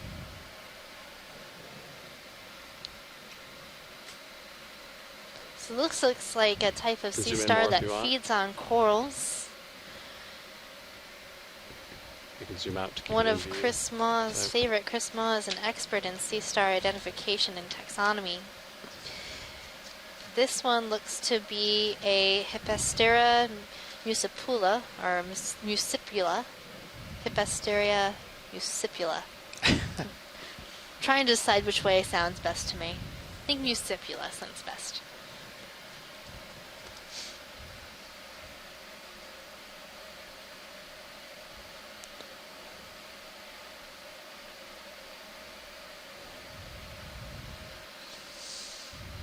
It's a sea star in the family Goniasteridie, which we like to commonly call cookie stars because they kind of look like they've been cut out from a cookie cutter mold. You can identify Hippastera by those unique spines sticking out all over the body of the sea star.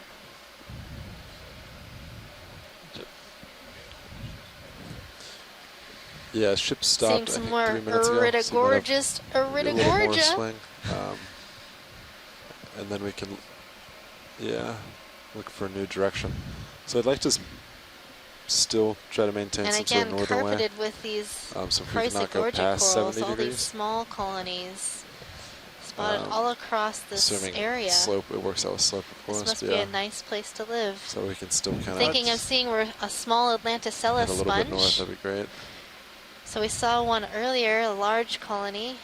That one looks like the smaller, more cup-shaped colony. Yeah, that's the more classic view, Megan, of how you normally see them. So that was fantastic imagery to get that side view earlier on. And we're not seeing as many of those really large colonies.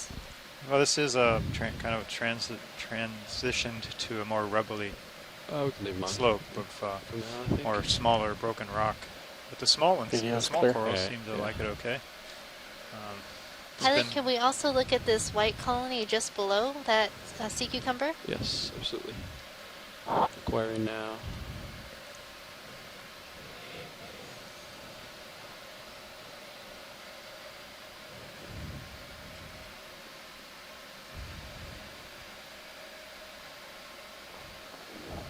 Okay, video come in. So we have a different type of bamboo coral here. Looks to be internodally branching. Yeah, you can take a rotator. I'm trying to do it by myself. But so that means that the branches of this coral are arising from the white parts of the skeleton and not at those black or brown nodes. So microstar off looks a lot like the coral that we were seeing a lot of yesterday.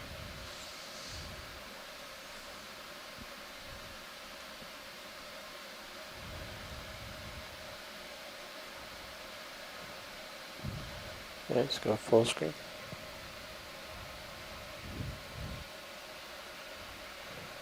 And if we tilt down, we can see the microstar.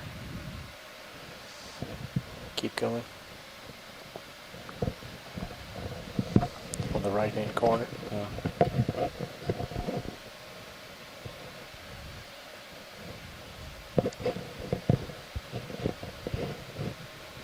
Oh, one of those. Oh, one of our little squee stars, brittle stars. They're just so squee. Squee? Squee. I thought that was a doubloon. Okay, video right there. I gotta. These are the ones that mimic real sea stars, if I am not mistaken. All right. That is correct. They look like real sea stars with a larger central disk and reduced arms. Thanks for taking the rotator. But they are actually brittle stars. They have a magical power. They do? Yeah, they get Chris Maw to call in. They do. They're telepathic. I think that's the first that we've seen of those today. Yes, I believe so. I wonder if there are more in this area where all this talus is. Maybe we could... Well, we saw a number of those on the summit yesterday, or the summit ridge as we got near the top, but we also saw them near the bottom at the beginning of the dive. So... I think they're called Astrophuria.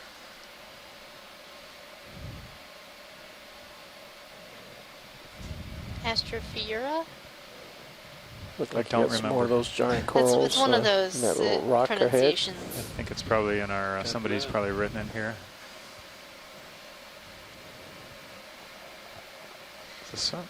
No, not that one. Nope. It's a little behind. These two just lower left and center seem like they're it's okay two though. separate ones. We should just be thankful we have internet. Yeah. Yes, that is to see. It looks different. And this looks like either that new Iridogorgia, undescribed species, possibly a Rodaniridogorgia. I have a hard time telling those two apart. They have a similar sort of spirally look to them.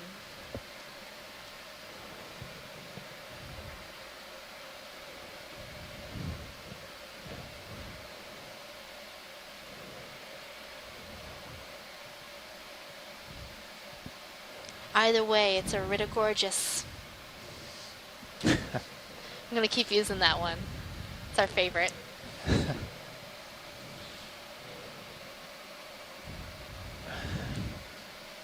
Next move, maybe. Yeah, looks like I might rotate a little port. 4-5, maybe. See, maybe like 4-5. Les says it's a Rodaniridogorgia. 4-0, maybe. Maybe. Go 4-0. Rodaniridogorgia. Yeah, you can line up with 4-0. So Les Watling is one of our local experts on fish. Let's go for fish. These Chrysogorgic corals. I think we have there be a fish towards center. All right, Bruce. Hope you have an eye patch on. Laser's clear. This be a cuspial. This be perhaps spectrunculus, one of the cuspials that we see on occasion. He's got quite the eye. Yeah.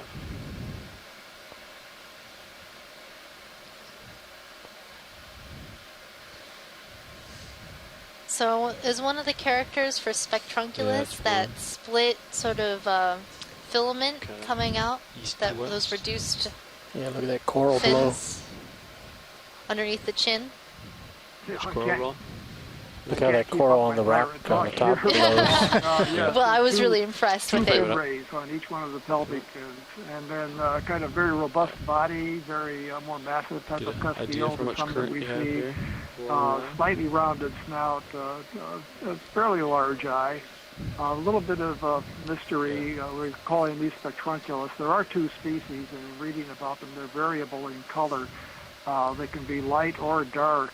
The deeper living species, and I forget what the name is right now, tends to often be lighter in color. The shallower one, Spectrunculus crassa, is often darker in color. There's regional variability, so it may be that we're seeing I get a chance to look at one of those sulfuroids on the pink. As opposed to the pale, deeper living one that people see as disc facing us. Also, there's maybe an actual star on the upper right, or maybe it's just a different topheroid.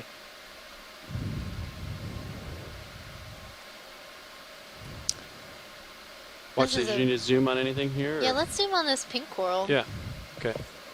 Megan, can we look at this anemone under the rock after the corallium?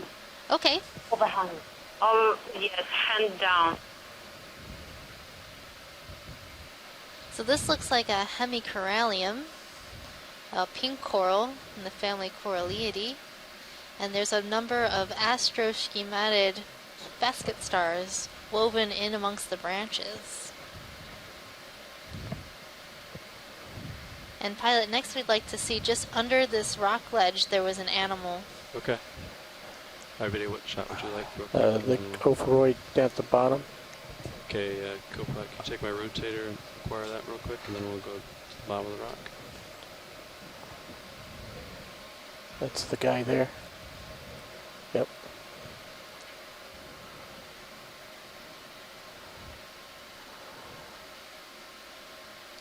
So it looks like at one point the coral got broken off, but it has thus repaired itself and grown. See right here on the right side, it looks like it was broken. But yeah, I was trying to figure out if that gap up where the top, the right side was normal, but then as we zoomed in, I see it did break. I was trying to figure out why it wouldn't have grown fully and like a fan. That's good. Yeah, that so explains that. Go back up. These corals are really fragile, so if we were to collect something like this, it would sort of break and crumble when we go to grab it. And oftentimes a fish or another animal could swim by and break off a branch. Okay, video's clear. Alright, come on. Let's go see if I can find that thing below the rock, and then we'll make it a move in. So yeah, right underneath this ledge there was an enemy or something we wanted to look at. It was just underneath the coral that we were just looking at. Oh, like under the big rock, or under just... Like there was like a ledge on the rock. Oh, ledge on the rock. Okay, video coming in. I think it's right in here. In here? This little guy? Yeah. Purple so top, an enemy? Up top. Yeah, copy. I think that was it. I think it might be a tube anemone. Oh, there's a bigger one. But this one is better light, I think. Coming in rolling. I can take my rotator Copilot, rotate down to acquire him. Getting nice and close to him, get some light on him. Ooh, hold on. Yeah, I got some current. I'm trying to cut. Yeah. Okay. Go for it, video. Still got to center it. I'm working on it. Okay.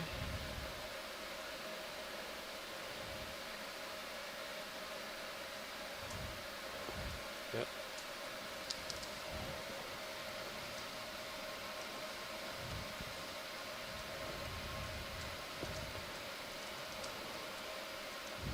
Try to get you a still shot video as best I can.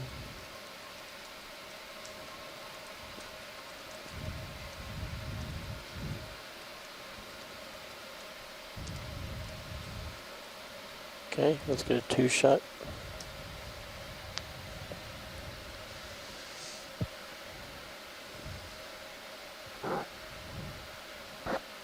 That one's kind of hung under. We'll probably keep moving, rolling.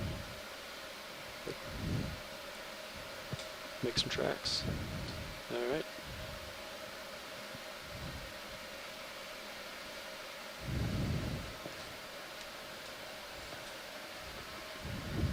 I think I'm ready for a move.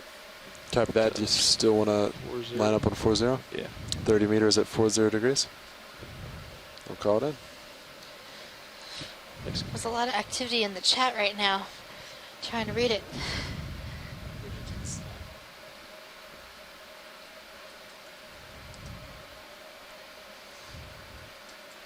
Go ahead, Nav.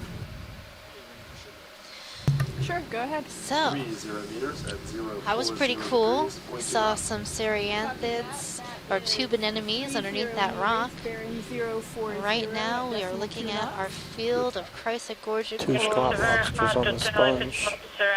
Because we can see the second ring of the tentacles around the mouth, and I would not tell you for sure sure because Maybe there are some solitary hydroids Okeanos with that it. also have a kind of appearance to have a tube at their base, but without tentacles it's very hard to tell.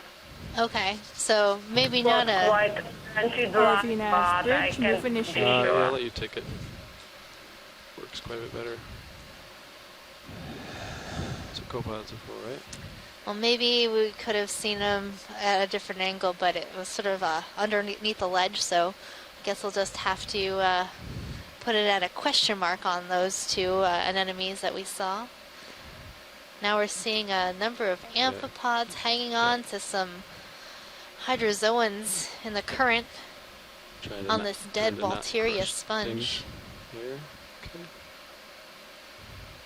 Sorry about this. Megan, they are not amphipods, they are hermit crabs. Are they hermit crabs? Or at least the one I was looking at was a amphipod. Yes, yeah, at least. Oh, they are little hermit crabs. And there was one amphipod. Go figure.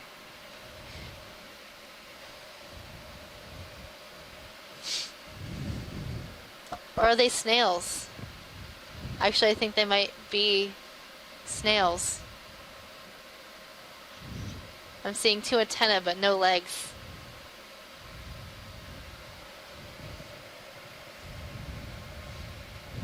I think you're right, Megan. I think they are snails now that they've got a good shot of them.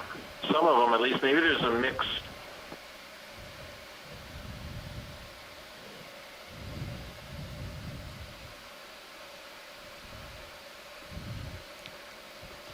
Video's clear. Okay. Pilot's clear.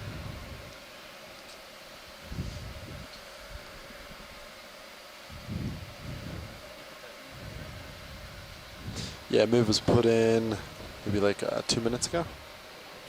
What would you estimate the current to be here? Nav, can you pull up the fins expert mode sheet? Fins expert mode sheet. Where is that at? IXC repeater. Yeah. There we go. One of the top right boxes. When you hover your mouse over, it'll say expert mode. Oh, there we are. It's a small number. I don't think you'll be able to see it on the live stream. So you see the quarter knot. All right. So here's a drift test, real quick. I'm off stick. So I'm seeing 0.4 knots. 0.48 knots. About 0.5. Okay. Half knot. Back on stick here. Half knot of current. It's pretty good. Half knot. 10-4.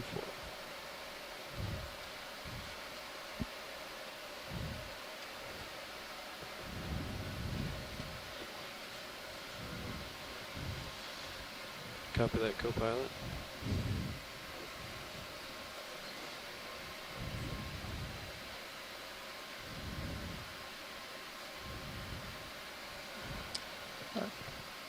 It's coming, the current is coming from the northeast to the southwest.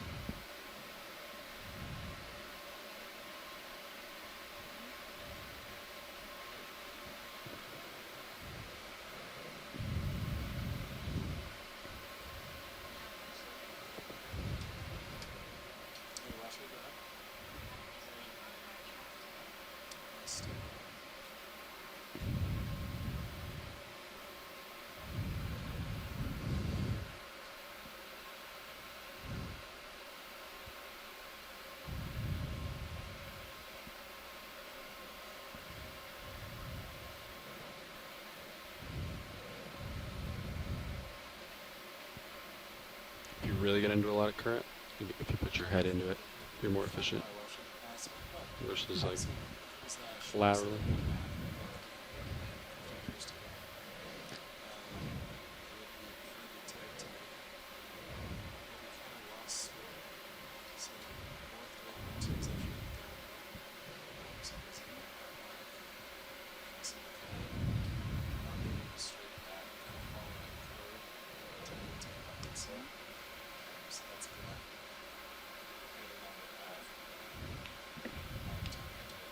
Hey, Megan and John, this is Tom. I was thinking based on our dive time, it might be a good time to start looking for a rock. John had mentioned it on the chat. Okay, yeah. I think we put in a ship move just recently, but if you can keep an eye out for one, we'll... Yeah, copy that. We're keeping the ship moves pretty steady. We're just not able to move in a straight linear path. But yeah, we'll keep the ship moves going. It's the pink thing to the left of the sponge on the bottom. Yeah, watch. If you see a rock here you'd like, let me know. I think. ROV nav. Bridge. Roger that, yeah.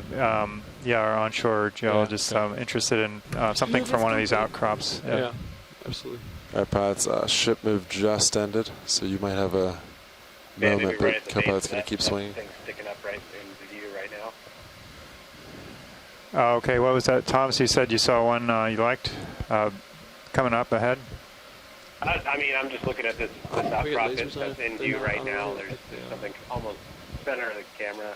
Yeah, I Not see. Sure if it's loose. There's one kind of nice, big blocky one right in the middle by that, below that sponge, that kind of dead sponge. Try to get lasers on the ones. Yeah, right near the lasers pilot. Left here. To the left of them, I think, is the one I was looking at. Yeah, that one.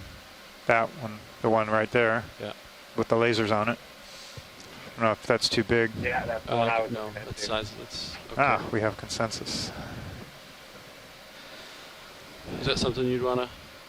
Yeah, if we could poke that one. Yeah. Okay.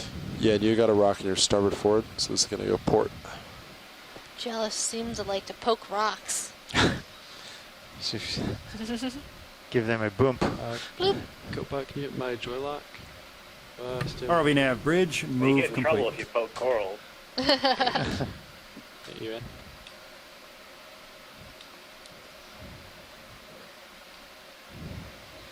Something crazy just went down Co-pilot, on I don't think you can actually right side activate. of the screen. You have It to was like, physically hit it looked like a pilot's crinoid joy just lock. came up and wrapped I don't know what itself that button around does in this yours, coral. actually. Got hydraulics up. Great.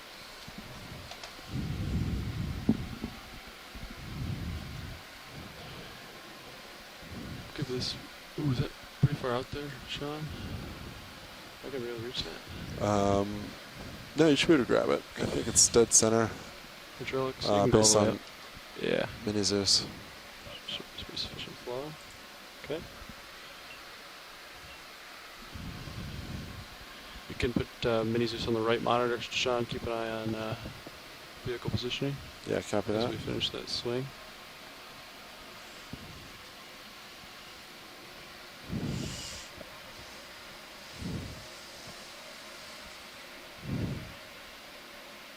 Let's see if this one's loose here.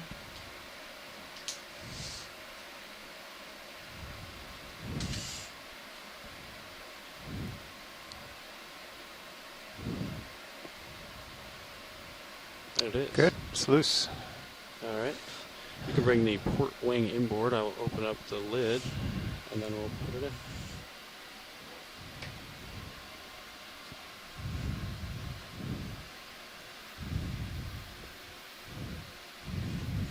That's good. Great.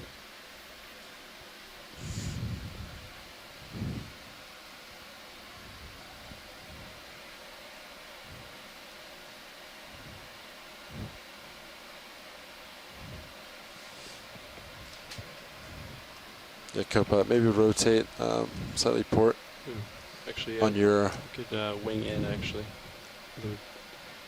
Yep, go and ring. Keep bringing the wing in. Yeah. There it goes. Now the lid opens fully. Yeah, slightly port and camera down, just to keep D2 in view. And I'll keep an eye on that camera. Mini Zeus up to rock a little bit. Oh, sorry, yeah. Now I need you to bring his HD2 camera up, tilt it up. Force. This is maximum grip force here.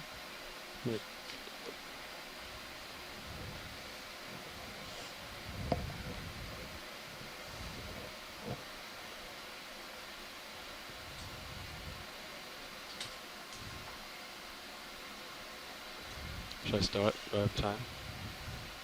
You still have a minute or so. Okay. It won't take too long though. Copy. Alright, video, we'll get a quick shot of this, then I'll start. Ready to start your rotation? Just continuous? Yeah, I think that looks good. We'd say, do you agree, continuous Thomas? rotation. Yeah. Yeah, that looks good to me. So shot to continuous rotate. Yeah, Yeah, this so one it's looks like right a, button. yeah, from a Yeah, so pillow light up flow. the right button and then Is you it can a use winner? the joystick to rotate. Got a winner, There keeper. you go. You have to come out of joy lock though, or not joy lock, but yeah. Yeah, okay.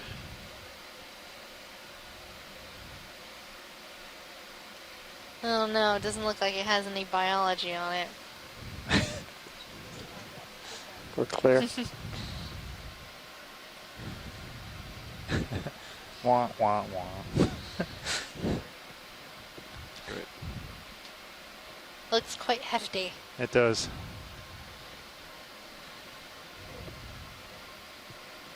Like, good thing we have Nolan to carry it.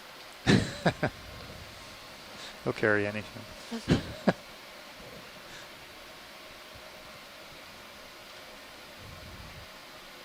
Nicely done, pilot. All right, thank you, pilots. That was good. Yep. Pilot confirmed. It was Thanks, pilot. Nice grab. Thanks. collected at 0009 UTC and 1769 meters. Close the lid. If it doesn't, I'll grab it with the manipulator, but.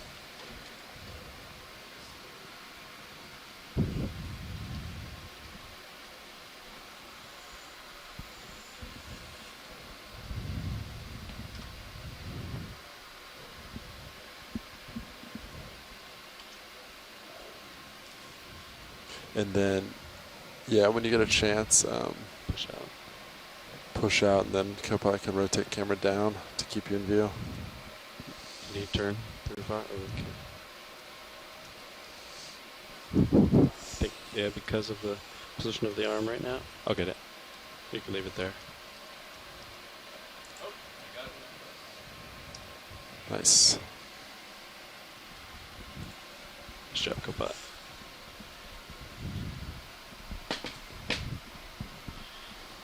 All right, so D2's at the bottom. There you go.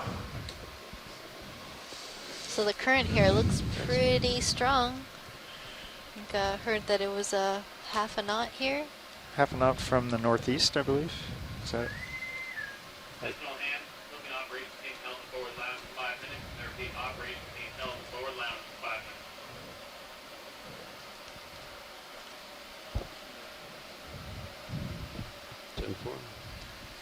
You can see all the Chrysogorgic corals sort of whipping around in the current here.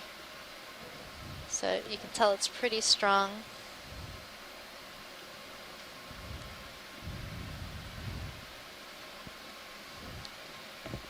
Have we had any introductions in the front row today? I don't think so. I don't. Is this a good time, pilots and navigators? Sure. Yeah. Introduce yourselves. Yeah, this is Levi Unima, sitting pilot, and to my left, I'll let them introduce themselves. Sitting navigator, Sean Kennison. Sitting co-pilot, John Medford. In the far right, We also got have the some Okeanos. videographers. Rolla.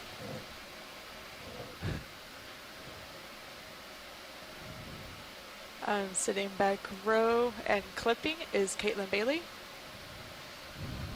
And we are all from the Global Foundation for Ocean Exploration. All right, thanks everyone. Yeah, it's a real team effort here. Have the pilots, navigators, videographers, Yeah, looks like it might video rotate.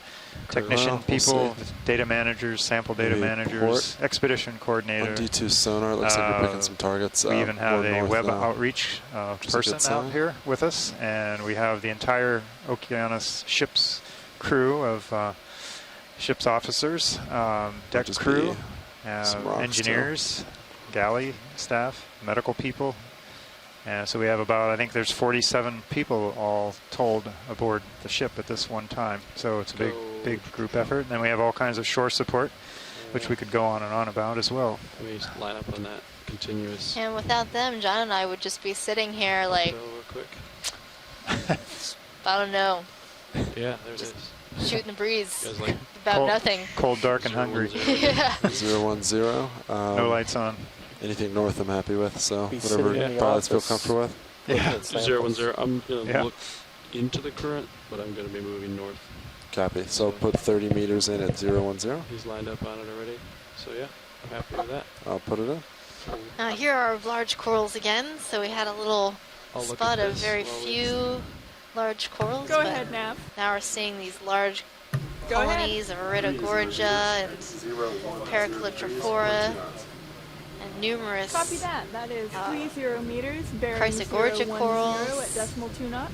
Some pink corals, Malteria sponges. Look at all these corals. Looks like we might have a different bamboo coral that we haven't seen today on the left side of the screen. ROV Nav bridge, move initiated. I'm not sure. Small kind of it's down sort of in there, or the middle, one? yeah, middle left, sort of in the background. Yeah. This little guy? No, it's not. It's not the little one. It's the one in the Left. background behind this rock that we're looking at. Okay.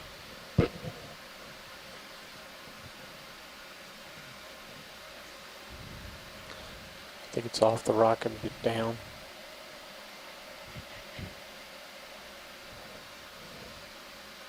Am I getting closer, watch lead? Yep, it's just coming to the middle now. Okay, you can frame it up. You can And it's up a little bit. So it's at the top of the screen Oh, the on large the left column? side. Yeah, Okay. that sort of orangey, yellowy one. This big one? Yep, that big one. Okay, great. I'll get there. Yeah, I don't think we've seen that coral today. But another bamboo, Scott and Les. So they are here. They're just hiding.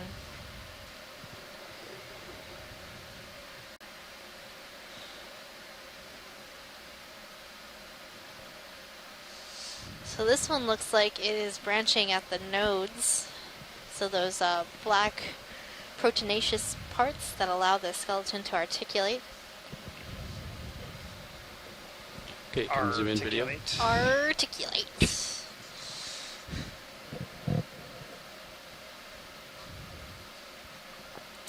Snail on the slightly left. So for those of and you up just lasers. tuning in, it is Talk Like a Pirate Day.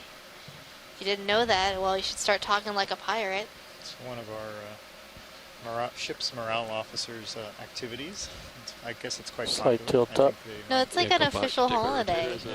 Yeah, it's like Okay. all of the crazy holidays There it there is. are. I did not realize that. Yeah, it's like Cupcake Day.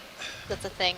We don't get that off for work. No, but you should get cupcakes. And we're seeing a small, either a snail or a hermit crab. We can't really see the body of this animal, so it could be either. We can zoom out a little bit, see if there's any other associates on this guy.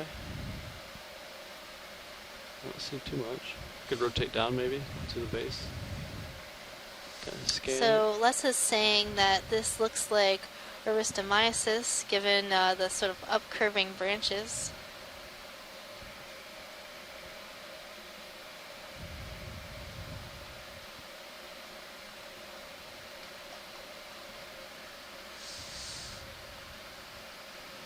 Video's clear.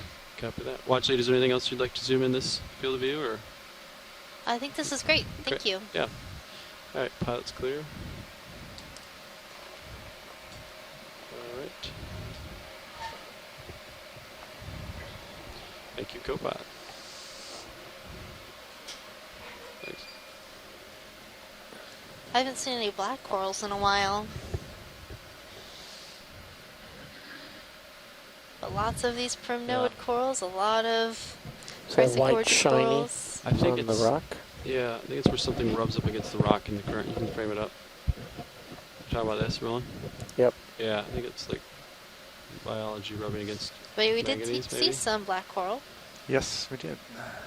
It's like At the beginning of the obsidian. dive, and then up at the summit too, or not? On Yeah. that sponge that we Right, collected, right. there was a black coral. Makes it look glassy, doesn't it? Continue up. Okay, slowly coming up. I'm getting closer video. You'll notice. Slowly coming up. We can zoom out to get this large specimen here too. It's a big guy.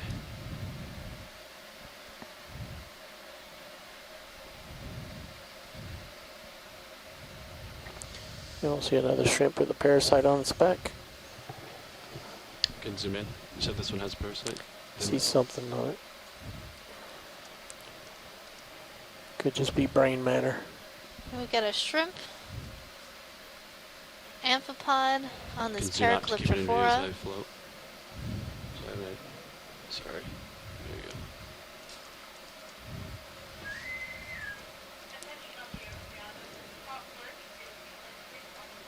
Video's clear. Okay. Alright, you can come on. See what else we see here. Beautiful coral. Yeah. Picked a good spot. It's got a lot of current blowing by it. Clear lasers and fly up, vertical. Okay.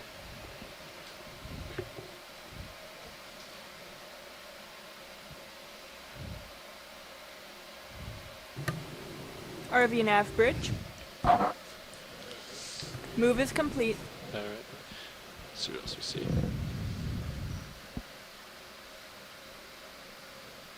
Alright, pilots, that move just completed.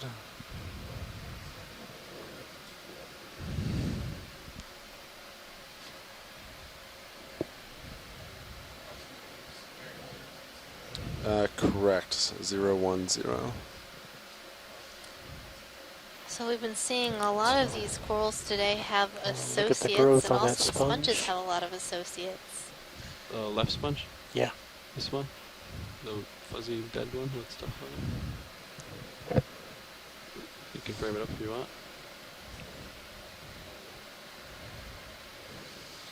Well, that dead sponge is covered with hydroids.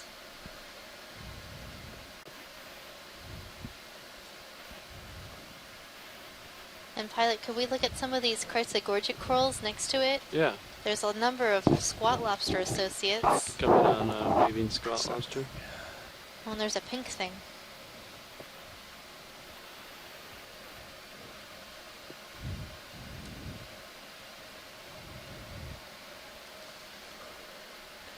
It's like he's saying, hi neighbor. Looks like almost every single one of these chrysogorgic corals has a squat lobster on it. Tree like that. Do you think these the corals would thrive or even survive without the associate? Oh, the corals would probably be fine without the associate. Yeah. I don't know if the associate would be fine without the corals. Well, there you go. Can we also look at that pink? Yeah, go ahead and play video. Crazy pink thing? What is that? I'm trying to figure out what that is. Either a holothurian or a slug. A nudibranch, maybe? Good guess. I mean, at first I thought it was like some crazy pink stolonifera, but I think it's a nudibranch.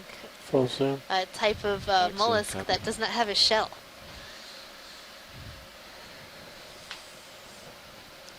It is quite adorable. Adorable. And I'm stretching. What was the reach? Get video come wide. Yeah, there you go. Adorable. Alright, pilots, you wanna that one should walk the plank. Reach out and kind of see what direction's best next. Nav. There's even more some crazy bamboos hanging out in this area. Current, so I haven't really been looking towards the direction of movement. So it looks pretty. No, sonar's definitely picking stuff up in that direction. Do you want to keep moving at 10? Yeah. Looks we're in a Talus field. Are you ready for now. another move? 30 meters? Yeah. Great. Yeah, it does. It's changed again. Yeah, mostly broken up rock. Go ahead, Nav. Hey, ready for another move? Yep, go ahead. 30 meters at 010 degrees, 0.2 knots. Copy that. That is 30 meters at 010 at decimal 2 knots. Good job. Can come in video. Watch, did you need a zoom of this or just similar to what we've already yeah, a seen? nice good image of this will be helpful. Okay. Look different than the rest? So I think this might again be a Acanthogorgia. ROV nav bridge, move initiated. A great magnet Acantagorge.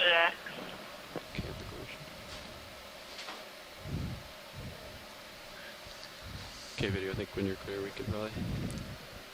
She said 100% Acantagorge. 100%? 100%. Is that your final answer?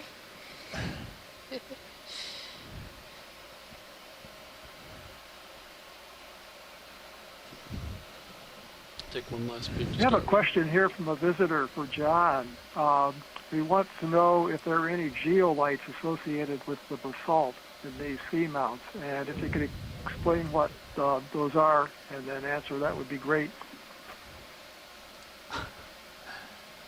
Zeolites? Yes, zeolites. I didn't say that correctly. I don't know, actually. What's a zeolite?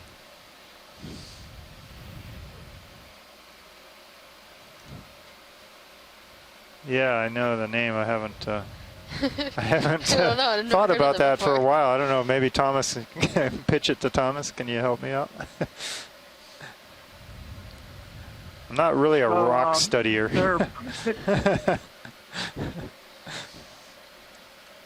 They're mineral Very mineral large and enemy crystals that duo with form lasers. inside of the basalt. Oh, right in the like in the pukas in the vesicles, like the whitish stuff. Go ahead, Thomas, if you got something. Yeah, they're known by a couple of different names. That'd be exactly what they are. It's just a secondary mineral formation where you have, at least in basalt, you have vesicles. You have the bubbles from the lava where it cooled. Now you have a hole, and then another mineral will grow in there. Yeah, but it gets deposited usually by some kind of fluid interaction. Oh, there it is. Yeah. So for absolutely, video come back most in. of the time for underwater basalts, vesicles, we don't get them as much as we get on the surface, right? Because these are erupted under pressure. Rock. That said, there are definitely vesicular basalts that show up in subaqueous lavas, and I would imagine you can get zeolites that form in there, secondary minerals that grow in those vacancies. I haven't seen any, and I don't know if you would see any in rock this old. It's probably covered by that manganese crust. So we'd have to break open the rocks and see what's inside first. I wonder if they need to see the base to identify this one. So that's a thank you. Kind of a that's kind of a clay mineral, right? Better. Okay. Like. I've heard it in reference to all kinds of different mineral deposits. So it's not really my field of expertise.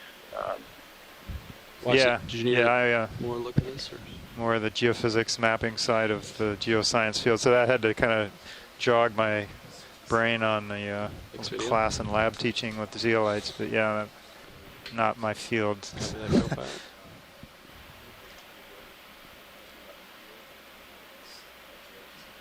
Good question, though. Watch, do you need a closer look at that? Stump the geologist day. An enemy or not? Well, it wasn't cooperating, pilot, to let us see down into the center of the tentacles. So if we can see it from above, that might be helpful with an identification. Gonna attempt that shot real quick here.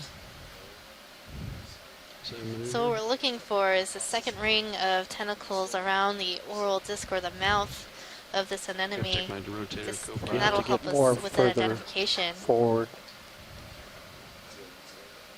We're going the one that's below here. It has really long tentacles, so I'm not sure if it's going to allow us to see its mouth. Yeah. I don't know. I don't think we're going to be able to see what we need to see. Yeah, you got the current's really blowing the tentacles around. Okay. Alright, we'll let it go. I'm already looking between my toes. So it'll always remain a mystery. Until we return. Or somebody else does. Somebody else does. Yeah, the hard thing about collecting something like that is it's in the sediment, so, and it's a very soft-bodied animal. Copy that. So trying to grab it with the manipulator arm will probably end up destroying the animal.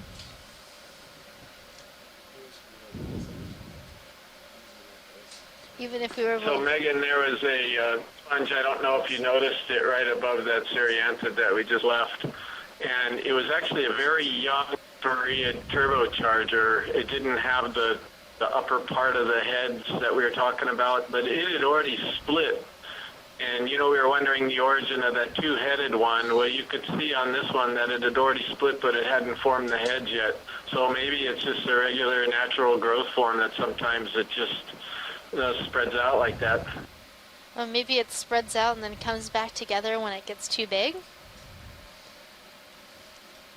Yeah, exactly. They do that, and I think that's what was going on there. So it connected up and rejoined, and there's still a hole in the middle that'll eventually fill in as well. That's some crazy sponge. I wonder if doing that is advantageous to the sponge in some way.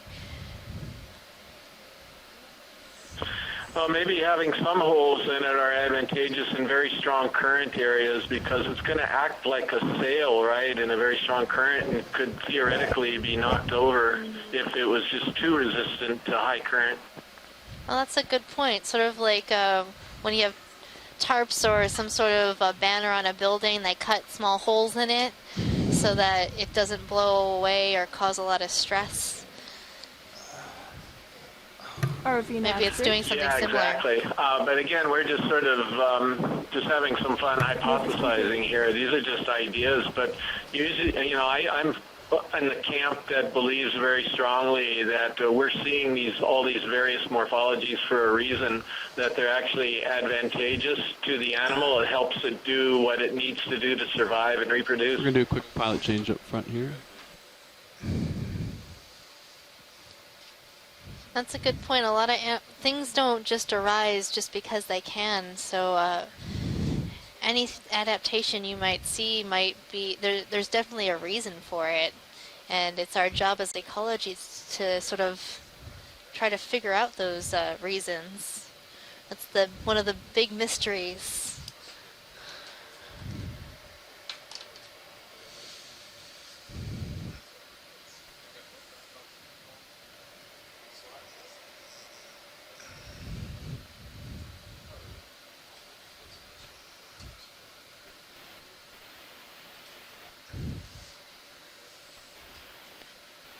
I really want to find one of those little teeny brittle stars that are on the rocks.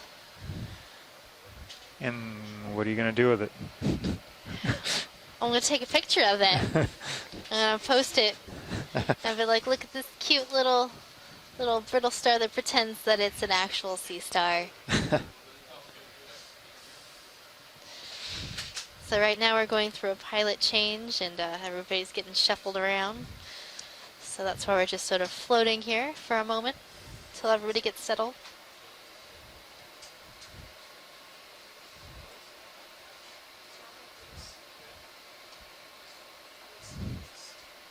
Okay, so we're moving at 010. All right. So Megan, why don't you tell us about the capstone program that we're involved with here? This is the last cruise of it in the Pacific. So CAPSTONE stands for the Campaign to Address Pacific Monument Science, Technology, and Ocean Needs. This project commenced in July 2015, and it's a multi-year project to collect deep water baseline information and support science and management decisions in and around U.S. marine protected areas in the central and western Pacific. So these areas contain some of the last relatively pristine marine ecosystems on the planet and harbor numerous protected species, undiscovered shipwrecks, and cultural landscapes.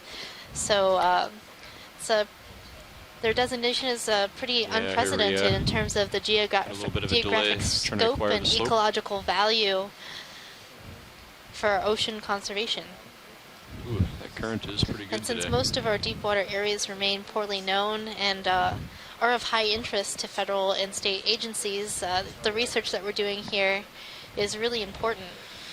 And hopefully our efforts will provide this critical information that's relevant to emerging regional issues like deep sea mining and potential U.S. extended continental shelf. And a lot of these marine monuments are, they're really new and within the last 11, 12 years. And even while the capstone program was going on, the one of them, at least one of the larger ones, the Northwestern Hawaiian Islands, Papahanaumokuakea Marine National Monument, was expanded to about 4 times its original size. So, and all that is in all that expanded area is in deep water. And that's one reason we're exploring just getting settled in here, but assess what's there. I think we're ready to look at some stuff for you when you are. So we think that there might be some connectivity between the Papahanaumokuakea Marine National Monument, the main Hawaiian Islands, and these musician seamounts. So watch lead, we're all settled into our shift change here. We're ready to look at some stuff for you. All right, thank you, pilot. So everyone on shore, we're ready to go again. Let's moving. check out this coral dead ahead. Okay, moving in. There's quite a bit of current today.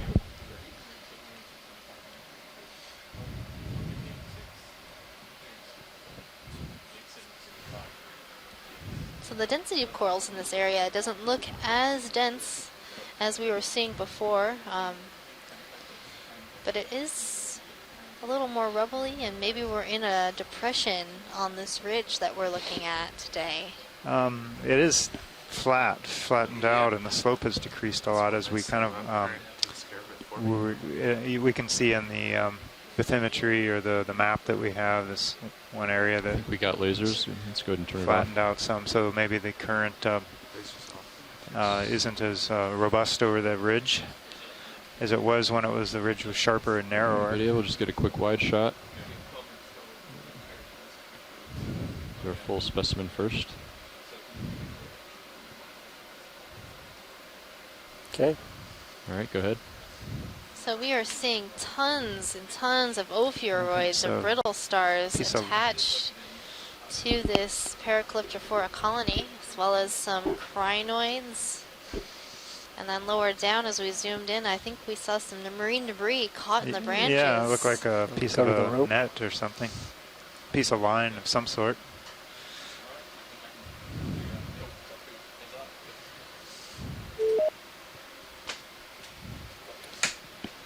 And according to our schedule, we have a little less than an hour to go on our dive.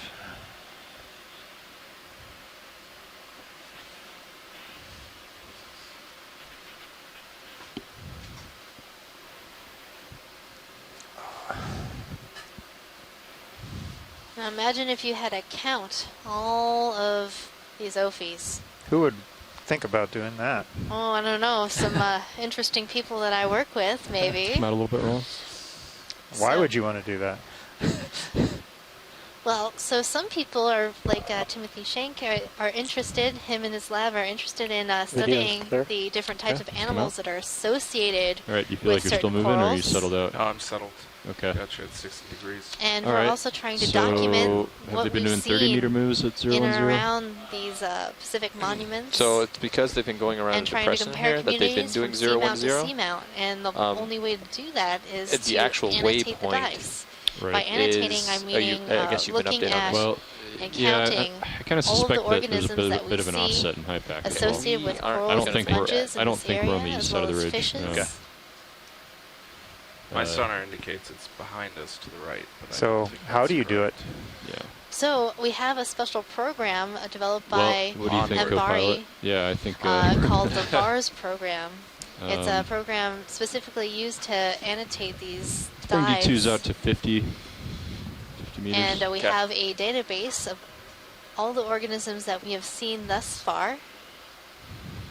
And we can pull from that database the names of these organisms. Hello. Should we just do another, we do a 20-meter hop at 010 I'm at the and Science reevaluate? Museum in Lafayette. A whole bunch of people who are really interested in watching the video. Say hi, everybody. Something on that Hello there. at the bottom. We'll look at it together. The enemy Co-pilot's comfortable with 30, so let's just do 30. jelly or I'm something. going to give you a 30 bit of at feedback 010. in just a second just to prove that I'm talking to you. Okay. All right, Megan, we're back with you. Bridge, we're just RV figuring nav. out our ship move, but anything here you want to look at? Go ahead, RV nav. Hey, we're ready for a ship move at 30 meters, 010, 0.2 knots. John is a geologist. Megan, we're just getting a ship move in, but is there anything here you want to look at? I'll try to get Good copy. microphone. Does anybody have a question for anybody on the ship? Zoom on whatever. I think I answered all their questions. Okay, Scott.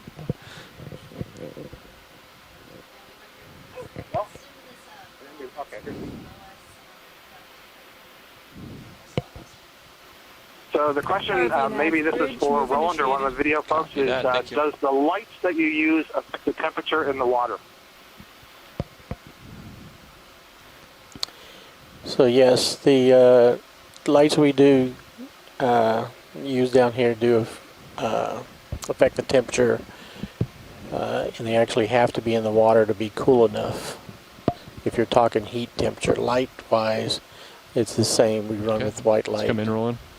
Sorry, got my hands full now. Losing it. Thank you. Sure. So the light does affect it, and I will tell you that we saw the hydrothermal vents before. They're coming out of 300 degrees Celsius, but there's so much cold water around it, it cools off very fast. Another question? Sorry, Roland. Let's come out a little bit. Are you looking for anything in particular, and what's the most exciting thing that you may find? And while you're answering that, I'm going to ask somebody who's looking at this to ask for a close-up after they answer it. So pick something and we'll demonstrate telepresence. Go ahead. Okay, so we're mainly looking at coral and sponge communities here in the deep ocean.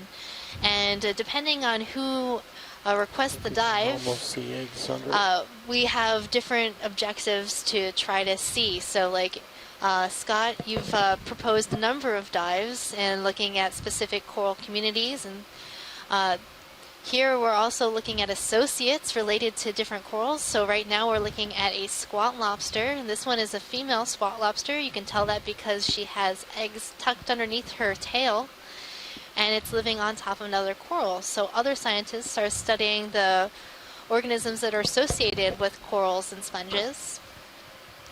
And right now we're exploring, so we're trying to see whatever it is that's down here to see and give us sort of a baseline of what to expect in the deep sea, and try to find new species and characterize an area. And we do comparisons with the other seamounts in this group on this cruise, as well as other regions that have been studied by the rest of the 3 years of the capstone, as well as other studies by other people at other times. So it's trying to connect everything, or determine what is connected and what isn't. Because it feels calm. And in terms of some of the most exciting things we've seen, it's like when we see life in action. We're watching this in situ. We're watching it, real life happening before our eyes. So many times we'll catch maybe a coral grabbing a piece of material from the water column, or we'll see a brittle star capture a squid, which really did happen. So please do look at the highlight video on our website. It was pretty much one of the most amazing things I think we've seen. We watched some brittle stars that you wouldn't think move very fast. Just reach out, grab a squid swimming in the water column, and proceed to eat it. We saw a pair of crabs in a mating posture just a few days ago. So I think it's really exciting to be able to see these types of things happening before our eyes. What's your favorite thing, John? The creepy shrimp. Oh yeah, that creepy shrimp is creepy. No, it wasn't really my favorite, but we've been talking about it a lot. All right, zoom in quick. By creepy shrimp, I think they found a shrimp the other day that appeared to be parasitized, so it had some weird egg mats growing out of it. Yes. Do we have any budding scientists who... It's really whipping around. Yeah. Wonder who has grip of who. Does jellyfish eat that coral? So I think he's holding on. Here's an easy one for you. Do we see the same species in different areas that we're exploring, or are they always different? And yes, I am joking about how easy that is. So yes, we do see similar species in different areas, and that's one of the things that we're looking at throughout our exploration of the musician seamounts. We believe that there might be some connectivity between different areas in the Pacific and the current area that we're studying, and we're going to see connectivity between that connectivity means that we're seeing similar organisms across different areas. So for example, a lot of the identifications that I'm giving are based on our animal guide on our website. That means that we've seen this type of animal before, and I'm making my identification based on what I know about these animals. So yes, we do see the same animal. So what's this big white thing that's looming? Oh, this, which one? The one in the center screen, or the sort of amorphous one on left side? Line. The one that's in the center in the background. Those aren't just the branches. So we're seeing this large coral fan, and we're going to zoom in it right now for you. And this is a primnoid coral, so a coral in the family Primnoidae. It's likely in the genus Paracliptrophora. It's one of the larger corals we've been seeing today throughout our dive. Looks like we got 12 minutes oftentimes on this coral, we've been seeing a number of associated organisms like brittle stars, crabs, and shrimps. And we see it so often that even the geologists can identify it now. Eel or something? Go ahead and zoom in. John's getting really good at IDs. Or no, just a stock. Tricked me. I'm sorry that I was asking a question before, because I noticed that you had zoomed in on a jellyfish, one of the Egina jellyfish, feeding on a coral, which is something that Roland, feel free to just always be just past the skids. When I say full that's wide, a really full jellyfish. Come to that point, that's fine. Oh, another question? Looks better. Oh, yeah, so the question was how small is the stock? So maybe you can talk a little bit about how we size things down here. So you'll see in our field of view 2 red dots. Copy that. Those are lasers mounted on our camera system. As you were aware, I'm sure. Pilot, are the lasers on? We can get lasers on, co-pilot. Lasers on. So you'll see in just a moment the lasers come on. These 2 red dots are 10 centimeters or 4 inches apart. And when they are in view of an organism, we can measure how big or how small they are. So pilot's just going to run the lasers across the area that we're surveying. Yeah, it's in the center of your screen. Due north. Due north. And as you zoom in, that distance apart stays exactly the same. The tether and the current, but due north looks fine. It's like 30 meters? Yeah, 10 centimeters, so about that big. Yeah, that's fine. So, copy that. And you can see just there, we were at quite a high level, so the light doesn't transmit well. If we want to get a really good look, we can put the ROV down, light it really nicely. Go ahead, ROV. We are ready for another ship move. 30 meters, bearing 000, 0.2 knots. Copy that. That is 30 Oh, great question. meters, So what other north, sort of data is being collected by the Okeanos Explorer in addition to just the animals? Well, that's a wonderful question. You want to answer that, John? Yeah, so that's kind of my specialty too, though I'm not really involved with it too much on this cruise, is when we're not doing the ROV, which is basically a daytime operation here. They're doing seafloor mapping at nighttime, all night. So we use various sonar systems. The main one that we use maps the seafloor, produces topographic maps, much like you see on land.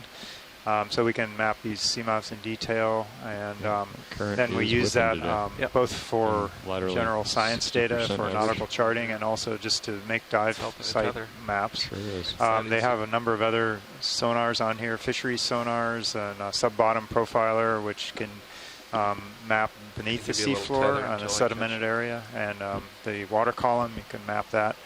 And we can also, the ship has capability to do other things like CTD cast for salinity, temperature, conductivity, and also collect water. We're not actually doing that on this cruise, but it's fully oceanographic capable of doing other activities as well.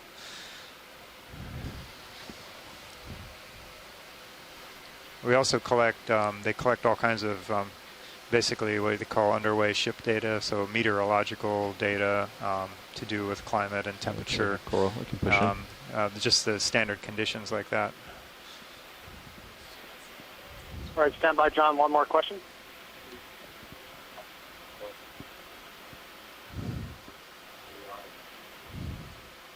So on the dive today, other than the sea fans, gorgonians, octocorals, what sort of biological highlights were there?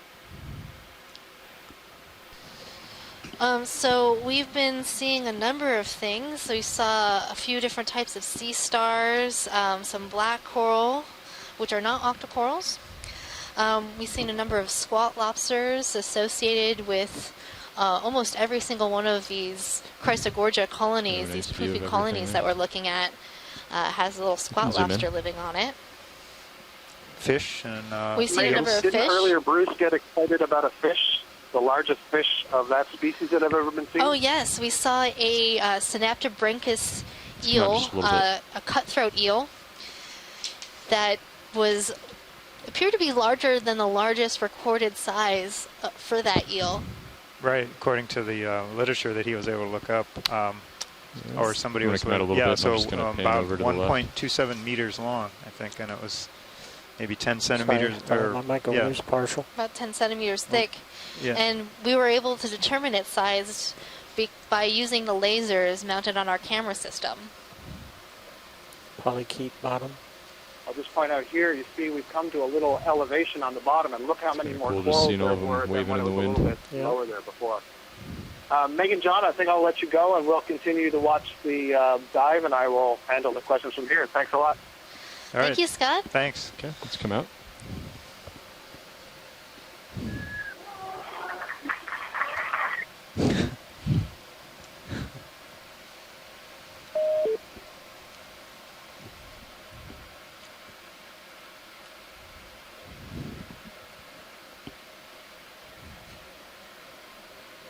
Yeah, we heard. Everybody take your share. Take your bows. Swimming fish, very small, near center, going lower. Oh, there He's he got is. a white parasite. Yeah, he's whipping by. Ooh, quick. Hold there. Well, it looks like this little fish has a parasitic isopod possibly on it. That's the tether. So this looks like it is a rat tail fish or grenadier in the family Macruridae. And I think it was in the genus Kumba.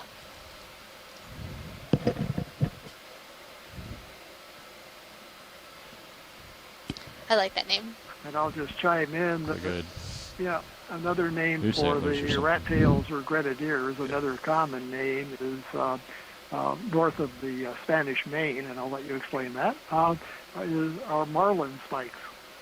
Marlin spikes being tools that sailors and pirates would use for making or untying knots at sea. I did not know about that common name, Bruce.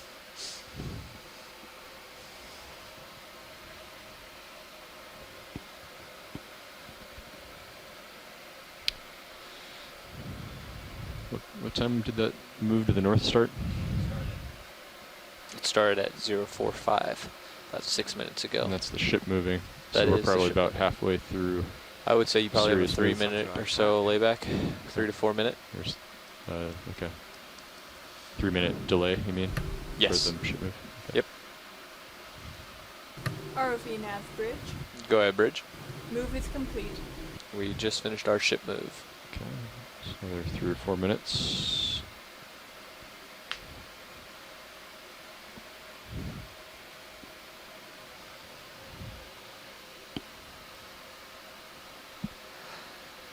Maybe a little something in the sonar around 3, 4, 5. In your sonar or On my mine? sonar. I see it. Yeah, and I see a hole on mine in a similar area here. So do you think I'm looking past the hole to the other side? That makes sense. White starfish, I think, upper left. Upper left? And never mind. Starfish, upper left? Never mind, it's a sponge. Okay. With a little spoke coming out of the side.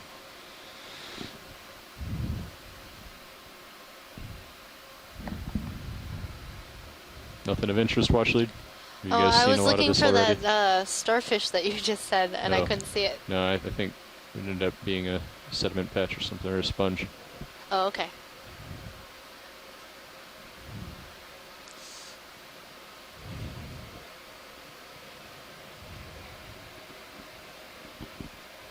Looks like there's a rock up ahead that's got a lot Let me of know when you stuff on feel top. comfortable, co-pilot.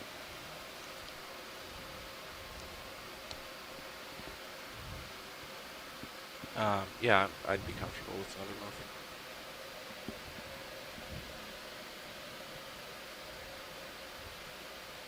move. You're still, I see you're still looking due north. Would you like another one at that? North, but it might be off. Maybe to the east. Another 10 degrees or so. Well, there's a harder return there, but there's some other returns off to the west, so not really sure. I think this is a pretty good direction for now, unless you disagree. Well, if you look at where D2 Very is. red off the bottom. Yeah. Don't hit that. So I'm just looking around for something new and interesting to check out. Can we zoom on this dead sponge in front of us? Sure. I think there was some request to see if these little white things are snails. 020 maybe. I'm just going to take a peek here. Get super close. Whoa, there's something big in the distance there too, by the way, after this. You won't be able to, well, you might. Well, it is big. All right, well, okay, well, let's get your sponge and maybe we could make a move that way. How's that? Sounds good. All right, you want this sponge here? Yeah. Yeah. They want to see if it's there's snails, some like little so you white have to get dots on it. close. Sorry, Megan, couldn't hear you. Could you repeat that? Yeah, there are like little white dots on it that we're interested in. Okay.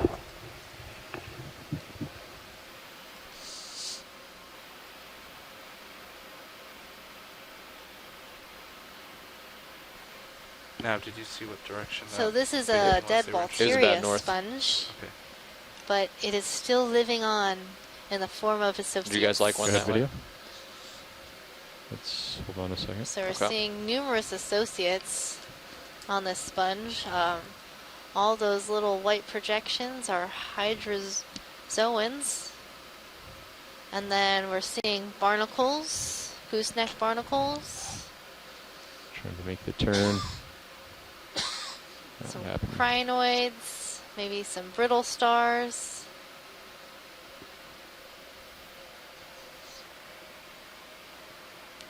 So you think it was to the north?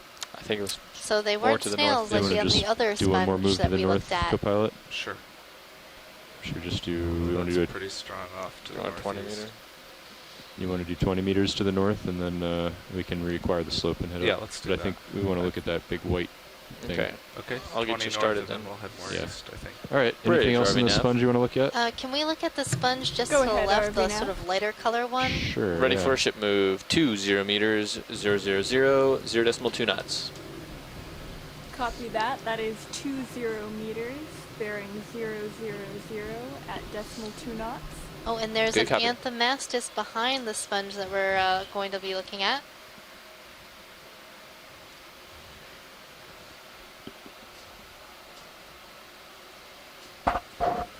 ROV nav bridge, move is initiated. Copy, thank you. Okay, let's come in here, video.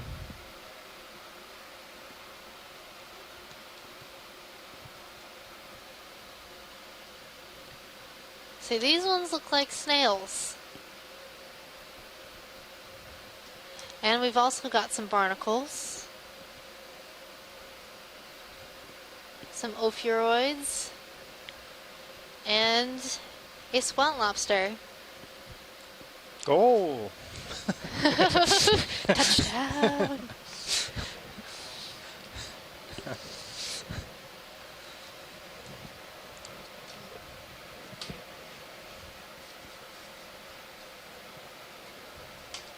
Getting blown backward a little bit.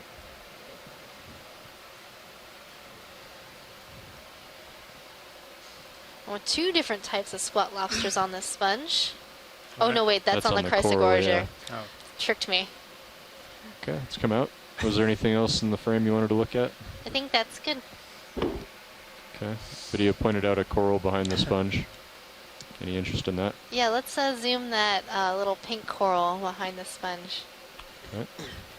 Looks a bit different than the other Anthomastus that we saw earlier. We'll see what Tina thinks about it.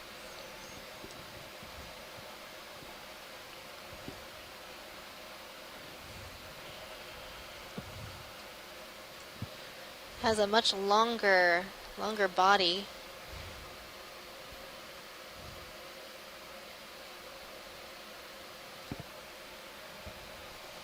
Okay, go ahead, video.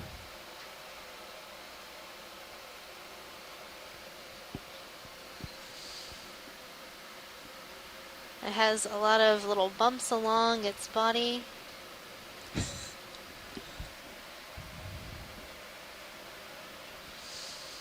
So, Megan, I think it to be Anthomastus techinodus.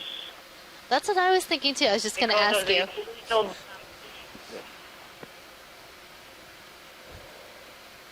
Anthomastus techinodus. Okay. That's a pretty neat mushroom coral.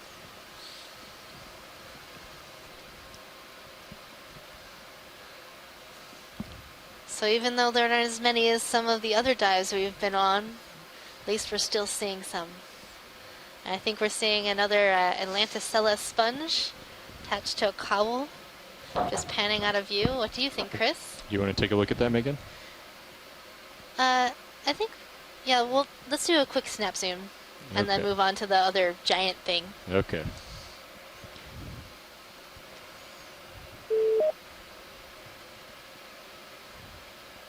Yeah, I think I'm seeing that vase-like shape. This is going to be another view of the side view of the Atlanticella, but this is a more normal size that we see.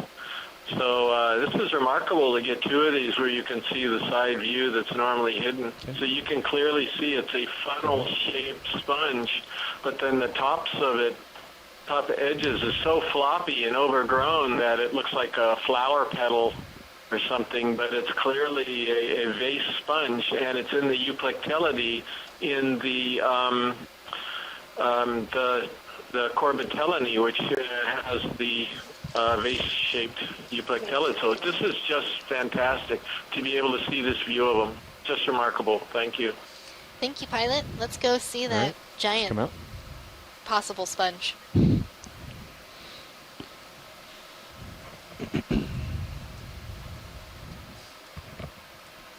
It's just sitting off over there in the shadows on Sirius View. All right, heading over, Megan.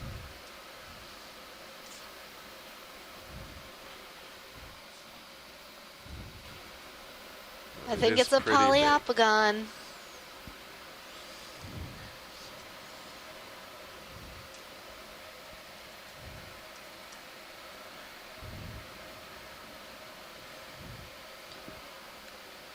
So this one's trying to compete with the minivan sponge, but it still doesn't have ahead, Rich. But this is big. The lasers, if you can see them just very slightly, there they are on the sponge. That's 4 inches.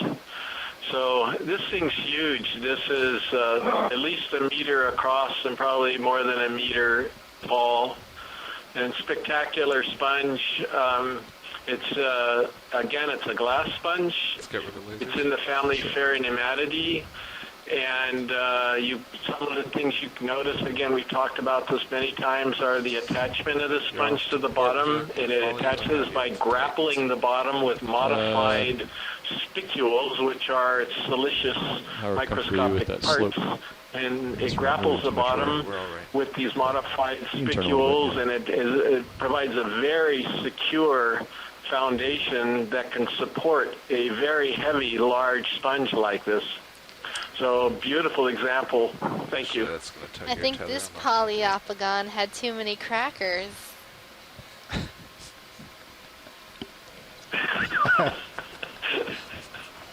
I liked it. I guess that was John's joke, the poly with the Y, Poliopogon for the parrot.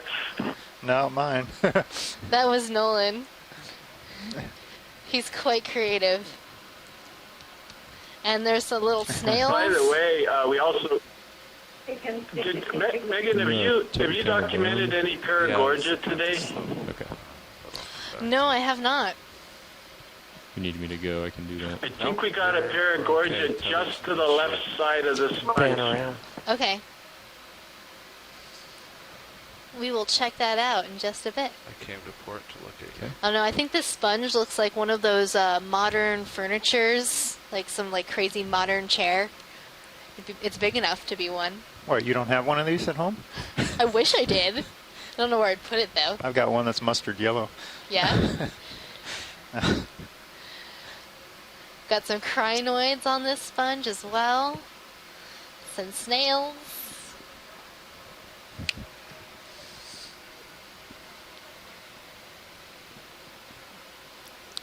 Video's clear. Okay, let's come out.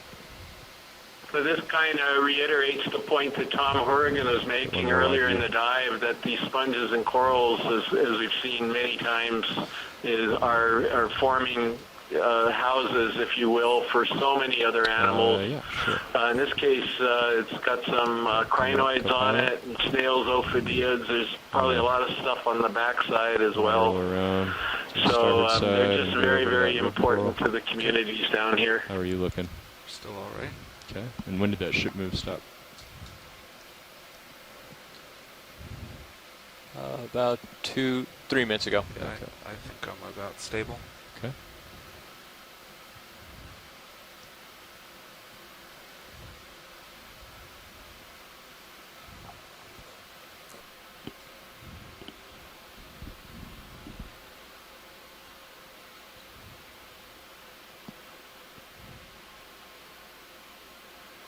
Thick.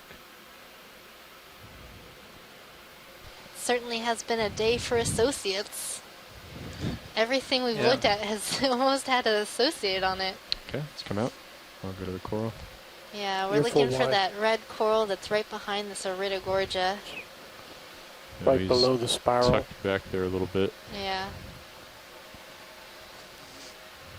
So I think it might be Paragorgia.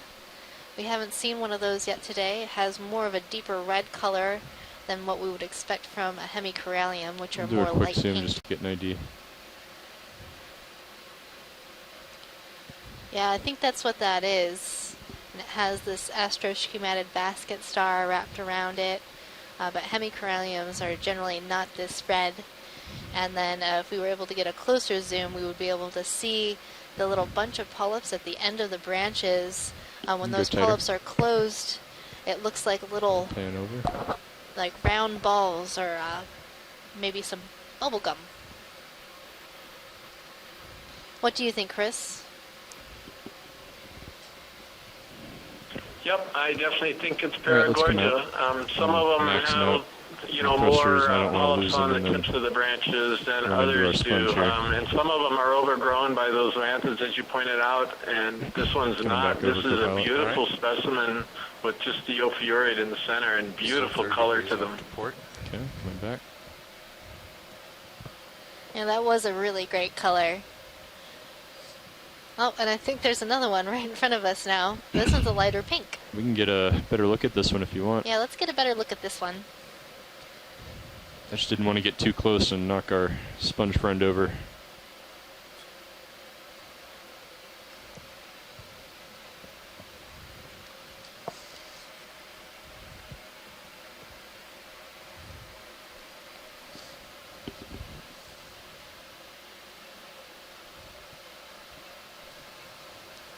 Okay, go ahead.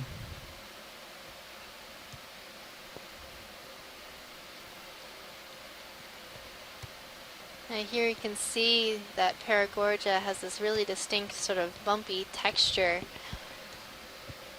And these polyps are all open. It has this basket star wrapped around the coral. And these basket stars seem to have a pretty gentle grip on this coral, so it's not damaging the coral. Just holding on, hanging out. They're buddies. All right. Is that enough? Yeah, that's enough. Thank you.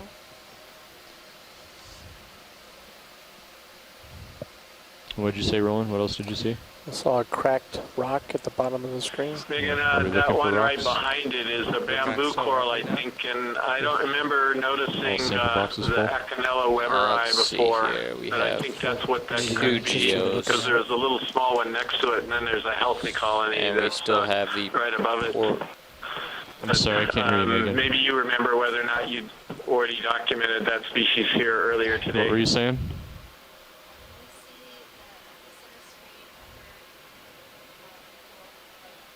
Okay.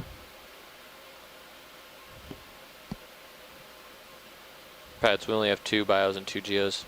Okay. But our port side. Yeah, Chris, I don't think you've seen Acanella weberi yet. Yeah, that's what I thought. We've seen sort of a more planar, nodally branching bamboo. Is this the one or is the one? That's the one. That's the one, okay. Just making sure. Yeah, I think that's what this is. I don't know what you think, but this is my guess, but maybe we'll get a close-up and confirm it or dispute it. Yeah, I'd like to see the base to see if it's has that typical weberi look. Base is not in view. ROV Nav, Bridge. Go ahead, Bridge. Go ahead. Yes, Nav, would you have the dive super call me 200, please? Sure. He's not in the control room right now. All right, I'll make a page. Thank you. Okay. I don't know, Chris. It doesn't look like it's like has that typical weberi branching at the bottom. No. What about the currents? Can you bring up ADCP? It's 0.3 knots. Yeah, hard to see from this angle, and we can't really see if it's internodal or nodal branching, I don't think, unless you can see it a little better from the ship monitor. I can't really tell. Sound urgent, so just proceed. But I am seeing a lot of associates. Might be more fishing gear or some something. polychaetes, some crinoids. All right, let's come out. I don't know. I don't think we can go to Acanella weberi on that one. Okay, bamboo bushy. All right. It's always a bummer when we have to leave it out there. If we could center up again, that'd be great. Yeah, I'm pushing over. But you're settled out, so we're fine. Yes.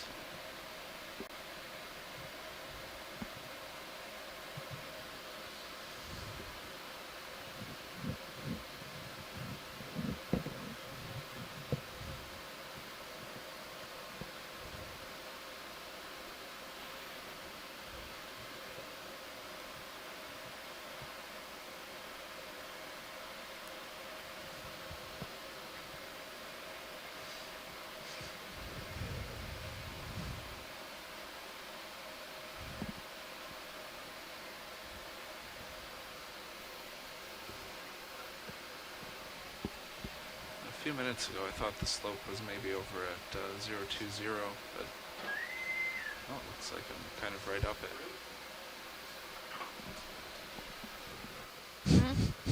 Okie dokie.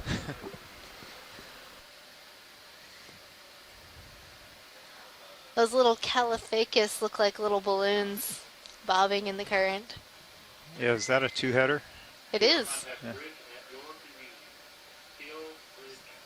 I think it's interesting how we've seen the 2-headed ones today, but no more than 2 heads. No. It's like All exactly 2 heads. All right, Megan. I'm just dealing with some more fishing gear at the surface, but Navigator's working that out, so we're free to zoom on stuff here. Okay. All right, so I don't know. What should we zoom in on?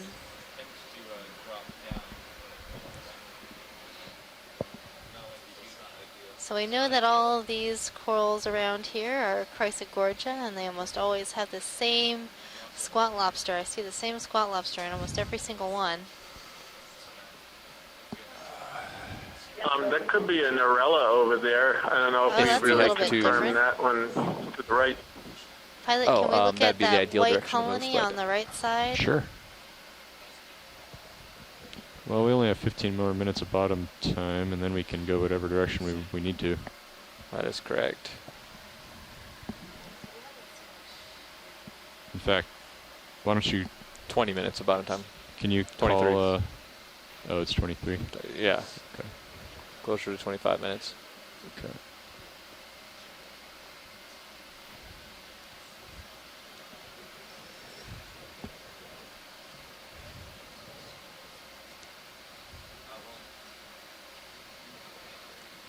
You want to go ahead? Well, let's not put in a move until they sort out their. Well, they're sorting out. I think the CO's up there. Yeah. Let's go ahead and zoom in.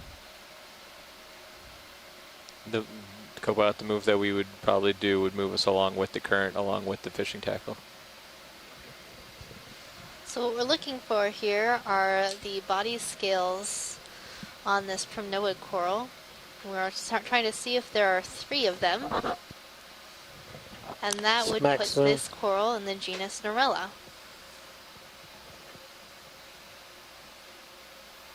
Not close enough to see the scales. I'm also seeing a If I crinoid get any closer, on this I'm coral. going to be knocking Couple over some other crinoids. coral colonies. Yep.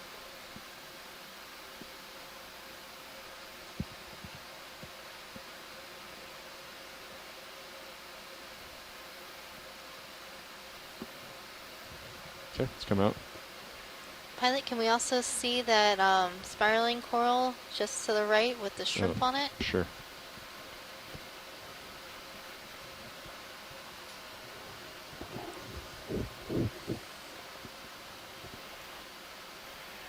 Okay, go ahead.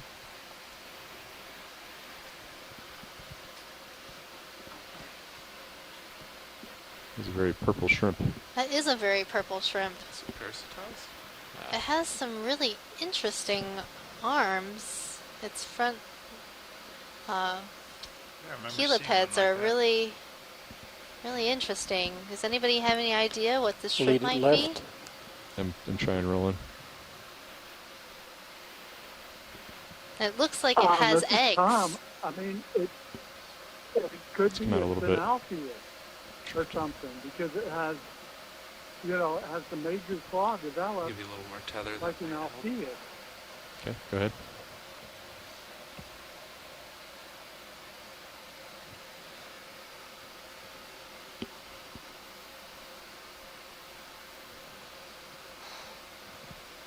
Has a pretty long Beautiful. rostrum. And this shrimp has purple legs. Not only is it purple, it's got purple legs. How cool is that?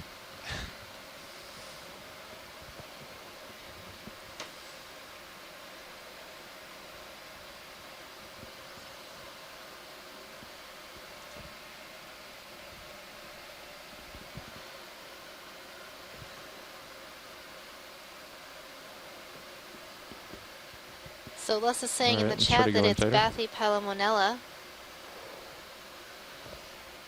It has one snapping claw, so that's that long claw that we're seeing.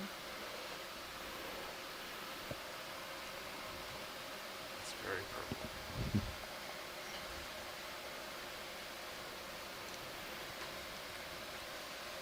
He's just going along for the ride here. All right, we can come out.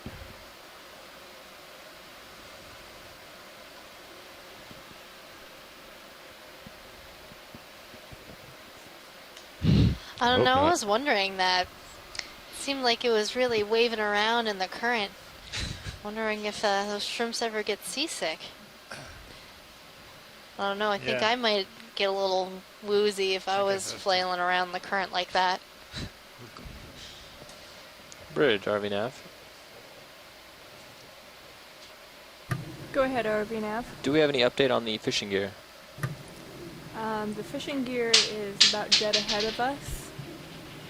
And other than that, I will ask you to stand by and I can go find out. Copy that, thank you. It sounds like they're going to be figuring it out for a little bit. And This whip coral over on the right almost made me think it was a fish. Oh, yeah. Yeah. I was like, oh, a fish. No. Yeah, we got tricked by that too earlier, Megan. Thought it was an eel or something. So for those of you who might want to switch feeds, video feed 2, we have a nice RV nav bridge. view of the rock outcrop we've been looking at if you're into. Go ahead, Bridge.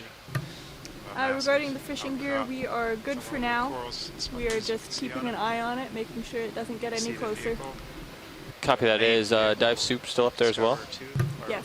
Are we able to put in another move? What the direction we've been going is kind of due north. So would that be ill-advised right now? Which is attached to the ship and kind of absorbs most of the ship motion and allows the vehicle D2 to swim more freely without being affected by the pull of the up and down of the ocean motion. Northwest would be better than due north. Copy that. Take a peek. We will check it out. If that's a viable possibility. Okay, so due north is probably a no-go right now. Could we look at that yellow? I really need the yellow bamboo. If we could get up there, yeah, great. Thank you. Tyler, can we look at that electric yellow coral? Okay. All right. But northwest would be better. Copy that. We will look into it. Thank you. So northwest is... Chris, have we collected a yellow coral like this before? Okay. Yeah, I actually collected one in 2007, and then Les collected at least one of them in 2009. These are in the northwestern Hawaiian Islands. And then we collected one in the northwestern Hawaiian Islands on the Okeanos. The other two were from the Pisces submersibles. Let's just do. But from the Okeanos, we collected one as well. Copy that. 20 meters. Just a matter of, Les, I think they're and Scott are pretty close to describing this one. Bridge, RV nav. But not quite yet. Go ahead, RV nav. Okay, we'd like to go ahead and put a 20-meter move at 330, 0.2 knots. 20 meters at 330 at 0.2 knots. Sounds good. Good So it copy. looks like this coral has a number of associates as well. Maybe it's I think I'm seeing another one of those angina citrias, one of the little let's go ahead. squishies. Yeah. Squishy. Yeah, squishies. Hanging on for dear life. Oh my goodness. Yeah, and I got my back into the current, which is making this a little tougher. RV nav bridge move Tenacious initiated. little Copy that. little hydromedusa.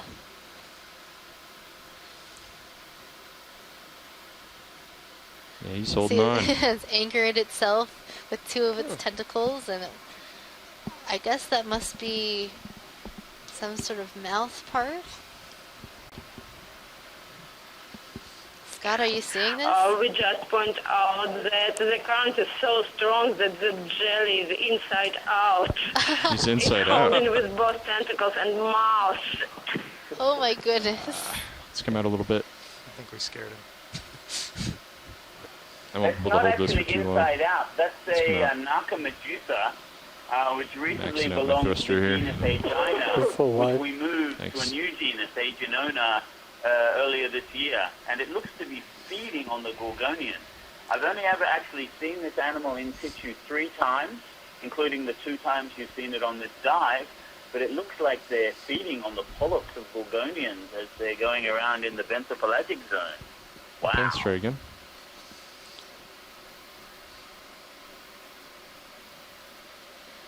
Yeah, Dougal, we've seen it a number of times of this little hydromedusa feeding on Gorgonian corals.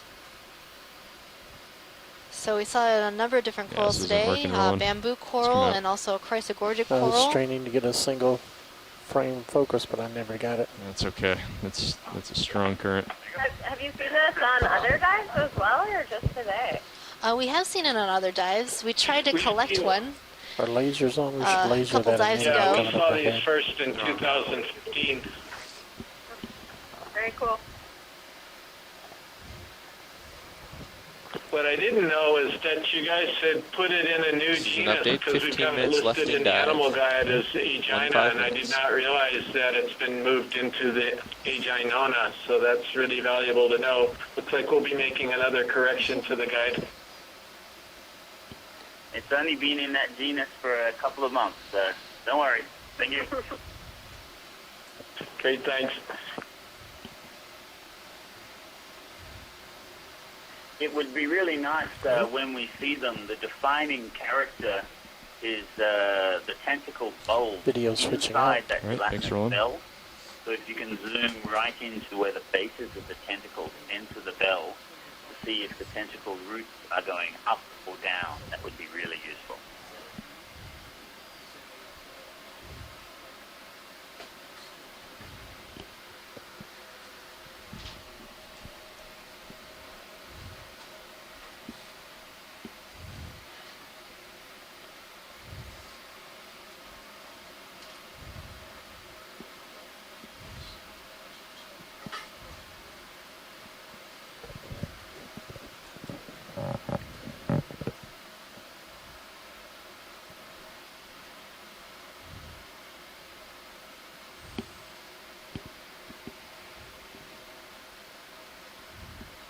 There's a nice colony below me.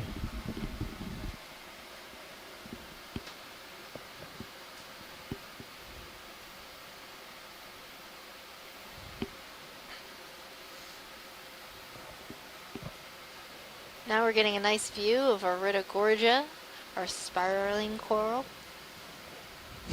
Oh, you know, I want to say it. I know. You're wearing it out. I know. Okay, go ahead, Bob. Oh, and here we're seeing another one of those little Aginoina. A couple of them. 3, 4.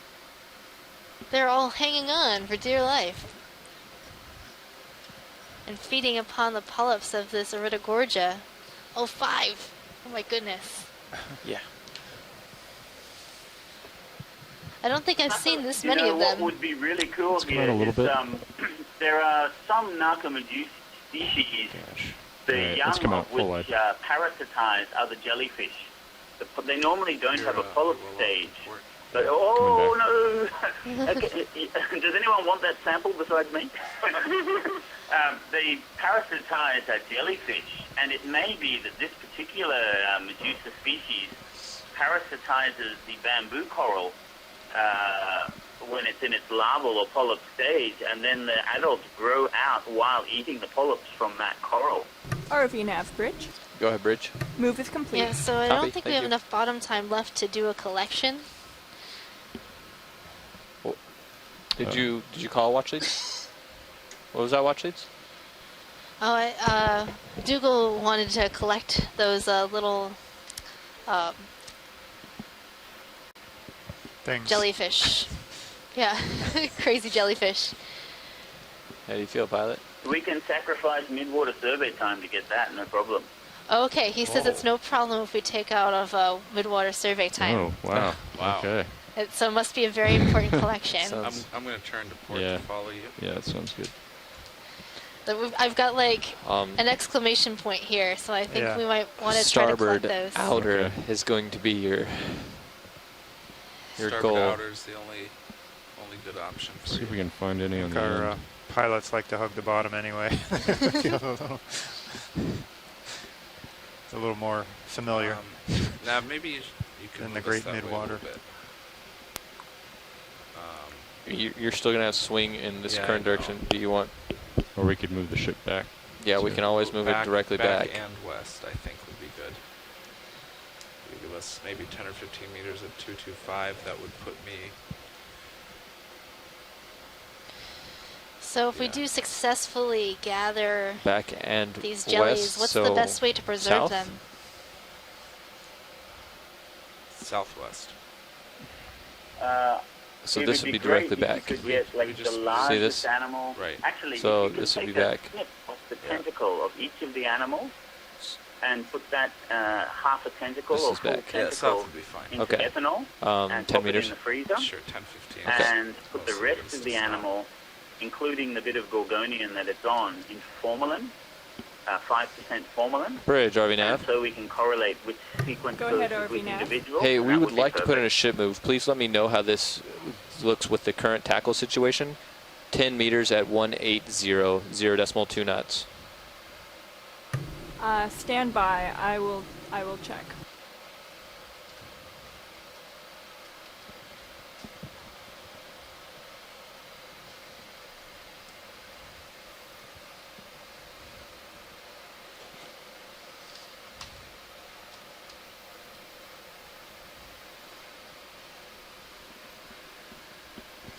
have a feeling that these will stay stuck on this coral, seeing as they're 10 holding on meters so at tightly right now. 180 is fine. Okay, let's go ahead and do that. Okay, roger that. Decimal 2. Yes. Copy.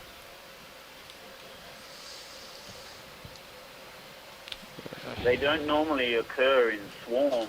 To have so many individuals on a single coral colony, I think suggests that the original just egg, getting tugged. the original larvae landed on the colony. Oh, we're on that move. It might take a little bit, but... Split by asexual reproduction. ROV and average, move initiated 10 meters, bearing due south, decimal 2 knots. Copy that, thank you. The panther and the other species that are known to feed off the jellyfish as they grow into their adult phase. The mouth attaches and sucks nutrients out of the jellyfish host. So they could be doing something similar here with the Gorgonia. Pretty good, so I don't want to go low. Yeah, that's fine. That's really interesting. Yeah, I've never seen more than one on a colony before. This is all complete conjecture at the moment, but if we get a sample, then maybe we'll be able to tell for sure. It'll be our first mid-water sampling event.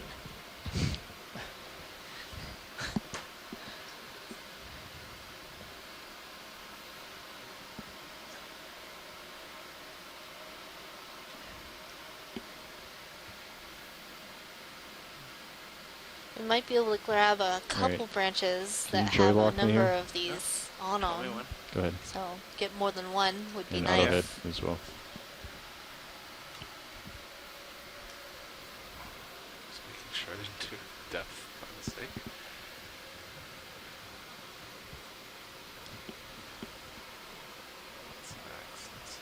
It's maxing that lateral. If you're maxing, you can't.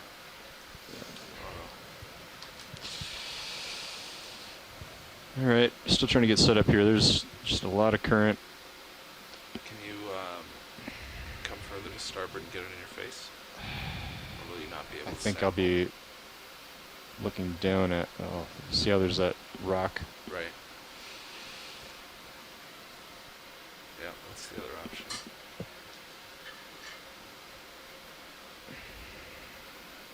Try here. And then also I'm back in against the current, which isn't ideal. We can put that lower swing arm up too if you'd like. Yeah, why don't we go ahead and do that? You want to get rid of starboard lower swing arm? Starboard lower, yeah. ROV nav grid. Go ahead. Move is complete. Copy. Alright, it's out of there. Okay. All right, can you joy lock this, please? And auto head. Yep. You're in. Not quite maxing him out. Okay. We can get the drawer open, which is nice. Yep. With that move at 180 though, you're gonna feel the swing soon. Well, that's okay. Okay. I mean, it's just be aware of it. It's kind of this. Yep. Yeah, it'll be all right.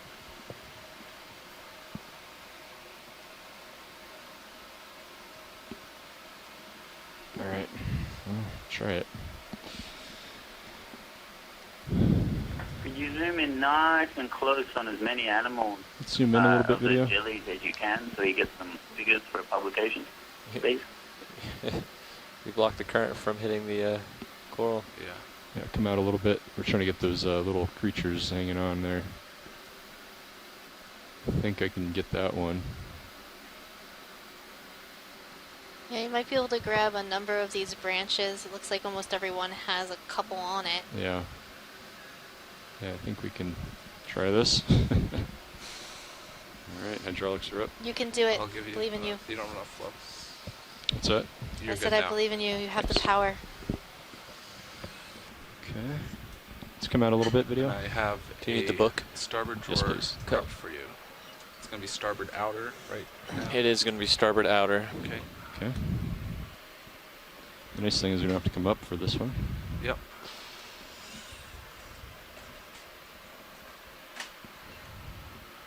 Need any help with cameras? I think the Zeus is going to be my best view. I'd rather make sure you have a good view on the tether and all that. Okay.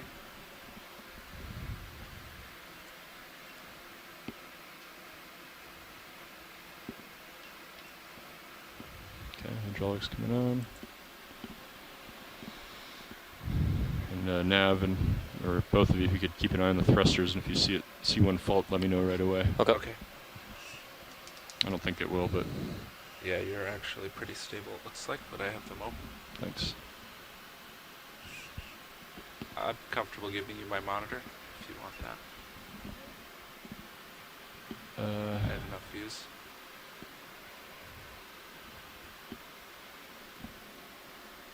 I think this is okay. I don't think the minis is going to help a whole lot here. It's looking down it.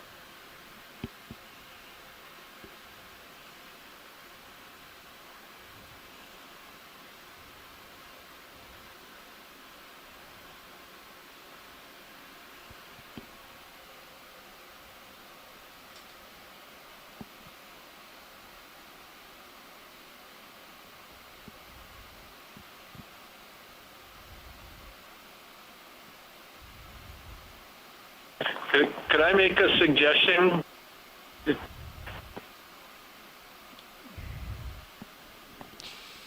Go ahead, Chris. What's your suggestion? I know this is a little bit more destructive perhaps than you would care for, but if you snipped the top of the colony above the jellyfish and remove that, then snip underneath the jellyfish, you might have a section of the coral with a lot of those jellyfishes that's small enough to put in the box. That's certainly something we can do. I typically don't do that, just for preservation of the colony. But that would make it a lot easier, and it would ensure that we get the section on there with the jellyfish. I think it's a good idea. I mean, obviously I'd rather not destroy the coral, but in order to get the jellyfish, I think that's probably the better option. We don't want these jellies to swim away. Nav, when did we end that move? No arguments from me. 3 minutes ago. 3 minutes ago. Okay. So you're about settled out now? I think so. This is the first ever observation of a pelagic jellyfish where the host is a benthic coral, so it's very scientifically important. Okay, well I think this is important enough that we can sacrifice the top part of this colony. The coral will continue to grow, so we'll still leave part of the base. All right, I'm going to set up, and then I'll let you determine where we snip on the top. Okay.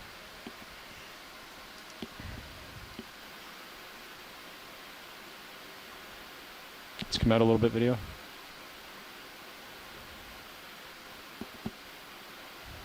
That's full wide. Thanks. So I could cut it about here, make sure we get those jellyfish just below, and then I could cut maybe 2 or 3 spirals down. Okay, that sounds like a good plan. Yeah? Yeah.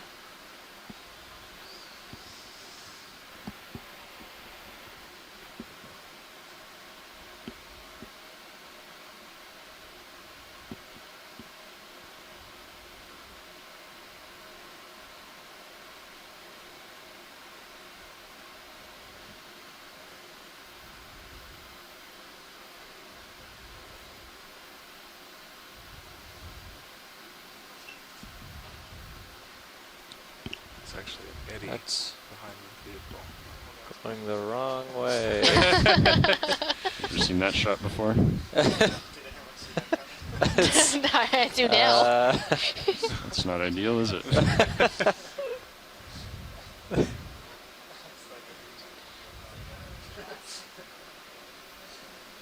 Well, it might get caught in the vehicle there. We might have it anyway. How you looking, co-pilot? Happy? Looking great. Okay. Why don't we get the mini Zeus up now that you have a cleaner shot?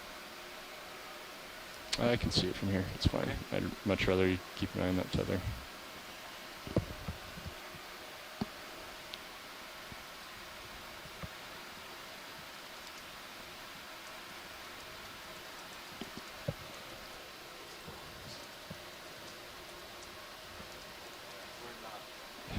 looks quite large.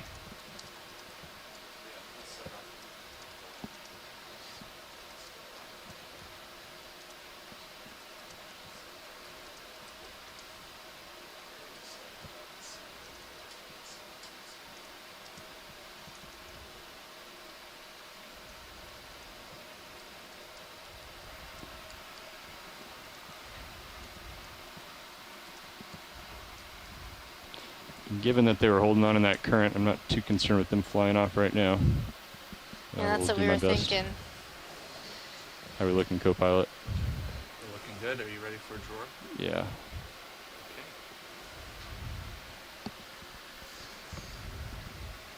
Extending. Okay.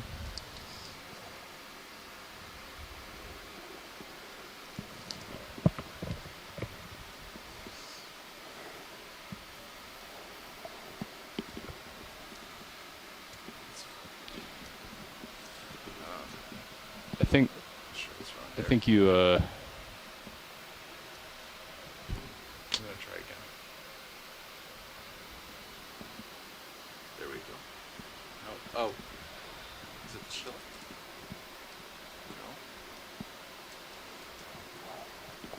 No. are you hitting something? Is it started sliding? What happened? Yeah, it moved a little Why bit. don't you adjust your heading to starboard just a little bit? The auto head is really fighting it, and we're all stable. Just so we can see the light pool. Yeah, there we go. That'll help alleviate. Are we hitting something? Doesn't appear so.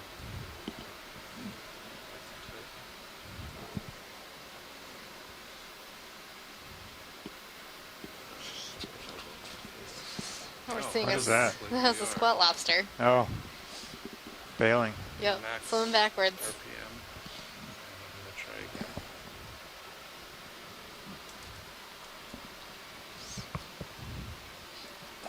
again. It is slow going out though, Dave. Yeah, I see that. Just so It's you slowing. are aware. Yep. We need to tune that valve. Coming out slow. Still coming.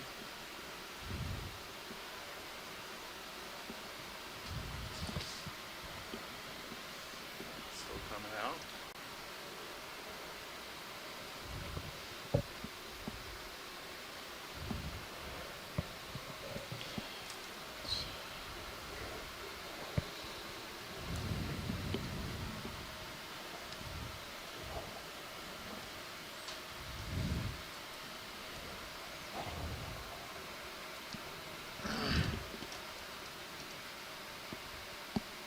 Alright. Okay, that's just about max. Let's get Mini Zeus up on the right screen there. This is up and I'll take it. That's about right.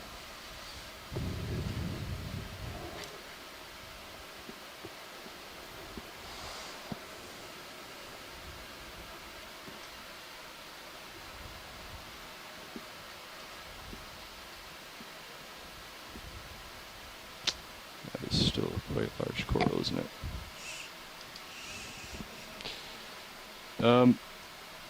Watch lead, I have a request. Yes, pilot? Can I go ahead and put this in the same box as that other piece there? This is just it's got a large diameter and yeah, if that's the only way you're gonna get it in there, should be okay. We'd rather not do that, but yeah. it's more important to collect this specimen.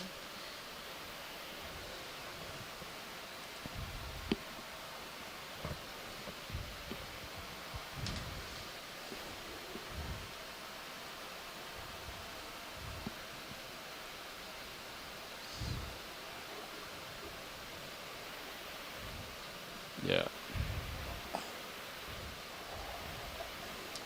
Are they still there, Caitlin? Yeah. Yeah, the faster we can get in there, the better. I think some are bailing.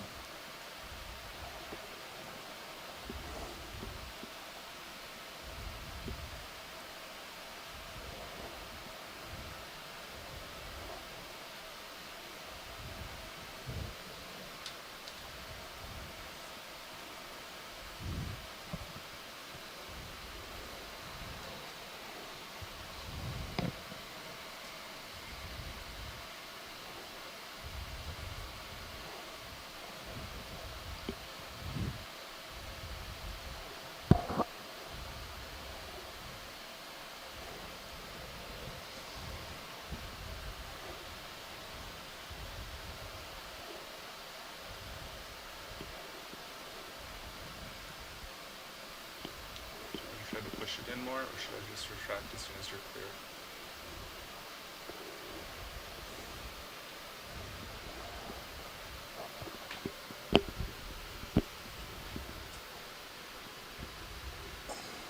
Let's just close it up. Okay, closing.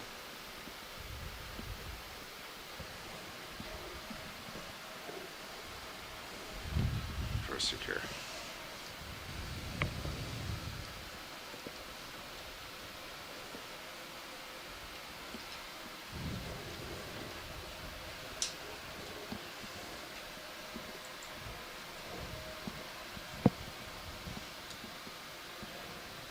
All right, so I hope we did manage to keep a couple of those Narcomedusa stuck on that piece of Iridogorgia. All right. And I think that's the end of our bottom time, and we'll be beginning our mid-water section of the dive. I'm going to switch it here. Great, thank you so much for that collection. Thanks. Awesome. We might email you some additional details about preservation. All right, that I'm going would to come be back great. toward you. Okay. I will stop dancing. I wish we had a camera on Google right now.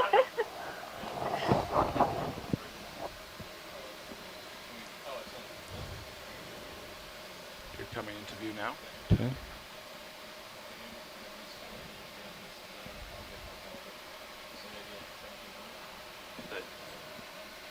Hey, Tom here. Since we're leaving the bottom, I'm also going to take off. Thanks for a great dive today, everyone. Okay, thanks, Tom, for your participation.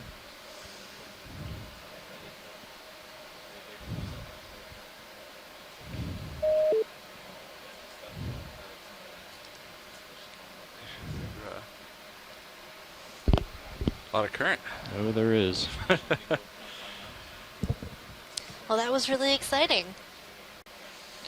Yes, it was. It's going to be even more exciting when we recover those specimens, seeing as they got sort of smushed together. But hopefully that means that we will have collected at least 2 of our little Okay, jellyfishes. pilots, as you know, it's time to come off, Possibly but as new soon as we feel comfortable, we're going to start moving astern point 2 to And point so 3, many and I feeding on figured one it'd be at least coral. 50 That was meters over quite that amazing. 1740, so The series is already 1690. pretty much lined up.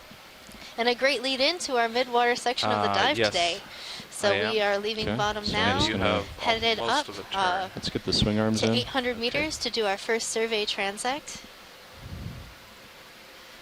Okay. So stay tuned. Stowing. It won't be long. Swing arms. And you'll be able to view the largest biome on our planet and explore with us some of the most unknown parts of the ocean. What was your favorite thing about today's dive, John? The geology? What was your favorite geology? It was actually really good geology today, so at least at the beginning it was pretty good. Then it kind of fizzled a little bit. But it's kind of got to be the same. But the beginning was very good. We saw the big, massive outcrop from the interior of a cooled intrusive flow, or a very large, thick lava flow that had broken apart. So these are kind of a blocky columnar type, not quite columnar, but nearly so, basalts, and we got a good sample from that. So that should prove useful for the studies that may happen with that down the road. Coming up, and I'm going to back toward you. So it was pretty impressive. And today we saw possibly one of the largest recorded synaptobranchus eels. We were able to measure it using the lasers mounted on our camera system. It was, what, 1.27 meters. 1.7 meters? 1.27 meters. 1.27 meters long. And the largest recorded was, what, I think 1.1? 1.1 something, I think, yeah. So that's pretty I'm just exciting. backing up and We were able to collect those jellyfish. I'm there. We also collected an Acanthogorgia coral and a sponge with a Now, black is that coral still the growing fishing through it. tackle that we'd like to move away from? That is correct. Okay. And we It's saw coming right at tons us. of associated organisms today, along with a really dense coral community. Coming up a little bit more. Okay. So a lot of excitement Have today. you at 80 degrees? So many corals to see. All right. So Let's little go up to time. 22. That should be good. It's 90 degrees. Good delta. All right. Coming around. So we're aligning with due stern on the ship. So Is stick that correct around. now? We Yep, should so be you're back already in a in good about, what, heading 20 there. minutes or so for the mid-water dive.